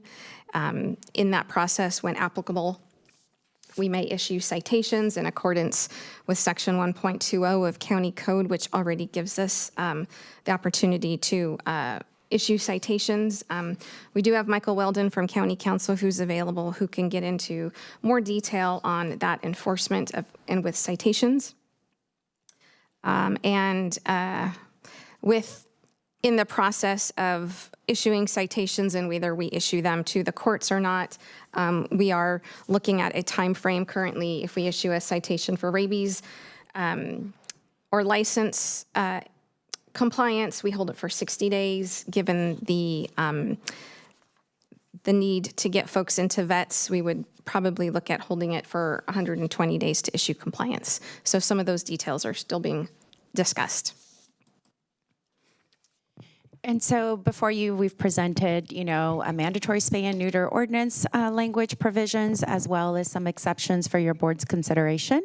But we do want to just lift up some of the potential barriers that we would be presented with to be able to ensure that we are successfully enforcing and implementing the ordinance, and then more importantly, that our residents are able to comply. I don't think I can stress enough just how we have an extreme lack of veterinarians, not only here locally, but across the United States. And just to exemplify this, there are no veterinarians between Salinas and King City. which creates a problem for residents in the unincorporated areas in that part of the county to be able to access critical veterinarian services. Earlier today, you all talked about just the rising costs of living, of housing, and other pressures. Everyone is feeling the cost pressures. I think Chair Askew mentioned about just even when you go and fill your gas tank. And so I think we just need to recognize that families are facing a lot of economic pressures, and being able to comply with the mandatory spay and neuter is going to, and we're going to have to make sure that we are providing low cost or no cost access for the residents.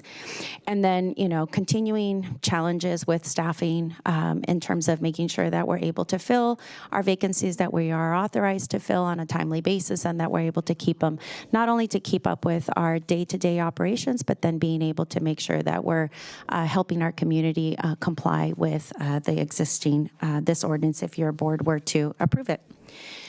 And then next steps, aside from thanking you for your time and answering any questions you may have, and seeking your input on the draft language before you, would be for us to return on June 23rd at 10:30 a.m. For your board to consider adopting a draft ordinance. So with that, we'll take any questions that you may have. And as we mentioned, County Counsel Wilden is here with us to answer any specific questions related to the ordinance language. Great, thank you. Do you want to public first, or do you want to comment? I'll comment. Okay. I'll go to questions. Okay, perfect. We'll start with questions then. Thanks. Oh, no, just comments, and then I could go to questions after hearing from the public. But I first wanted to thank staff for doing this presentation and bringing forward a potential draft resolution for my colleagues to consider here today. But I did want to, before we hear from the public, just to acknowledge Matthew and Eli David, and I know there's some other of their colleagues here, high school students that are here, but this was a proposal, a policy proposal that came from them. There were two of my young supervisors last summer. We debated another issue during that program, but after completing that program, they brought this issue forward, and I was willing to take it up because during my 10 years on this board of supervisors, it has come up repeatedly, but we kept kind of kicking it down the road. And then when these young people said, maybe it's time for us to consider, and they brought facts forward about how many of animals at Hitchcock are euthanized. Some animals are sent other counties, other programs. Some are adopted, and that is great news. But we know that whatever we're doing now, it's not enough. When we see over 1,000 animals that get euthanized a year, that should trouble all of us, especially all of us that are pet owners. We know our pets are like our family members. And we approach this issue with a lot of compassion and care. And what is the best strategy that the County of Monterey could be doing to address this problem? And spay and neutering is one of the most humane ways to try to address the overpopulation of animals taking place all over our county. So I wanted to, before they speak, I wanted to acknowledge and give them credit for bringing this forward, because it was one of those few examples where young people are saying, there's an issue that needs to be addressed here. The status quo is not enough. And what could we be doing better to address this issue? And I think this is one of them. And I want to frame this, we're not approaching this ordinance as the cure-all. This is not the total answer. We should be doing many things. We should be continuing to do the community education. We should continue to do the spay and neuter clinics. We need to provide the resources needed at our Hitchcock shelter. But we should also have a policy and an ordinance that says this is the right thing to do as pet owners to address this crisis that we have in our county, because we're all paying for it. All taxpayers are paying that cost when our shelters get full, when animals are having to be euthanized or sent out of county to other programs. We should be trying to solve this and tackle it here.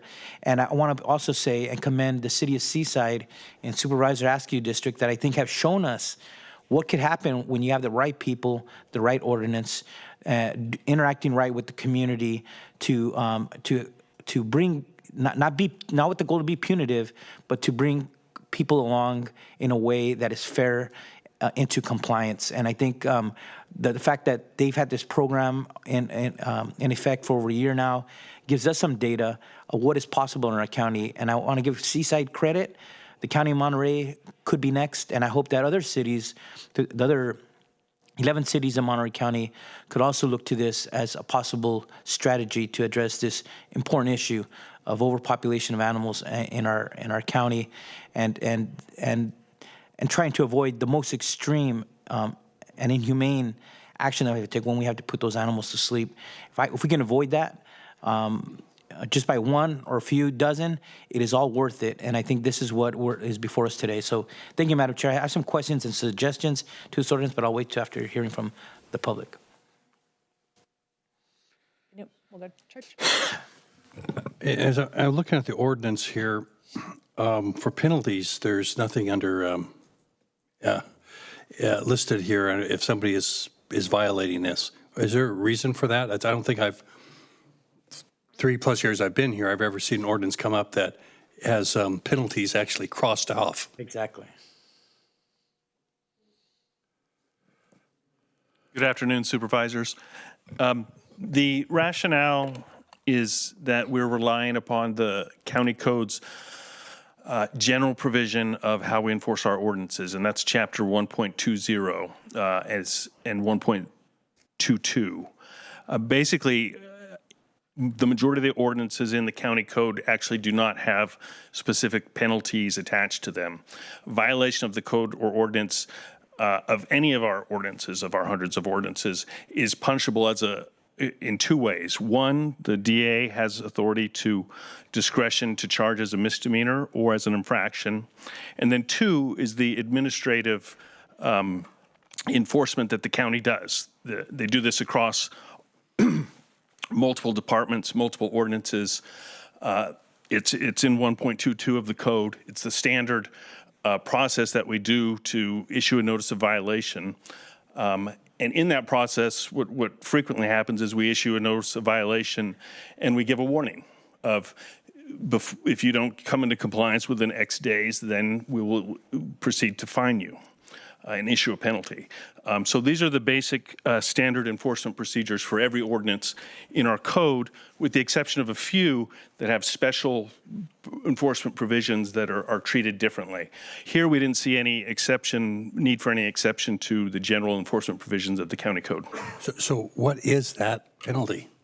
So the penalty, the process for the administrative code violations is for every ordinance in the county is you get a notice of the violation, time to correct it, and if you don't correct it, the penalty for the first violation is, I believe, $100. Penalty for a second violation is a $200 fine. Penalty for beyond that is $500 fines per violation. That's the standard. So citation. The way I see the ordinance written right now, somebody can violate it 3 times after a warning, 100, 200, and 500.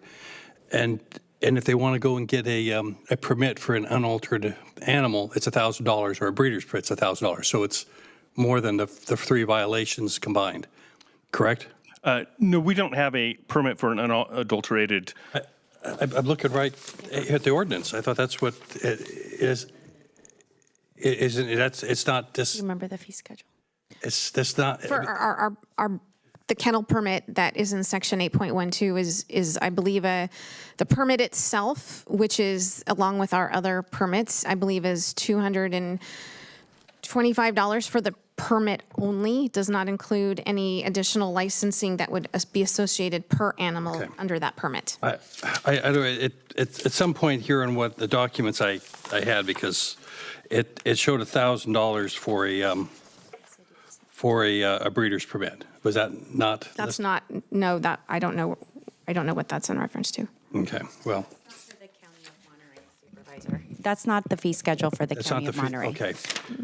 Maybe it was within another one out of here then. So what is going to be what would be the cost then for those permits if we adopt this? There's no change to the permits. The only permits available right now are the kennel, I believe, and pet shop permit.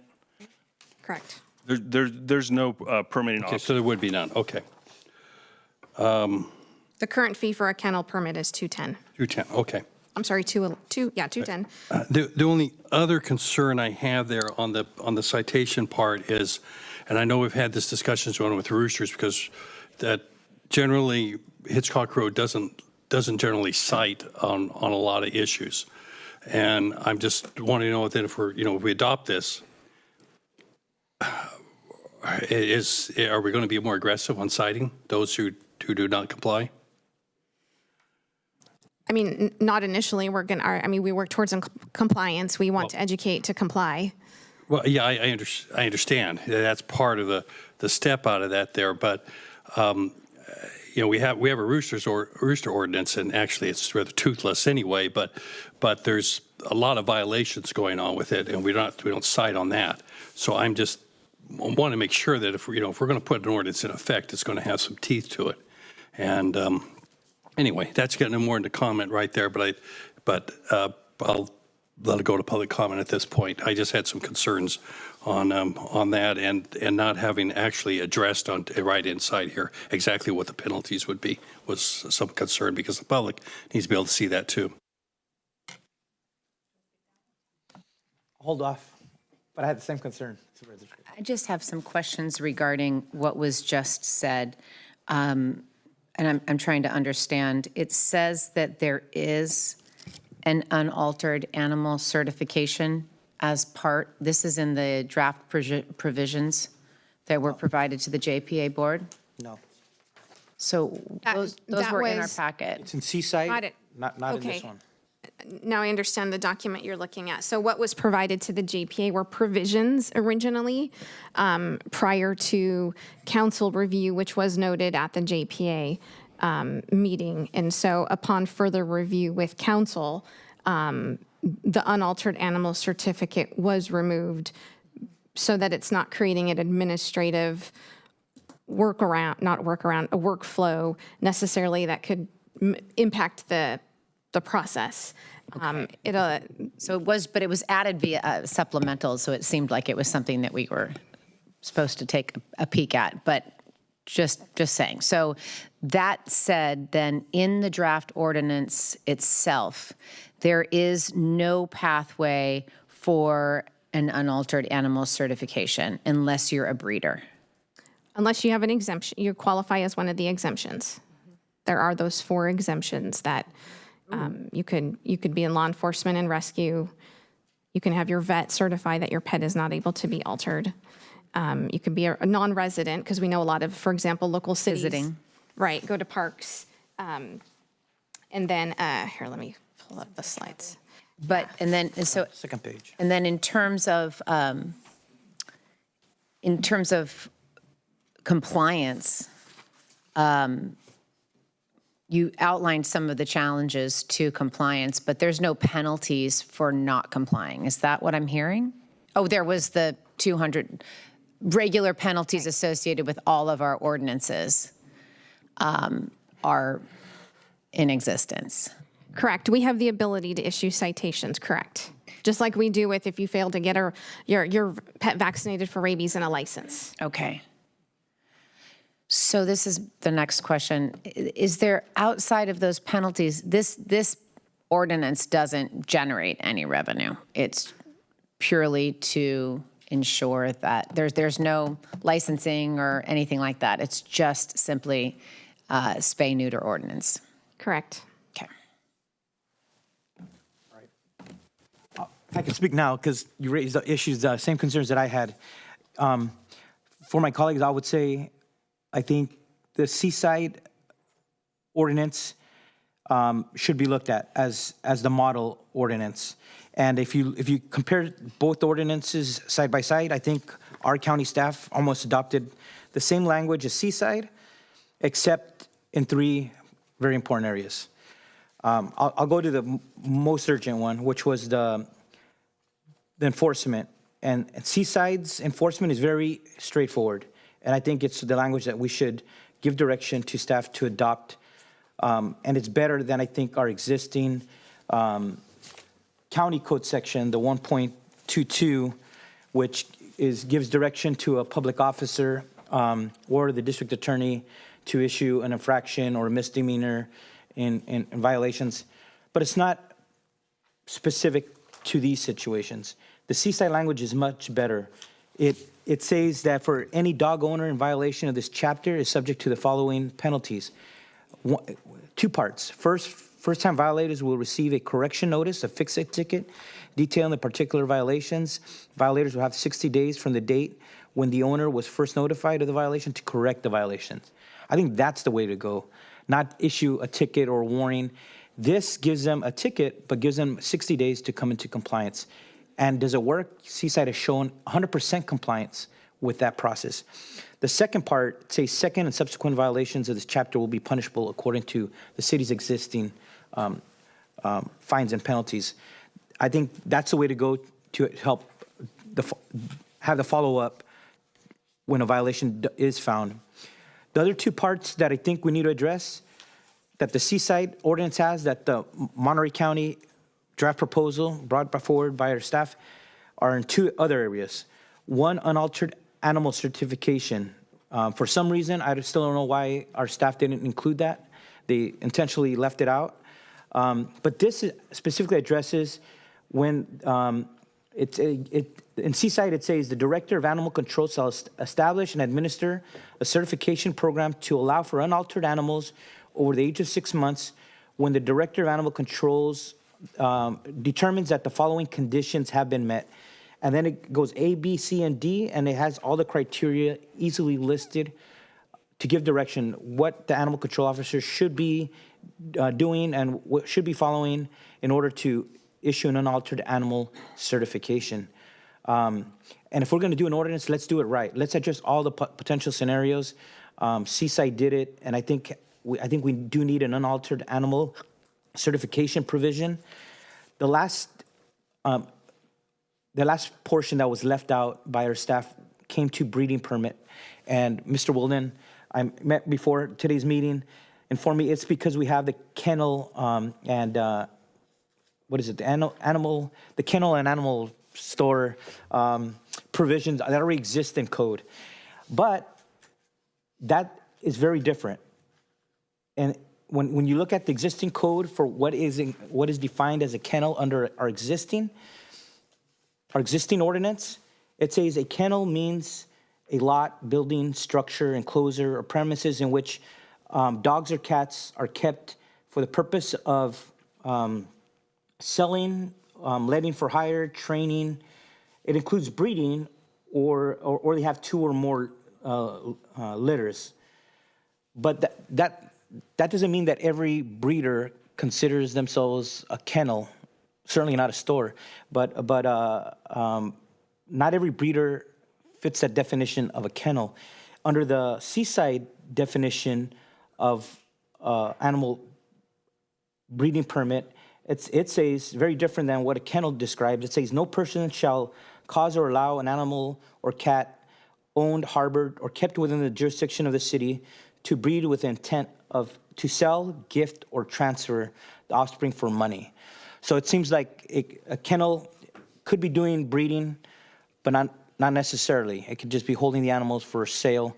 So I think we need to address a very particular situation where people are don't have a store, don't have a kennel, but they are doing breeding, perhaps in their home, on their property, for the intent to sell, gift, or transfer the animal.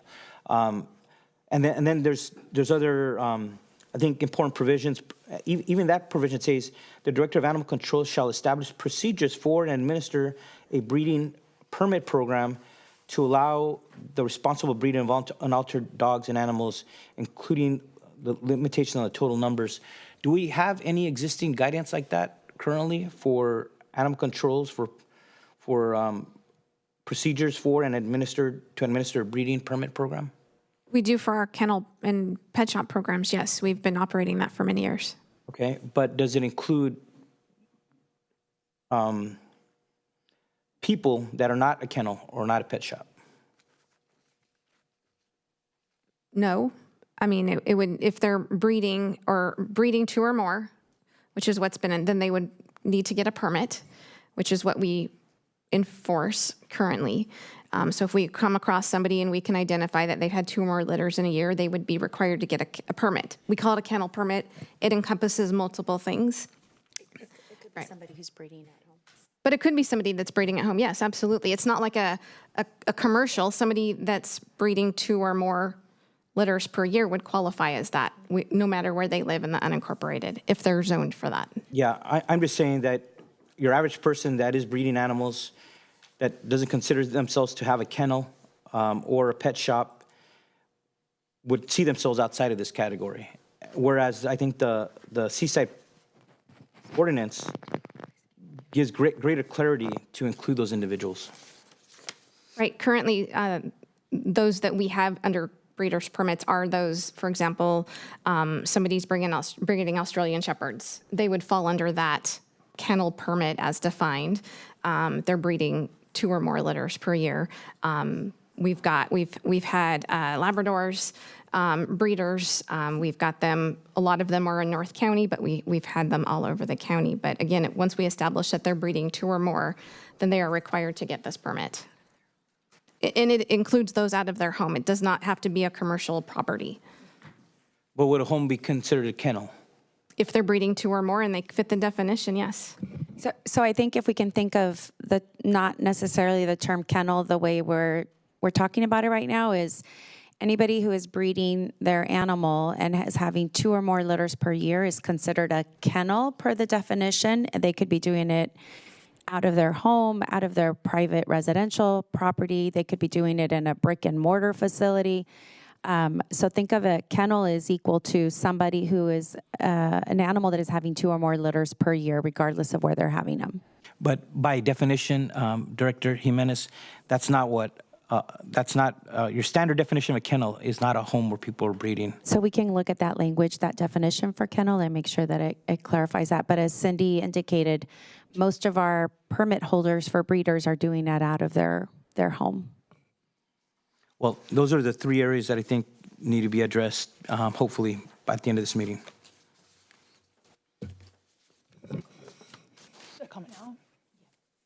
So I just want a clarification, Elsa and Cindy. The draft that we saw at the JPA meeting does not match what's actually presented as the draft ordinance here. Some of the items that Supervisor Alejo highlighted were actually included in the draft, and they're part of the supplemental that was attached to the item today.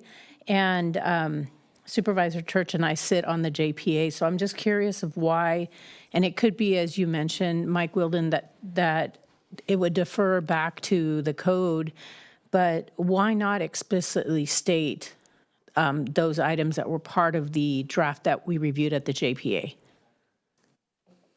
If I may address the first part of your question, the provisions that were provided was not necessarily a draft. It was stated as provisions for the JPA meeting, and I did indicate, because I was advised by council, that once council reviews it, it may look different than what comes to this meeting, because those were provisions, and their county council's review was needed prior to coming to this meeting. So there was going to be changes. That was noted at the JPA. I don't know if that was, I don't recall that really being noted at the JPA. We approved that to go ahead. We didn't make a recommendation because JPA really did not review it, didn't have time to. And so I'm a little troubled that I'm seeing different language here, honestly. It would have been better to have this stuff finalized at JPA and bring it to the board. And there's just a lot of unanswered questions at this point, and I am, concerned about even enforcement as an issue at this point. But All right, let's take it out to public comment. Anyone in chambers for public comment? And if you plan to speak, if you could approach the front of the room so we can work our way through, folks. We do allow 2 minutes for public comment. There'll be a timer on the screen. At the point which the time runs out, there'll be a dinging noise, and then I'll say thank you. And if you could have your comments wrapped up so we don't have to interrupt anyone, I would be really grateful. But please, thank you for being here. I'm David Alexander, Vice Chairman of your Animal Advisory Committee, and I'm an AKC dog judge since 1995. Recently, the Administrator of Animal Services has been ordered by you to come up with a mandatory spay-neuter ordinance. This makes it obvious that proper consideration has not been given to the Advisory Committee's recommendation. It saddens me that I should have to stand here in front of you as an individual as it is apparent that the structure that you put in place is being ignored. Advisory committees do legwork on complex issues that you, the supervisors, do not have time to research. On such an important issue as spay-neuter, you have been swayed by emotional appeal rather than sober facts. Be aware that the opposition to the mandatory aspect comes not only from your advisory committee, but also the director and ACOs of the shelter, your boots on the ground, and the director of the local SPCA. Here are three of the most important reasons why. First of all, lack of funding. You continually fail to deliver the necessary funding for animal services, never mind this new addition. Secondly, health impacts. Too early spay-neuter can cause future health issues with costs imposed on the owners. Thirdly, unintended consequences. It is proven reaction to mandatory edicts that result in animals being surrendered, something other jurisdictions have already experienced. The advisory committee is not against spay-neuter, only the mandatory aspect of it. We have provided input for a proposed ordinance, one which includes adequate funding and sensible exemptions. We have extensively researched the facts and issues, taking into consideration the experience of other jurisdictions, and we have voted and advised against the mandatory version. Thank you. We'll take a copy of your comments if you'd like to share them. Anyone else for public comment in chambers?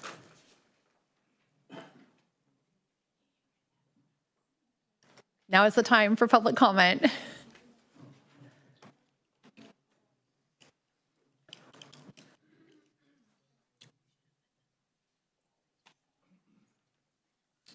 Good afternoon.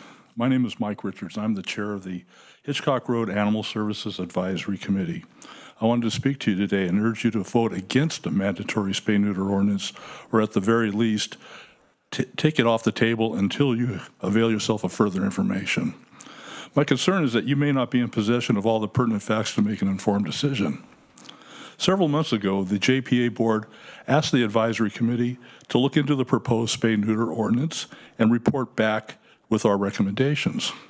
Our committee took this task seriously and diligently. After months of research, discussion, and talking with other resources and jurisdictions, we voted overwhelmingly to recommend against mandatory ordinance, but instead fund low-cost spay-neuter availability.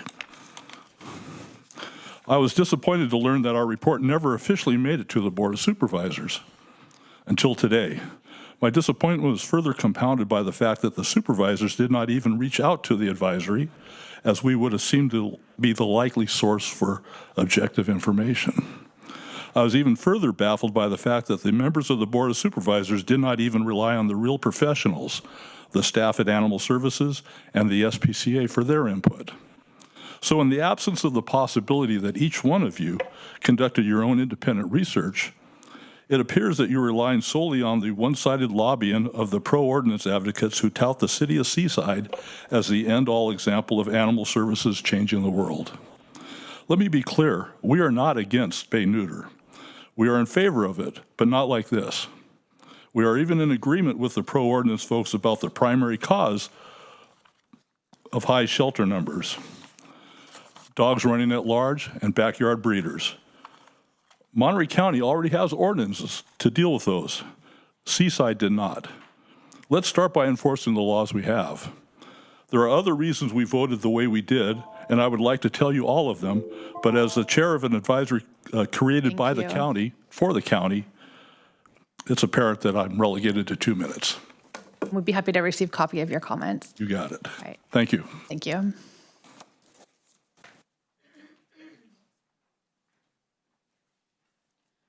Good morning, good afternoon, good evening, et cetera, et cetera. We've been here a long time. My name is Melissa Finley. I'm a longtime resident of unincorporated Monterey County. I'm here to request your support of a spay-neuter ordinance that matches the language of the existing and successful Santa Cruz County or Seaside ordinance. Language is very similar between the two. The draft put here forward by Cindy Burnham and Hitchcock Road is missing some crucial aspects already brought up by Supervisor Lejo. including an unaltered animal certificate program that allows for reputable breeders to continue their efforts, as well as including any actual penalties for violating the ordinance. The current draft ordinance cannot be expected to be successful without including language addressing violations or protecting the efforts of reputable breeders. There's simply no need to reinvent the wheel. Utilizing the tested existing ordinances that are already in use in this area just makes sense. Thank you for your leadership and attention to these important issues.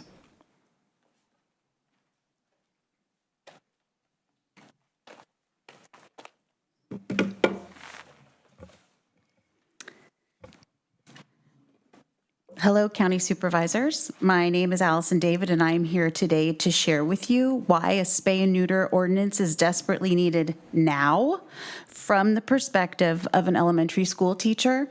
I once had a 5th grade student whose cat was constantly having kittens. This student was exhausted, upset, and overwhelmed. He was trying to care for litter after litter after litter of kittens because he was the only one in the household who seemed to recognize that those lives mattered. When I offered to help his mother make a spay appointment, she told me she did not believe in fixing her animals. She admitted that when the kittens became too much to handle, she would simply open the door and let them go.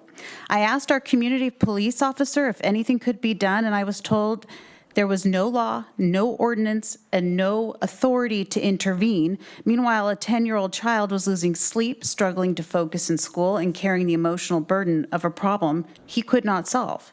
If there had been a requirement to spay and neuter, perhaps dozens of kittens would never have been born only to suffer. Perhaps that child could have focused on being a student instead of trying to manage a pet overpopulation crisis in his own home. And now more than ever, when we've recently learned that big dogs who haven't been adopted and sent to Miranda's rescue have been allegedly shot in the head and thrown into pits, how do I answer my children and students when they ask why it even got to that point? We clearly cannot rescue our way out of the animal overpopulation problem, so let's show these kids how to solve problems. On behalf of the children who feel, see, and live around the animal overpopulation issue, I'm asking you to vote yes now for a spay and neuter ordinance and expand access to affordable services. Please help prevent this cycle and show our children that we care enough about animals and their mental health to act. Thank you.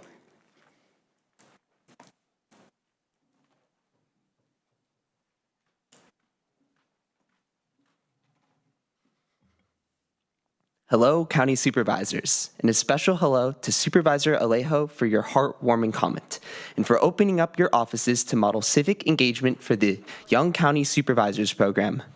My name is Eli David, and I'm the co-founder of the Paws Club at Carmel High School, and as mentioned by Supervisor Alejo, a recent alumni of the Young County Supervisors program myself. After finishing the program, I've been inspired to advocate for change and make a difference in my community. I'm here today to stress the importance of our county enacting a countywide spay and neuter ordinance. Again and again, unfixed animals who get out look for mates. This allows dogs and cats to impregnate or get pregnant, fueling the already exponentially rising stray population and contributing to the overall animal overpopulation issue. The bottom line is that we cannot rescue our way out of this problem. Our shelters can only hold so many animals, leading to shelters oftentimes being overcrowded, leaving euthanization to be the only feasible option. As I've mentioned before, I hate seeing animals suffer, and I guarantee you, county residents, especially children, hate seeing animals suffer just as much, if not more. Animal suffering is traumatizing, heartbreaking, but absolutely preventable.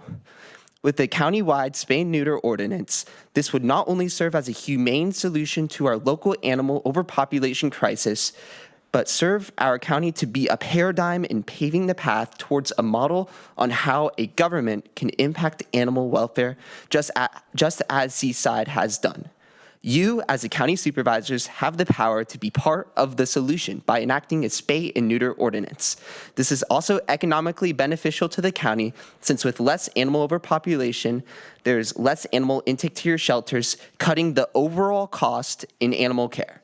This return on an investment can be huge for the county. Thank you very much for your time and consideration, and thank you for putting this on the agenda. Thank you. Good job. Good afternoon, supervisors. My name is Noah Martinov, and I'm the social media manager of the Paws Club at Carmel High School. I'm here today to ask the county to consider this ordinance in response to an issue that affects both our community and our animals: overpopulation. When we talk about spay and neuter ordinances, we are really talking about one thing: prevention. Every year, thousands of unwanted kittens and puppies are born into communities that simply do not have enough homes for them. Shelters, rescues, and sanctuaries are doing everything they can, but there is a limit to the space, funding, and resources available. When more animals continue to enter the system than leave it, difficult and heartbreaking decisions follow. One of the greatest tragedies of pet overpopulation is that wonderful and healthy animals can spend months or even years waiting for homes. Shelters become crowded, rescue groups become overwhelmed, sanctuaries reach their capacity. And when there is no room left, animals can be displaced, transferred repetitively, or in some communities face euthanization simply because there are too many animals and not enough resources. The solution is not building bigger shelters. We can never build our way out of overpopulation. The solution is preventing unwanted litters before they can happen. A spay and neuter ordinance addresses the problem at its source. Every unwanted litter prevented means fewer animals entering shelters, less strain on rescues and sanctuaries, and more opportunities for animals already waiting for homes. This is a humane, responsible, and cost-effective approach. If we truly want to save lives, we must focus on prevention. Spay and neuter works. It reduces overpopulation, eases the burden on shelters, and gives every animal a better chance of finding a safe and loving home. Thank you, supervisors, for your time and consideration. I respectfully urge you to vote yes on this ordinance.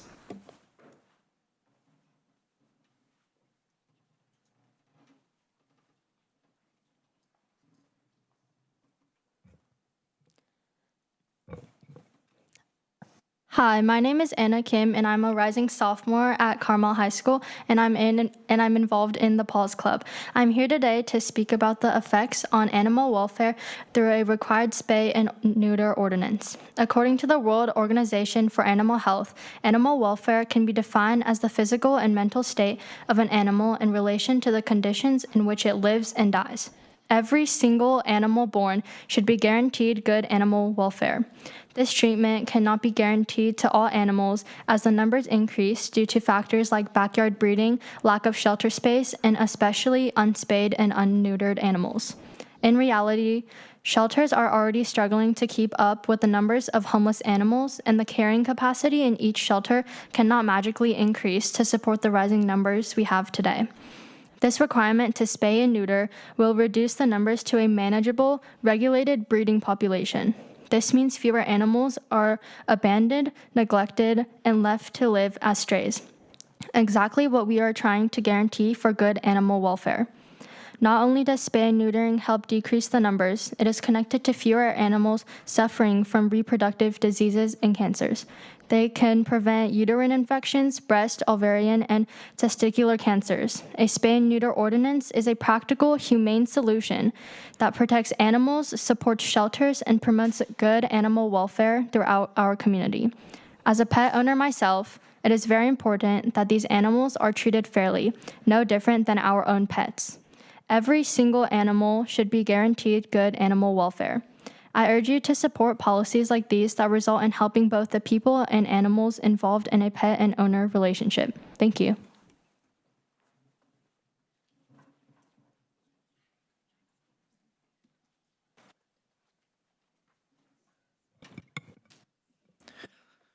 Hello, County Supervisors. My name is Nicholas Kraut. I am a member of the Paws Club at Carmel High School, and I support a spay and neuter ordinance because it doesn't just help cats and dogs, it helps wildlife too. When unaltered cats reproduce, their numbers can grow rapidly. Even well-fed outdoor cats hunt birds, lizards, small mammals, and other native wildlife. Studies have shown that free-roaming cats kill billions of birds every year across the United States. Every unwanted litter that is born and left outdoors adds to that impact. This issue also affects public resources. Animal shelters spend enormous amounts of time and money managing overpopulation. If fewer unwanted litters are born, shelters can focus more resources on adoptions, medical care, and community services instead of responding to a constant influx of animals. It is also important to acknowledge that we aren't against approved, established, licensed breeding, just illegal backyard breeding practices that directly hurt the animals involved and perpetuates the overpopulation issue. Protecting wildlife and preventing animal suffering are goals that go hand in hand. Spay and neuter ordinances are humane, proven ways to address both. They protect our wildlife by reducing the constant influx of animals that kill billions of birds and mammals across the United States each year. Thank you.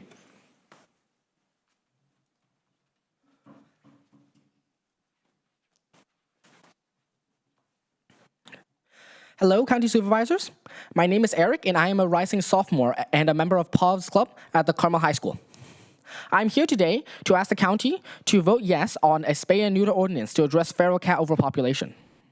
When unaltered cats reproduce unchecked, the numbers grow quickly. Large populations of feral cats can spread parasites, disease, and create sanitation concerns, while also placing a strain on local shelters and animal control services. Because feral cats are unvaccinated and living without regular veterinary care, they are more vulnerable to parasites, infections, and other diseases that can spread easily. Residents may also experience increased noise, odors, and concerns about sick or injured animals in their neighborhoods. In Monterey County, also known as the salad bowl of the world, managing unmanaged feral cat waste can enter soil and waterways, creating risks to public health and local agriculture. The most effective and humane solution is prevention.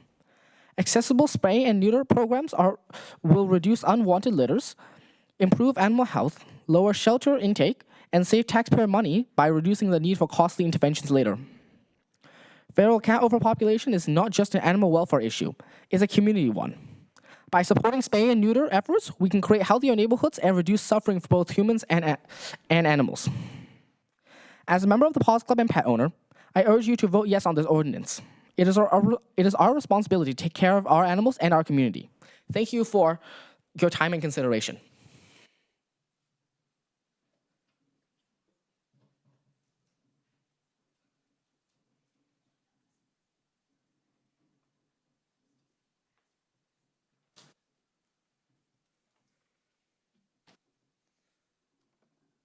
Hello, Supervisors. My name is Matthew Wan, and I'm a rising senior and member of the Paws Club at Carmel High School. And today I would like to focus on the numbers because they tell a very clear story. Now, in 2025, Hitchcock euthanized 1,226 animals, while only 1,297 were adopted. This means that for every animal that found a home, another animal lost its life. Now, let's compare that to what happened in Seaside. For years, Seaside shelter intake remained relatively unchanged. 440 animals in 2022, 438 in 2023, and 413 in 2024. Then in December 2024, Seaside adopted a spay and neuter ordinance and actively enforced compliance among households and repeatedly generated animal-related complaints. The results were dramatic. In just 1 year, shelter intake dropped from 413 animals to 292 animals, a 29% reduction or 121 fewer animals entering the shelter. Puppy intake dropped 55%, and kitten intake dropped 43%. The financial impact was just as significant. Even though the SPCA had increased sheltering fees by 33% from $184 to $245 per animal, Seaside still spent about 30% less on sheltering because fewer animals had entered the system. Now imagine those same results applied to Hitchcock. In 2025, Hitchcock took in 4,287 animals.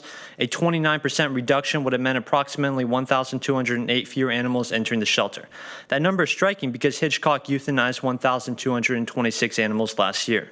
Would a spay and neuter ordinance have saved every one of these animals? Probably not. There's no single solution to shelter overcrowding, but reducing intake by more than 1,200 animals would have given staff more capacity, reduced disease transmission, lowered stress on employees, improved animal welfare, and very likely reduced the need for euthanasia. The statistics from Seaside show that the prevention works, it reduces shelter intake, and saves taxpayers dollars. Thank you.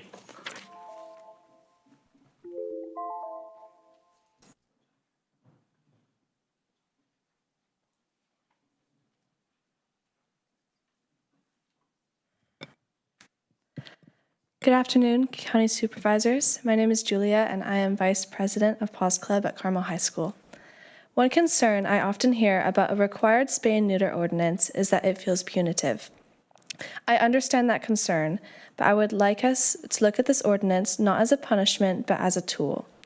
For example, when we require seatbelts, vaccinations for school attendance, or licenses for driving, the goal is not to punish people, but to prevent harm before it is happening. And a spay and neuter ordinance works the exact same way. This ordinance is not saying that pet owners are bad people. It is simply recognizing the reality happening right now. Accidental litters are happening every day, and the consequences are felt by shelters, rescues, taxpayers, and ultimately the animals themselves. Once puppies and kittens are born without homes, we are already responding to a problem that could have been prevented. And just to be clear, we are not against ethical breeding. We are against backyard breeding.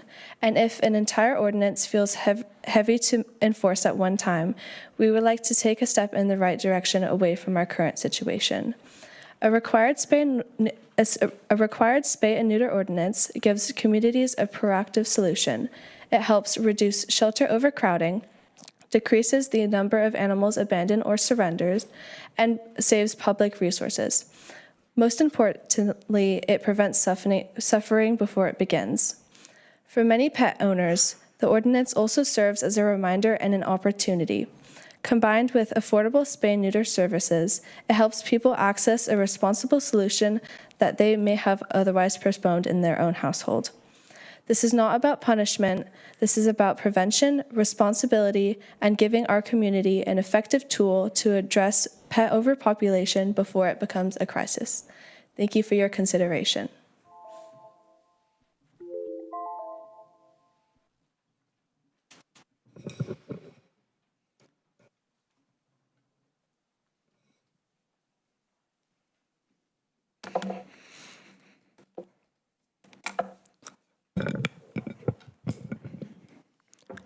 Good afternoon, Supervisors. It's good to see you again. My name is Matt David, and I'm a Monterey County Junior Supervisor and an advocate for animals. As a co-president of the Carmel High Paws Club, it's time to instate a county-wide spay and neuter ordinance. We know that alongside considering the recursion in overpopulation, health complications and hormone-driven issues like roaming and aggression are reduced for cleaner streets and safer animals. We know that less time, money, and labor are spent on freeing shelter space. We know this through Seaside, which after just 18 months of their ordinance has seen annual shelter intake decrease by more than 70%. We know this through the neighboring county of Santa Cruz, which instated a successful ordinance in 1994 after similar problems were faced. It's our turn to wake up in Monterey County. It has recently come to light that Hitchcock Road Animal Services sent 85 large dogs to Miranda's rescue over the last 6 years, a Northern California farm that promised unwanted dogs a chance to live out their lives freely. As it turns out, on arrival, all 85 dogs were murdered, allegedly, shot in the head in a scheme to collect the money.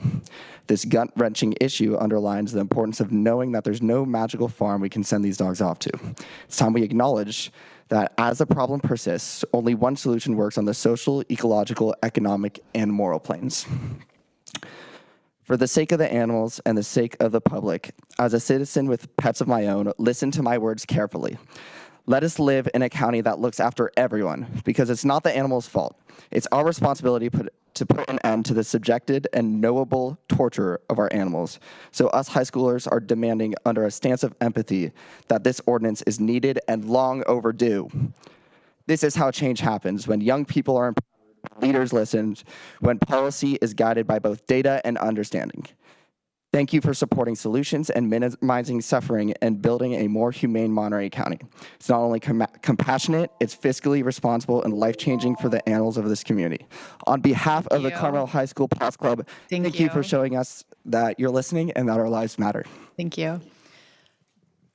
All right, is there any other public comment in chambers? And we do have a whole dozen hands online as well. So if we could just move to the front of the room when you're up next and just continue working our way through folks. Thanks. Good evening, Supervisors. My name is Shay Kurtz, and I'm a homeowner in Monterey County. I am currently a volunteer within the feral cat vertical. I'm here today to speak in favor of implementing a required spay-neuter ordinance for Monterey County. We need reform, a shift in approach when it comes to the number of animals being taken into our shelter system, as well as a high number of preventable and unnecessary euthanasias, and it comes in the form of strong spay-neuter ordinance.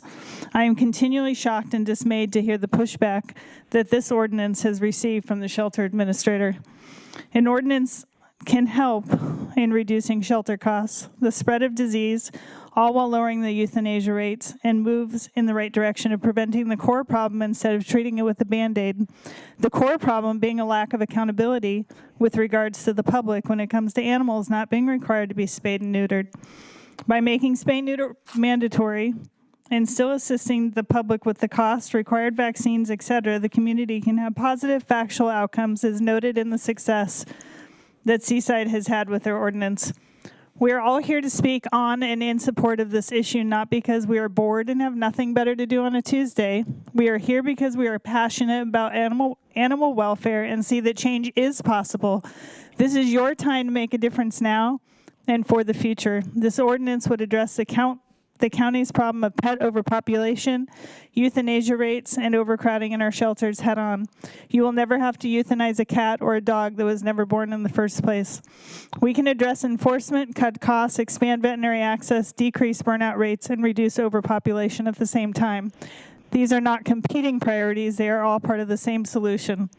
Please do the right thing, and let me add the barriers that were presented today sound more like disinterest and excuses, and they're not valid roadblocks. Thank you for your time.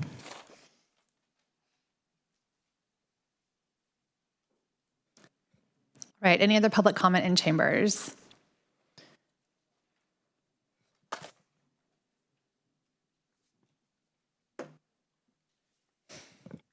Good afternoon, Board of Supervisors. My name is Lisa Sears, and I'm here to urge you to pass a comprehensive spay-neuter ordinance with a strong breeding certificate component to deter backyard breeding. The current draft presented by the shelter administrator lacks the thoroughness of the ordinances of Seaside and Santa Cruz County. During a recent JPA meeting, the City of Salinas manager Renee Mendez suggested adopting a similar ordinance to the one he had enforced in Santa Cruz County. I agree, and I recommend a stronger draft that mandates fixing cats by 5 months, dogs by 6 months, with necessary exclusions, also having an unaltered animal certificate, and this ordinance needs to include community cats as Seasides does, and imposing a breeding licensing fee of $1,000. Over the past 7 months, the advisory board and the JPA meetings have focused on discussing the feasibility of such an ordinance, rather than fulfilling the Board of Supervisors' request to draft one with Seaside's attorney's consultation, and this has not been achieved.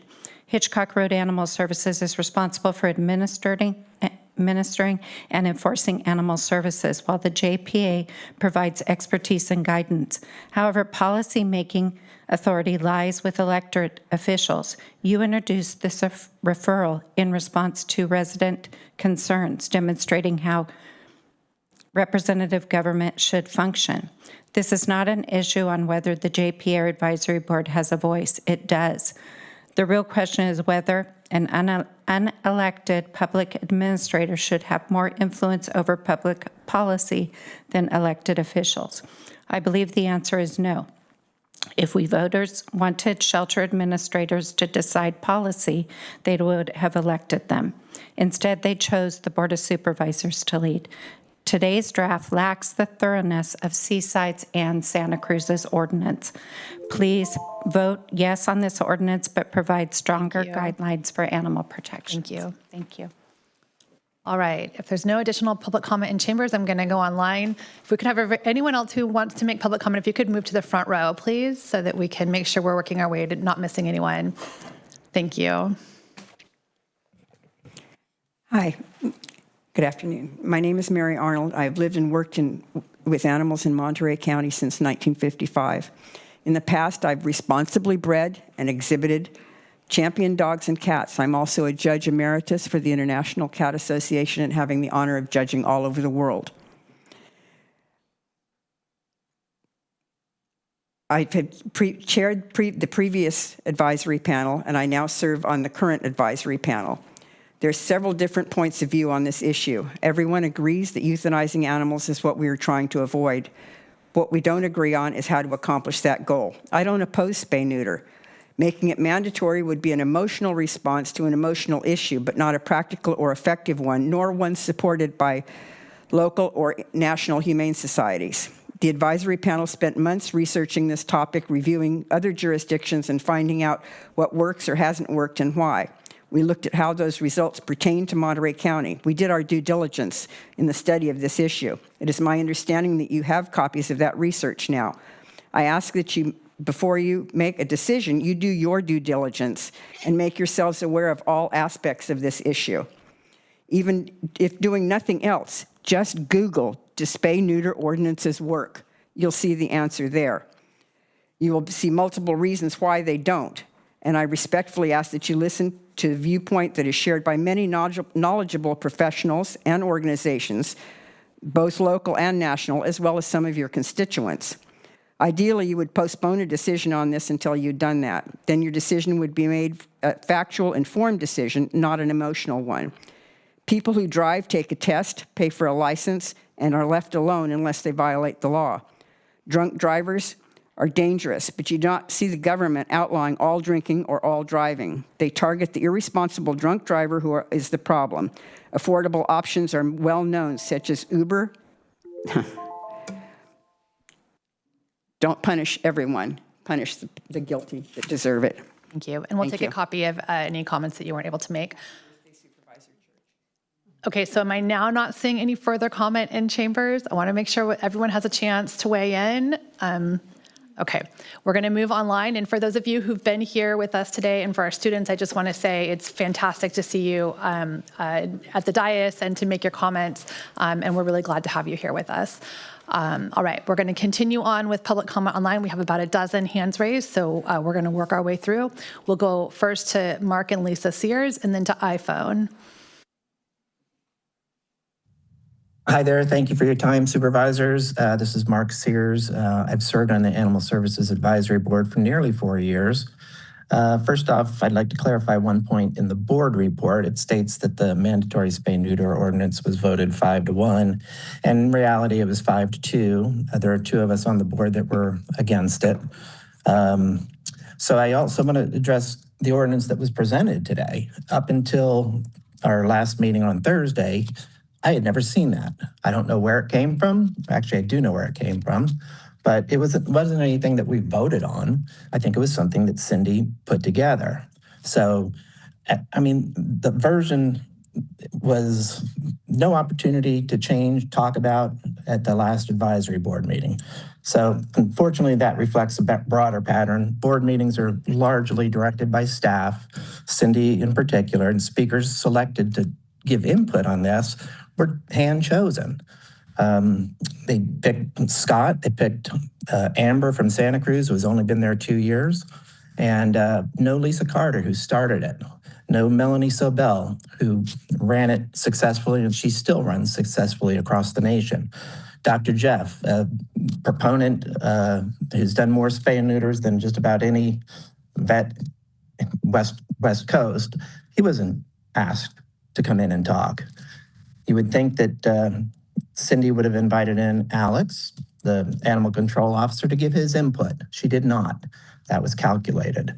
So, you know, my understanding of the Board of Supervisors' request back in August was very clear. Work with the Council of Cities of Seaside, draft an ordinance, bring it back for consideration. We didn't do that.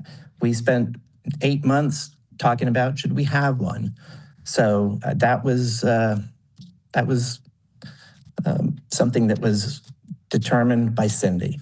So thank you for your time. Thanks. Go next to iPhone and then to Lucy A.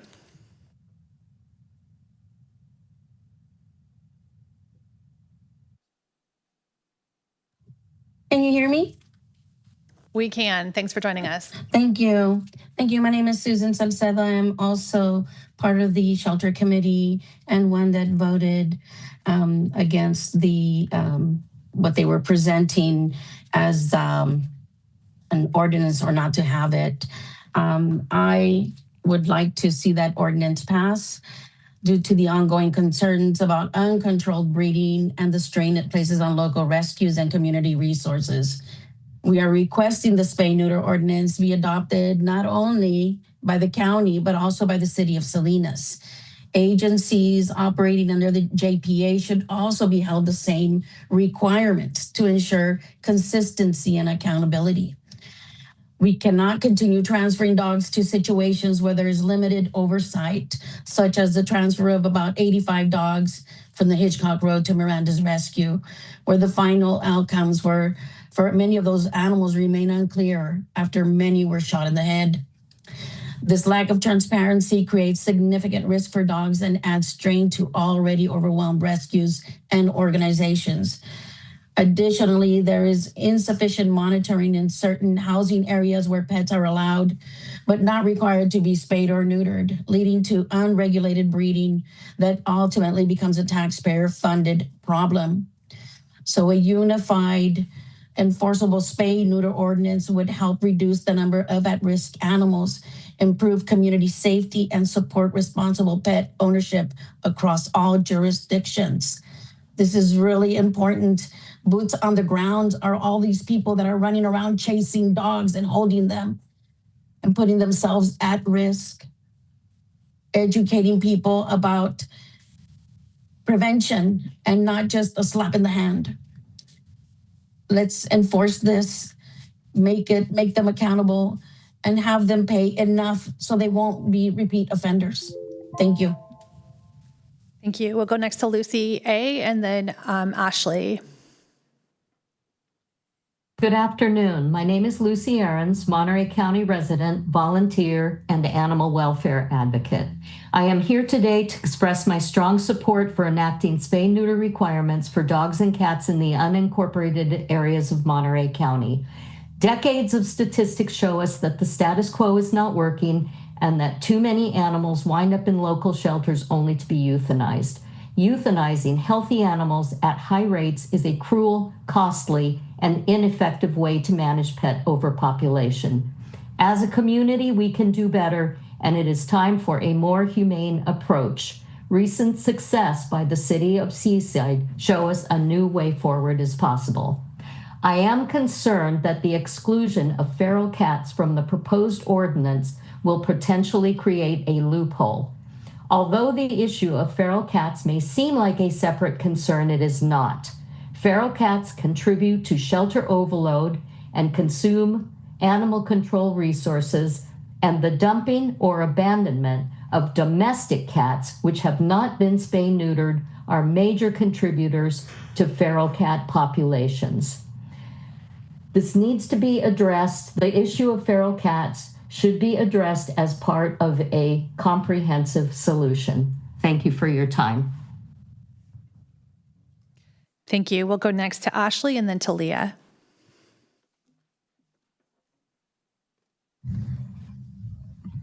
Good afternoon, supervisors. Oh, can you guys hear me? We can. Thank you for joining us. Oh, thank you. Good afternoon, supervisors. My name is Ashley Tadros, and I am a part of the Paws Club at Carmel High School. I am here to speak about the importance of addressing backyard breeding through spay and neuter ordinance. Backyard breeding may seem harmless. Family decides to have a little fun breeding pets without proper planning because one litter is fine, right? But the cumulative impact on our community is catastrophic.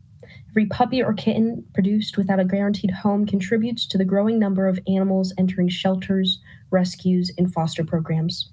The reality is that animal shelters are already struggling to keep up with the number of homeless animals. Rescue groups are stretched beyond capacity, and taxpayers bear the cost of animal control, sheltering, and care. Meanwhile, healthy, adoptable animals wait longer for homes because new litters continue to enter the system. A spay and neuter ordinance is not about preventing responsible, regulated breeding. It is about reducing accidental and casual breeding that fuels pet overpopulation. It encourages responsible pet ownership and ensures that animals are not brought into the world without a plan for their lifelong care. Prevention is always more effective and less expensive than dealing with the consequences. Every unwanted litter prevented means fewer animals abandoned, fewer animals entering shelters, and fewer animals at risk of neglect or euthanasia. With all this said, a spay and neuter ordinance is a practical, humane solution that protects animals and supports shelters and rescues, as well as promotes responsible pet ownership throughout our community. We aren't fighting against these animals, we're fighting for them. I appreciate your consideration and thank you for listening to the voice of the Paws Club and other concerned citizens in Monterey County. Thank you. We'll go next to Lee and then Lisa. Hi, can you hear me? We can hear you. Thank you for joining us. Thank you. This is Lee Jeter Stanford. I am a City of Salinas resident, and I have been doing rescue, and I've been on the board of Animal Friends Rescue Project for many years and was the president when we actually sold our spay and neuter bus that we were having a hard time having the staff to utilize to the SPCA of Monterey County, who now owns that vehicle. I heard Mike Richards and Mary Arnold get up and speak regarding their position with the JPA. The fact that a dog breeder is even on the JPA is something that actually should be investigated. But aside from that, the idea that these older people who have these ideas that breeding, at will is fine in our community. I'm looking at the Carmel Paws Club and all of these bright, intelligent young people who have stood up here today and articulately explained all the reasons why a spay and neuter ordinance is absolutely necessary. I am hopeful for the future seeing those kids stand up today. But they are 100% correct. People have alluded to the reasons that a spay and neuter ordinance doesn't work. I have not heard one valid reason. I heard Mike Richards identify money. I agree, the county and all government agencies generally have a shortage of funds, but that's exactly what this points to. The spay and neuter ordinance gives us a tool and a device to actually implement change with the people who are abusing the system constantly. The ACOs will now have the ability to go around as needed, not going door to door, and effectively create the tools that they need in order to make this ordinance work, which then reduces the workload, reduces the euthanasia numbers, and on down the line, reduces the workload for the staff at the shelter who are completely overwhelmed and overloaded all the time. We should not be euthanizing. Oh, thank you. Thank you. All right. Oops. I've lost. We'll go next to Lisa and then to Waylon.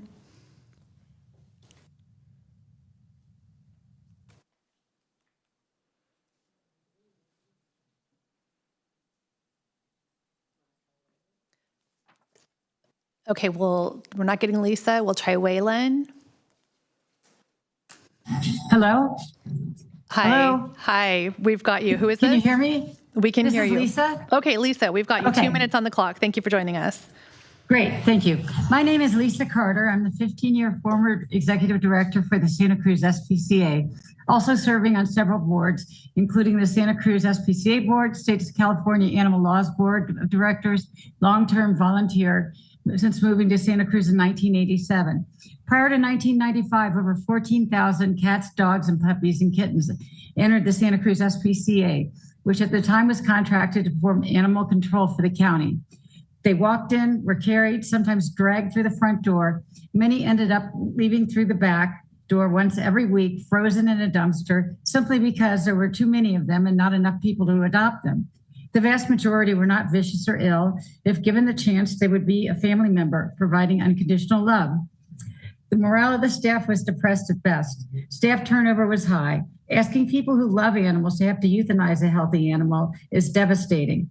The number one reason people gave when asked why they were bringing a basket full of puppies or a garbage can full of kittens, spilling out and ready to play was, "We've been meaning to get her spayed, but we just never got around to it." The second reason was they didn't know that a cat or dog under 6 months could breed, or they wanted to show their children the miracle of life, not realizing that shelter workers were barely able to sleep at night, having to clean up what the miracle had created. In 1995, Santa Cruz County had enough of spending millions warehousing and killing animals and passed the differential licensing bill that we have now. Prior to 1995, the intake numbers were over 14,000. Since 1995, the animal shelter population has steadily decreased. After 10 years, the intake number was approximately 5,500, a 2/3 decrease. I understand that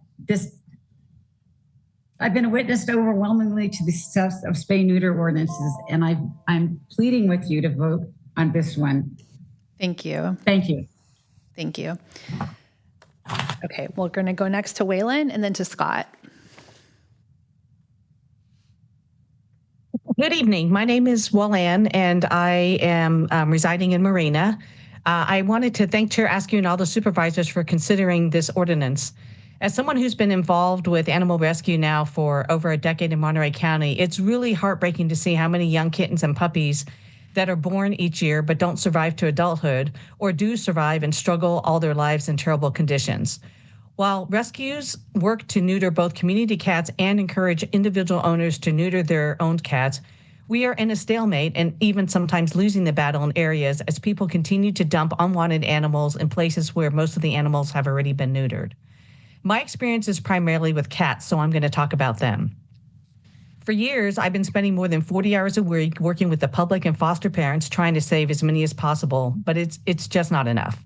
I'm constantly getting calls for help with kittens, especially at this time of year, and we've helped hundreds of people with not only spay-neuter services, but bottle feeding, medical care, and even just the basics like food and litter. All of this takes money, and there is never enough money for everything. Every foster parent I know not only gives countless hours of time to care for the rescue kittens, but they also spend their own money on their own foster animals and even helping other people's animals. Cats are either owned or part of a community group. With a spay-neuter ordinance, we could become a more effective and apply a two-pronged approach towards reducing the overpopulation problem. While rescues can focus on community cats, and we always appreciate the funding the county allocates towards neuter clinics, we have minimal influence over owners who repeatedly let their own animals out, which then get pregnant and then have more babies that the owners don't want. Most of you know that cats can have a litter every 4 months. And owners of male animals have even less appreciation of the problem because the babies being born are not on their property. I urge you to pass an ordinance similar to Seaside's that would include provisions for fix-it tickets like Supervisor Alejo suggested, breeders' exemptions, and feral cats for the benefit of the entire human and animal communities of Monterey. Thank you. All right, we're going to go next to Scott and then to Maria. Good evening, Scott DeLucchi, CEO of the SPCA. Can you hear me okay? We can. Thank you for joining us. Great. Well, we appreciate all the interest and passion for spay and neuter, especially from our local students. The SPCA first began offering low-cost surgeries to local residents and their pets in the mid-'70s. We've only increased our work every year and currently offer low-cost clinics every weekday. This is funded by private donors who represent about 17,000 households in Monterey County. The SPCA supports the concept of a non-punitive spay-neuter ordinance if it's paired with significant new funding for spay-neuter, community education, and increased animal control staffing. This is required for an ordinance to save lives rather than penalize low-income residents. Largely unknown to most residents and possibly even some electeds, we have an existing breeder permit in the county's municipal code. It's worth the time to see where that is not addressing this issue. We have a rooster keeping ordinance that's made our county a haven for illegal cockfighting. The city of Soledad passed a breeding ordinance with a good amount of media attention in 2021. Last I checked, the city had not issued a single breeding permit, had not cited one person for illegal breeding, and residents aren't talking about any change in backyard breeding activity. Rather than creating another ordinance that looks good on paper, we urge you to give Hitchcock Road the budget for spay-neuter. Offering surgeries just one day a week from their clinic will prevent thousands of unwanted litters. This is the proven, practical approach given all current spay-neuter providers have long wait lists. Thank you. Thank you. We'll go next to Maria.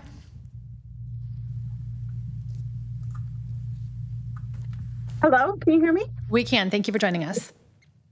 I would just like to say, right off of what was said before me, I agree. Please do not create an ordinance that doesn't work. Please create one that works. We're due for one. We need one. Some of the people in your committee have said that there is already insufficient funding for what the county is expected to do for animal services. So please, let's not make the problem worse. Every time an animal does not get fixed, that's another litter. We are picking them up daily in South County. Please get one that works. Medical issues for early spay neuter. I am not a vet, so I would please hope that you do consult vets. Dr. Jeff offered. He offered to come to your committee. The research that was presented at the committee, I was there that day, and it was very biased in favor of breeders. I noted that meeting that there is UC Davis research that points that there is no consequence medically for early spay neuter in small and medium breeds. There is for larger breeds. So please go ahead and do something to account for that. I am not in favor of making dogs hurt now or in the future. But if UC Davis is saying they did the research, they know a lot more than I do as a layperson. I'm going to trust that. If Dr. Jeff says it's safe, I'm going to trust that. He has a lot more training than I do. Please do something that makes sense. Absent in all those conversations with Hitchcock has been something like, what can we do that will work? There's just no. As far as I know, Hitchcock has paid education people. I don't see them. I don't see them in South County. I see us volunteering our time. They are getting paid to do the education. Let's see it in action. Thank you. And we'll go next to Sheriff Tina Nieto.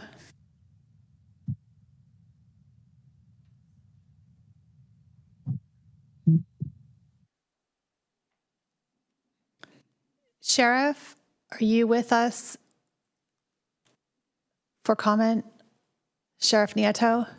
Can you hear me now? We can hear you now. Thank you for joining us.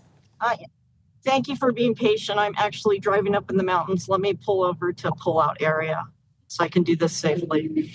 I'm just calling in to say, look, I support an ordinance. I agree with Supervisor Alejo that it needs to be a balanced ordinance so it doesn't look like we're punishing low-income people, whether that's a fix-it ticket or a part where they have to do an education piece. I disagree with Hitchcock that more money, more staff. I, of all people, know there's never enough money, there's never enough staff.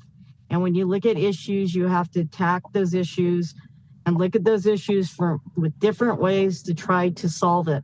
We are never, as a county, going to find a one-size-fits-all or one solution that fits all. But I think that if we add an ordinance, it's another tool in the toolbox that will help reduce the number of unwanted animals in our county. Thank you for the time, Chair, and thank you, Board, for listening. Thank you. Thank you all for your comments. I'm not seeing any other hands raised or anyone else in chambers, so we're going to go ahead and close public comment. I want to just acknowledge that it takes a lot of being brave to stand up at the microphone and speak your mind. But I want to thank all of you who've taken the time and are committed to providing your thoughts and feedback. Also want to say thank you to all of the written communication that was just distributed out. So we do appreciate having that on our record as well. Okay, we're going to bring this back to this board for discussion. I do want to ask, I think, CAO for just to weigh in with some thoughts on options, given some of the questions that were raised earlier. Certainly, I think just given some of the direction from the board, and I'm going to toss it over to Supervisor Alejo, but we would likely have to reintroduce. And so today was the introduction of the ordinance. Due to what we may be asking might require a reintroduction, and that means that we would likely keep it on for the 23rd as a reintroduction and then have it come back on this in July to be adopted. But I'll turn it over to you, Supervisor, because I know there's some direction you wanted to provide as part of the motion. And I think there's a straightforward direction we could provide here on this issue, consider all the comments that we got. I think bringing this back on June 23rd with the revised ordinance to consider for first reading, I think it should be that we would modify our ordinance to closely follow the Seaside ordinance that addresses most of the issues raised here today. The dogs being neutered or spayed at 6 months, cats at 5 months, that's already in the Seaside ordinance, including the language about feral animals, that's in the Seaside ordinance. The unaltered animal certification, the breeding permit, and then the violations section, all those are included in the Seaside ordinance. So I think if we're familiar with what Seaside did, if we have the language in front of us, we're simply asking our staff to bring back and closely align our county ordinance to Seaside's to address most of the issues that were brought up today. The only other thing that I believe is not addressed in the Seaside ordinance, obviously because it's a county, the fees for the kennel, existing for the kennels and the pet stores, I think that staff said it was currently at $210.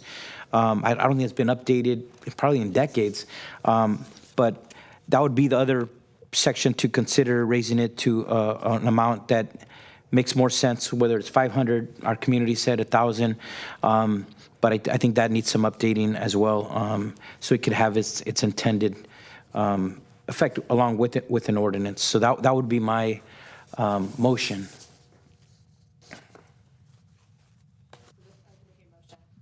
So you're making a motion on proceeding forward. Okay. I will second that motion so that we can continue discussion. We'll go to Supervisor Lopez. Yeah, I just wanted to make a few, I haven't had a chance to make a comment. I wanted to take the opportunity to let the public share their input first. I'm supportive of an ordinance, and I think it was clear from the moment the referral came forward that this board was, and so I think something got lost in translation before it went to the advisory committee, and for that I want to apologize. We didn't want to send you the question of should we. If you go back and look at the referral as it was submitted, it was a desire from this board to see one, and it was simply help us craft language and look for best practices. And so if that was misinterpreted in its presentation to you, I apologize for that. To our youth who are here today, thank you. I felt that you were clear in your desire and your reasoning for wanting to see this change and to see something tried. I think we get tired of sitting back and watching the world where everyone has the ability to point out a problem. Anybody can point and say, there's an issue, there's an issue, there's an issue. But for those who are willing to step up, come forward and say, here's something you can try. Here's something I'm willing to be a partner in. Here are steps we can take together to make meaningful change. That resonates with me. That's something that makes me proud to see so many young people in the room today and on Zoom giving us their perspective. I felt that important component to the drive behind this ordinance is that one day you're going to be sitting up here or you'll be voting on the seats up here, because I know you can't yet, even though I heard Rising Senior, you might have one coming. But the fact is that we need to try something. And I think of people like Butch Cronlin down in Big Sur who said the same when we were struggling with some key ordinances down in that community. And I think that's what leadership is being willing to try something. We're not promising that this is going to work and be 100% effective. We're not looking for 100% of folks to adopt this belief in this is the program and this is how it's going to work. As we've shared, this is when the time comes, when somebody is likely caught because a dog shows up at the shelter, gets chipped, and gets scanned, and they realize, well, this dog is chipped but not fixed. That's the opportunity to engage with that owner and say, well, were you aware that we had this ordinance? This is your moment to fix this issue, or register as a breeder if that's what you're doing. That's where the interaction will happen. We're not saying we're going to hire 9 ACOs tomorrow, because we know they don't exist, to go patrol streets and ask everybody, is your dog chipped? Is your dog chipped? That is not how this is going to roll out. This is, in my opinion, going to be a pragmatic approach to try something, because what we're doing isn't working. I happen to be sitting with a supervisor from Humboldt when the Miranda news came out, and we both got the alert on our phone and kind of looked down and said, "You see this? Did you get this?" And it was a tough conversation. We're both pet lovers, where we both have animals in our lives that make life richer. And to hear that coming out, it was kind of a dark moment to sit there and realize that we failed to a point that somebody saw that as an option to make money, right? And that's what drove that decision. It was profit.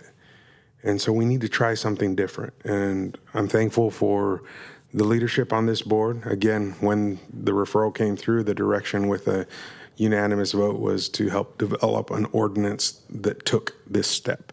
And so sitting here today, I'm going to be happy to support the motion, understanding that we see some opportunity to improve it. I'm thankful for this board and its ability to see that need to our youth and to our community for rising up and using your voices to bring this change. Thank you, Madam Chair. Thank you. And I'll just make a few comments as well before we vote. And I guess I'm just trying to unravel some of the process questions as to how we got from a place where we had what I also thought was direction to like develop something that we can then consider based on best practices. I understand that there's some challenges with the JPA and like how the enforcement within the JPA works. And so I didn't hear that addressed in the recommendation that's in front of us. So I'm curious if we were able to overcome that issue because the Animal Services is now run by a JPA, so our ability to provide that direction via an ordinance about what the JPA is actually doing. We actually need to come back to the board for that discussion. That was something that we do need to bring back. The JPA does not have all the authority that you would have in a typical JPA, which would function independently somewhat from the county. Everything, all decision-making still comes back to the board, which I'm sure the board wants to preserve. But the JPA as a whole, when decisions are made there, they're vetted here and affirmed. I don't know that that's the structure. Maybe that was the structure that was intended at the beginning, and now it needs to transition to an actual JPA. I mean, that's something that we need to bring back to this board. So is there any reason why by us having an ordinance that's different than, say, the city of Salinas, which is our shared JPA governance, that would create a problem for the JPA for us to have an ordinance, but the city of Salinas not have? I could interject on that. I mean, the county certainly has authority to pass this ordinance, to adopt an ordinance controlling this in the unincorporated areas. Great. Okay, That's what I was looking for. That had been my understanding, but I kept hearing that was an issue. And then, just the Hedgecock Road Animal Services Advisory Committee, I appreciate getting a copy of this, and it would have been helpful to have this, I think, much earlier in the process, given the time and energy that went into drafting it. And just having reviewed it briefly, I think there are some really good recommendations that are included in this report that could be really helpful in complementing the success of an ordinance. And having said that, I want to acknowledge that the success of any action that we take, we could sit here on this dais and pass all sorts of ordinances, but it really is up to the folks who are on the ground doing the work on a day-to-day basis, who are the ones implementing those ordinances and that language, as to whether or not the work happens, and it happens with fidelity. And I know that in Seaside, part of the reason why their ordinance has been successful is they have a champion who is in the ranks of staff, who's out there every day doing the implementation work. And so I just I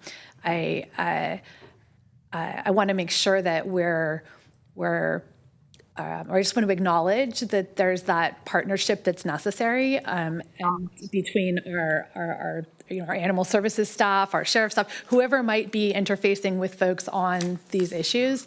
And I guess I'm also looking to the JPA and the Animal Services team and the advisory committee to help understand, we're gonna take some we're gonna make some policy decisions here, but really I understand that it's up to you as to whether those get implemented or not and how they get implemented. So I'm hoping that we can find a way to bridge that gap again as we move forward. So just wanted to acknowledge that. I think those are my, and then acknowledging again the need for additional low cost spay and neuter capacity. I think the fix it ticket idea is a proposal is in the Seaside ordinance, makes a lot of sense. Part of what Seaside's been able to do as well is provide people with a coupon. It's not just a fix-it ticket, it's a fix-it ticket and a coupon for here's where and when you can go get your animal spayed at a very low cost. So we're not including that as part of what we've got on the table here. And I think that's where some of the staff ingenuity, as we do have spay and neuter options available, having the one pager that shows where spay neuter is available, I think it's going to be important, and it's going to take all of us to get to that point. And then I had one question about the Seaside ordinance as it's currently drafted that I wasn't clear on. The Seaside ordinance does include under mandatory spay neutering item B, which is any person intentionally providing care or sustenance for a dog or cat shall be deemed the owner of such dog or cat and shall comply with this section. And so our draft that had come to us didn't include feral cat colonies, for instance, but the Seaside ordinance does, is the intent that the ordinance that we would have come forward to us does include the feral cat as Seaside's does. Yes, and that was in my statements. Okay, just wanted to make sure I was It doesn't address clear. the feral animal situation. So effectively, everything we would looking to be mirroring exactly what is the Seaside ordinance, and then figuring out how we can get that built into our county system.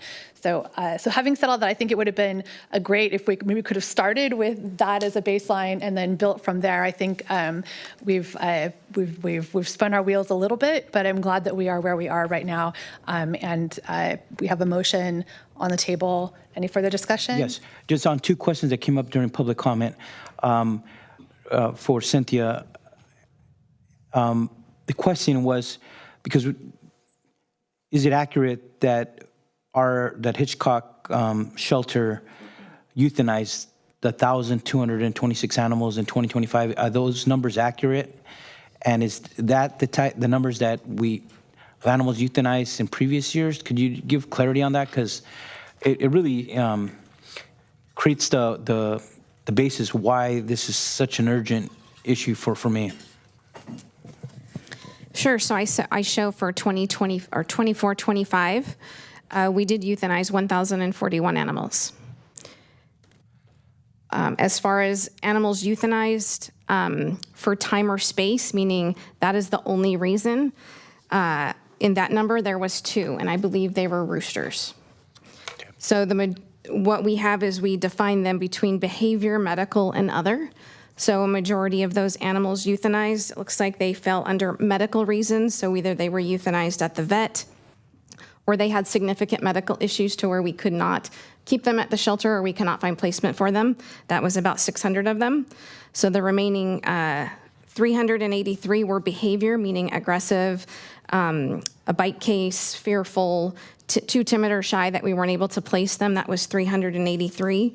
The remaining 90, majority of those were underage. It looks like we had 124 kittens, which was usually what is our underaged in that category. So I'm sorry, not 90, 147. I'm looking at the other column. And is that over 1,000 animals? Is that the average in previous years as well?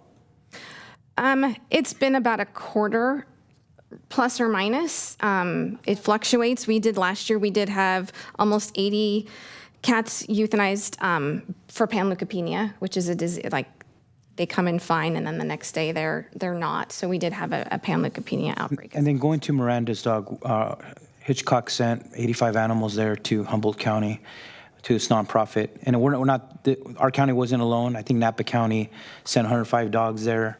Other local jurisdictions sent dogs there thinking they were going to find a good home or live out their days on that ranch. But have we tracked what happened to our 85 dogs that were sent there? Are they alive? Do we know? Have we inquired on that? We have inquired. We've been in contact with Humboldt County Sheriff's Department, and so they're getting a lot of inquiries. So we have not gotten an update on all of those. Those were, I believe, all the way from 2020. We have been in contact with them. We have not received any information that any of the alleged dogs that were shot, which I believe from what I understand is 8, that none of those 8 came from Hitchcock Road.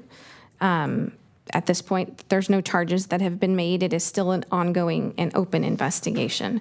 I would just ask, as an individual supervisor, if you could, when you do get information, if you could provide me that, Sure. tracking what happened to the animals, dogs that we sent there would be important. And if there's a way to get the dogs that we sent there and bring them back, I think we have that obligation to do that. Yes, that's currently in the Yes, place okay. as we speak. Great. Process, And last thing I just wanted to say to our young people, thank you for all your public comments, the Pause Club, for taking a serious interest in this. And this is, for me, one of the examples where young people are making a difference. Your voice is making a difference. And we heard sometimes that adults, we've been in office for a long time. Our staff have been around a long time. But what we're doing right now is not enough. Look at the over 1,000 animals that had to be put to sleep last year, and maybe a similar animals numbers in previous years. But this, for me, was an example where our young people are challenging us, older adults, that we got to do better. And if we could look to implement an ordinance that could prevent this, prevent these animals from being put to sleep, and prevent overpopulation, we certainly got to try it. And rather than say, let's not do anything, let's keep doing what we've been doing, and we know it's not working. I think you came here to challenge us to say we could be doing something better. Let's give it a try. And let's get the right people that could do the community education, that could be doing similar work as that animal enforcement officer is doing at Seaside. I think there's a model to look to here in this situation. So thank you for being here and waiting and spending all your afternoon waiting here. So I just want to give you a special acknowledgement and this will be one of those examples where the young people of Monterey County helped make a difference and are addressing a serious issue in our communities. So thank you very much. Just want to follow up a couple things there. The JPA does need to be significantly changed around to make it, I think, a lot more effective and to work better altogether. I mean, we already kind of addressed that a little bit. What I'm concerned about, I'll go back to the beginning on the penalties on this. I think just the penalties are just way too low. I mean, if it's $100 for a violation, it's back and reminds me of kind of what the legal dumping penalties were at a time. It cost $100 to go to the dump, much less, now it's higher on the penalty, but that was what the penalty was too. It's not going to deter anybody onto that.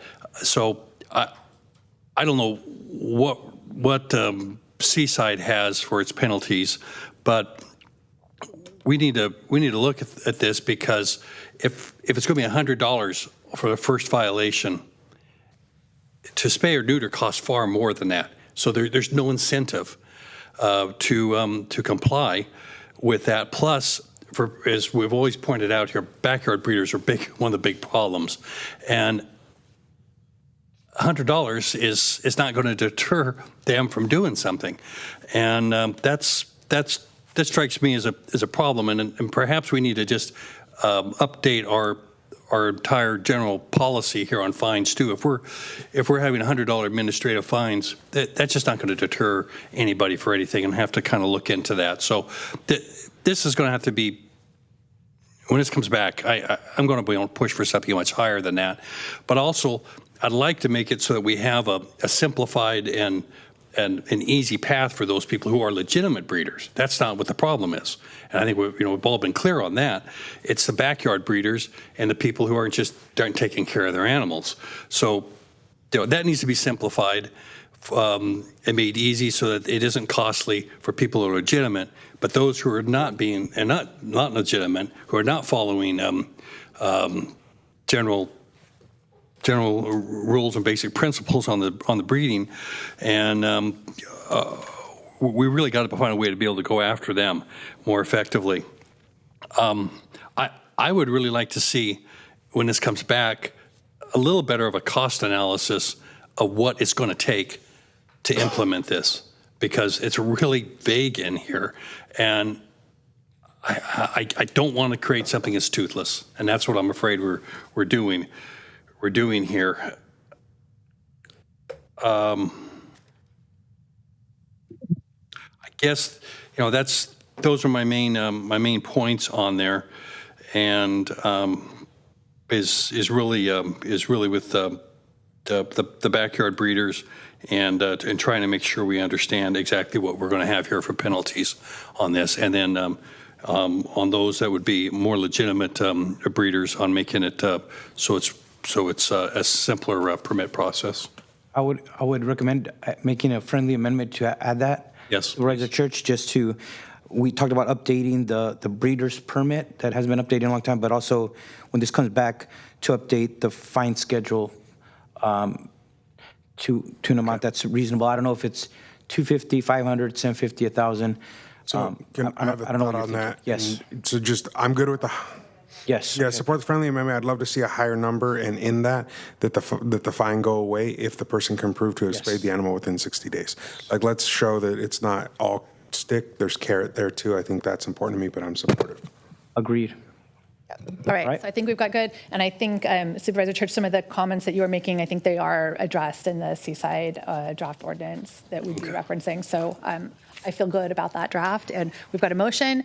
Unless there's further discussion, the motion had a friendly amendment. We want to make sure staff has that clearly noted, that we'd like the fee structure to come back to us with this, and it will be returning on June 23rd, 2026. And then there'll be Be another reintroduced. It'll then have to be another hearing in notice for- July. So we got 2 more meetings that Correct. Since we made all the changes today, we got to come back with the clean version on the 23rd, and then a second vote on that in July. That's right.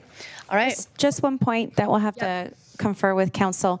So the way that the JPA agreement is set up is that board is the one who adopts the fee schedule, not the city of Salinas or the county board of supervisors. So we'll work with council on what that means in terms of coming back here as a recommendation and then getting adopted by that Hitchcock Road Animal Services Board.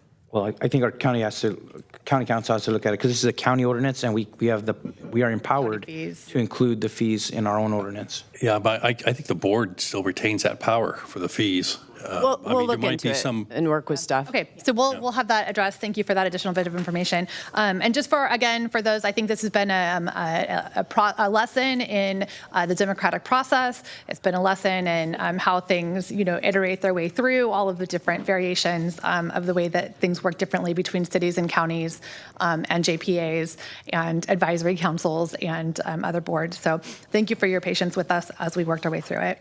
We're going to move on to our next item, number 14, which is a referral readout. Oh, did you receive a full vote? Oh, did we vote on that? I'm sorry, we didn't vote. All in favor? Aye. Aye. Chris, you got an aye? Okay, thank you for that. Yes. Woo. Okay, now we're moving on to our referral readout. So the referral was introduced by Supervisor Askew, and this was received on June the 2nd. It's a CalPERS and Kilford, California presentation. The supervisor is requesting a open session presentation to the Board of Supervisors from CalPERS and Kilford, California regarding the impact of state and federal legislation on commercial health insurance market and strategies being considered to manage the costs for commercial health insurance in Monterey County. And we've assigned this to our HR director and also our social services director, and we're doing some behind the scenes work before this item comes forward. Great, thank you. We'll move next to our CAO comments. Yes, and I do have a list, and as these folks are taking pictures here, let me just run through it. I do want to thank the clerk of the board.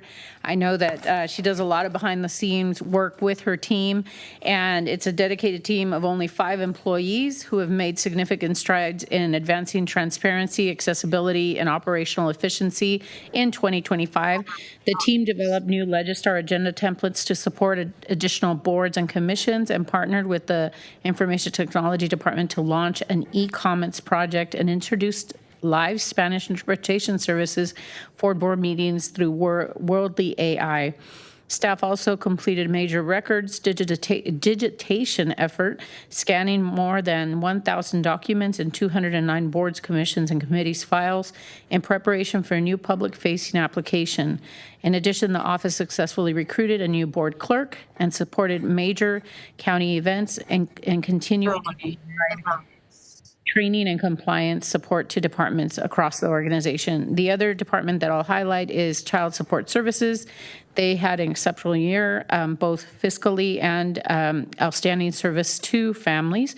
The department relocated to a county-owned facility, generating long-term cost savings while enhancing service delivery. Monterey County ranked first among comparable counties in child support collections, distributing $44 million to families, and ranked fourth statewide in cost effectiveness, collecting $3.73 for every dollar spent. Staff also recovered $406,000 in past due support through a multi-year arrears project and conducted outreach to more than 140 community events, expanded employer education efforts, and launched a peer recognition program that strengthened workplace culture and employee engagement. And I will owe readouts to our assessor and the district attorney at our next meeting. Thank you. Thank you. We'll go next to board comments. Any board comments? Any board comments? I just wanted to express, I was taking a photo while we brought up the new referral. I just want to express support for that. Supervisor Askew's request to bring the CalPERS representative to come give that presentation. I just wanted to let people know, since I wasn't here last week, that I was absent because I was at a National Association of Counties County Leadership Institute training for most of last week. It was very, it couldn't come at a better time, I think, with some of the issues that we're dealing with as a county, as a state, and just individually. I think it was a good training. Lastly, I just want to say, wish my mom happy birthday. She turned 76 this Thursday, and we're only here because of our moms and everything they did for us. So I want to say happy birthday to our mom, Maria Luisa Alejo. Thank you. I'm a little scared to use my microphone. I don't know where the other part went. It's somewhere. But with that, I'll stay away from the microphone to say that, let's see what happened this week. I did get to go to Monterey, the city of Monterey's birthday, La Merienda. It's always such a wonderful event. I had the opportunity to meet Supervisor Lopez, where our districts connect, obviously in many different places, but got to go on a tour of Rana Creek and spoke at several events this week. And one of those was the Carmel Valley Road Advisory Committee meeting. Not much to share in addition, just a busy week. And I'm glad today's board meeting is over. And happy birthday, Supervisor Church. Thank you. Supervisor. Just a couple of things. This Saturday is a food truck night, I believe, at the train station between 3 and 10. And then next week on the 17th between 5:30 and 7, having a Moss Landing Town Hall at the Moss Landing Harbor District. And that's it for today. All right. And I just want to tell everyone to go check out the Gloria Jean Tate Park in Marina. It is the most fabulous park. My nieces were in town and played at it and told my mom, they said, Nana, this is an amazing park. We want to come here every day. So it is actually really incredible and spot to be. I want to announce 2 upcoming District 4 events on June 11th from 4 to 6 p.m. at the Seaside Library. We'll be hosting a community office hours. So if you're around and want to stop and join us, please do. That's June 11th from 4 to 6 at the Seaside Library. And then there will be a virtual meeting held for the East Garrison community regarding the parking plan. Our county consultants are hosting this virtual community meeting on June 17th from 6 to 7. to present the revised final phase parking plan for East Garrison. This has been a really important and critical issue for East Garrison residents, and this will be an important opportunity to review the plan, share their thoughts. We have links posted on social media, including Nextdoor and other locations, so just wanted to draw attention to that. But with that, we have a few readouts from closed session. Yes, thank you, Chair. We have one readout. The Board of Supervisors authorized county negotiators to enter into a side letter agreements with applicable employee groups to modify existing longevity pay provisions to ensure compliance with CalPERS and public employees' retirement law requirements. Such side letter agreements shall be approved upon signature by both parties. All right, with that, we are adjourned. Thank you all.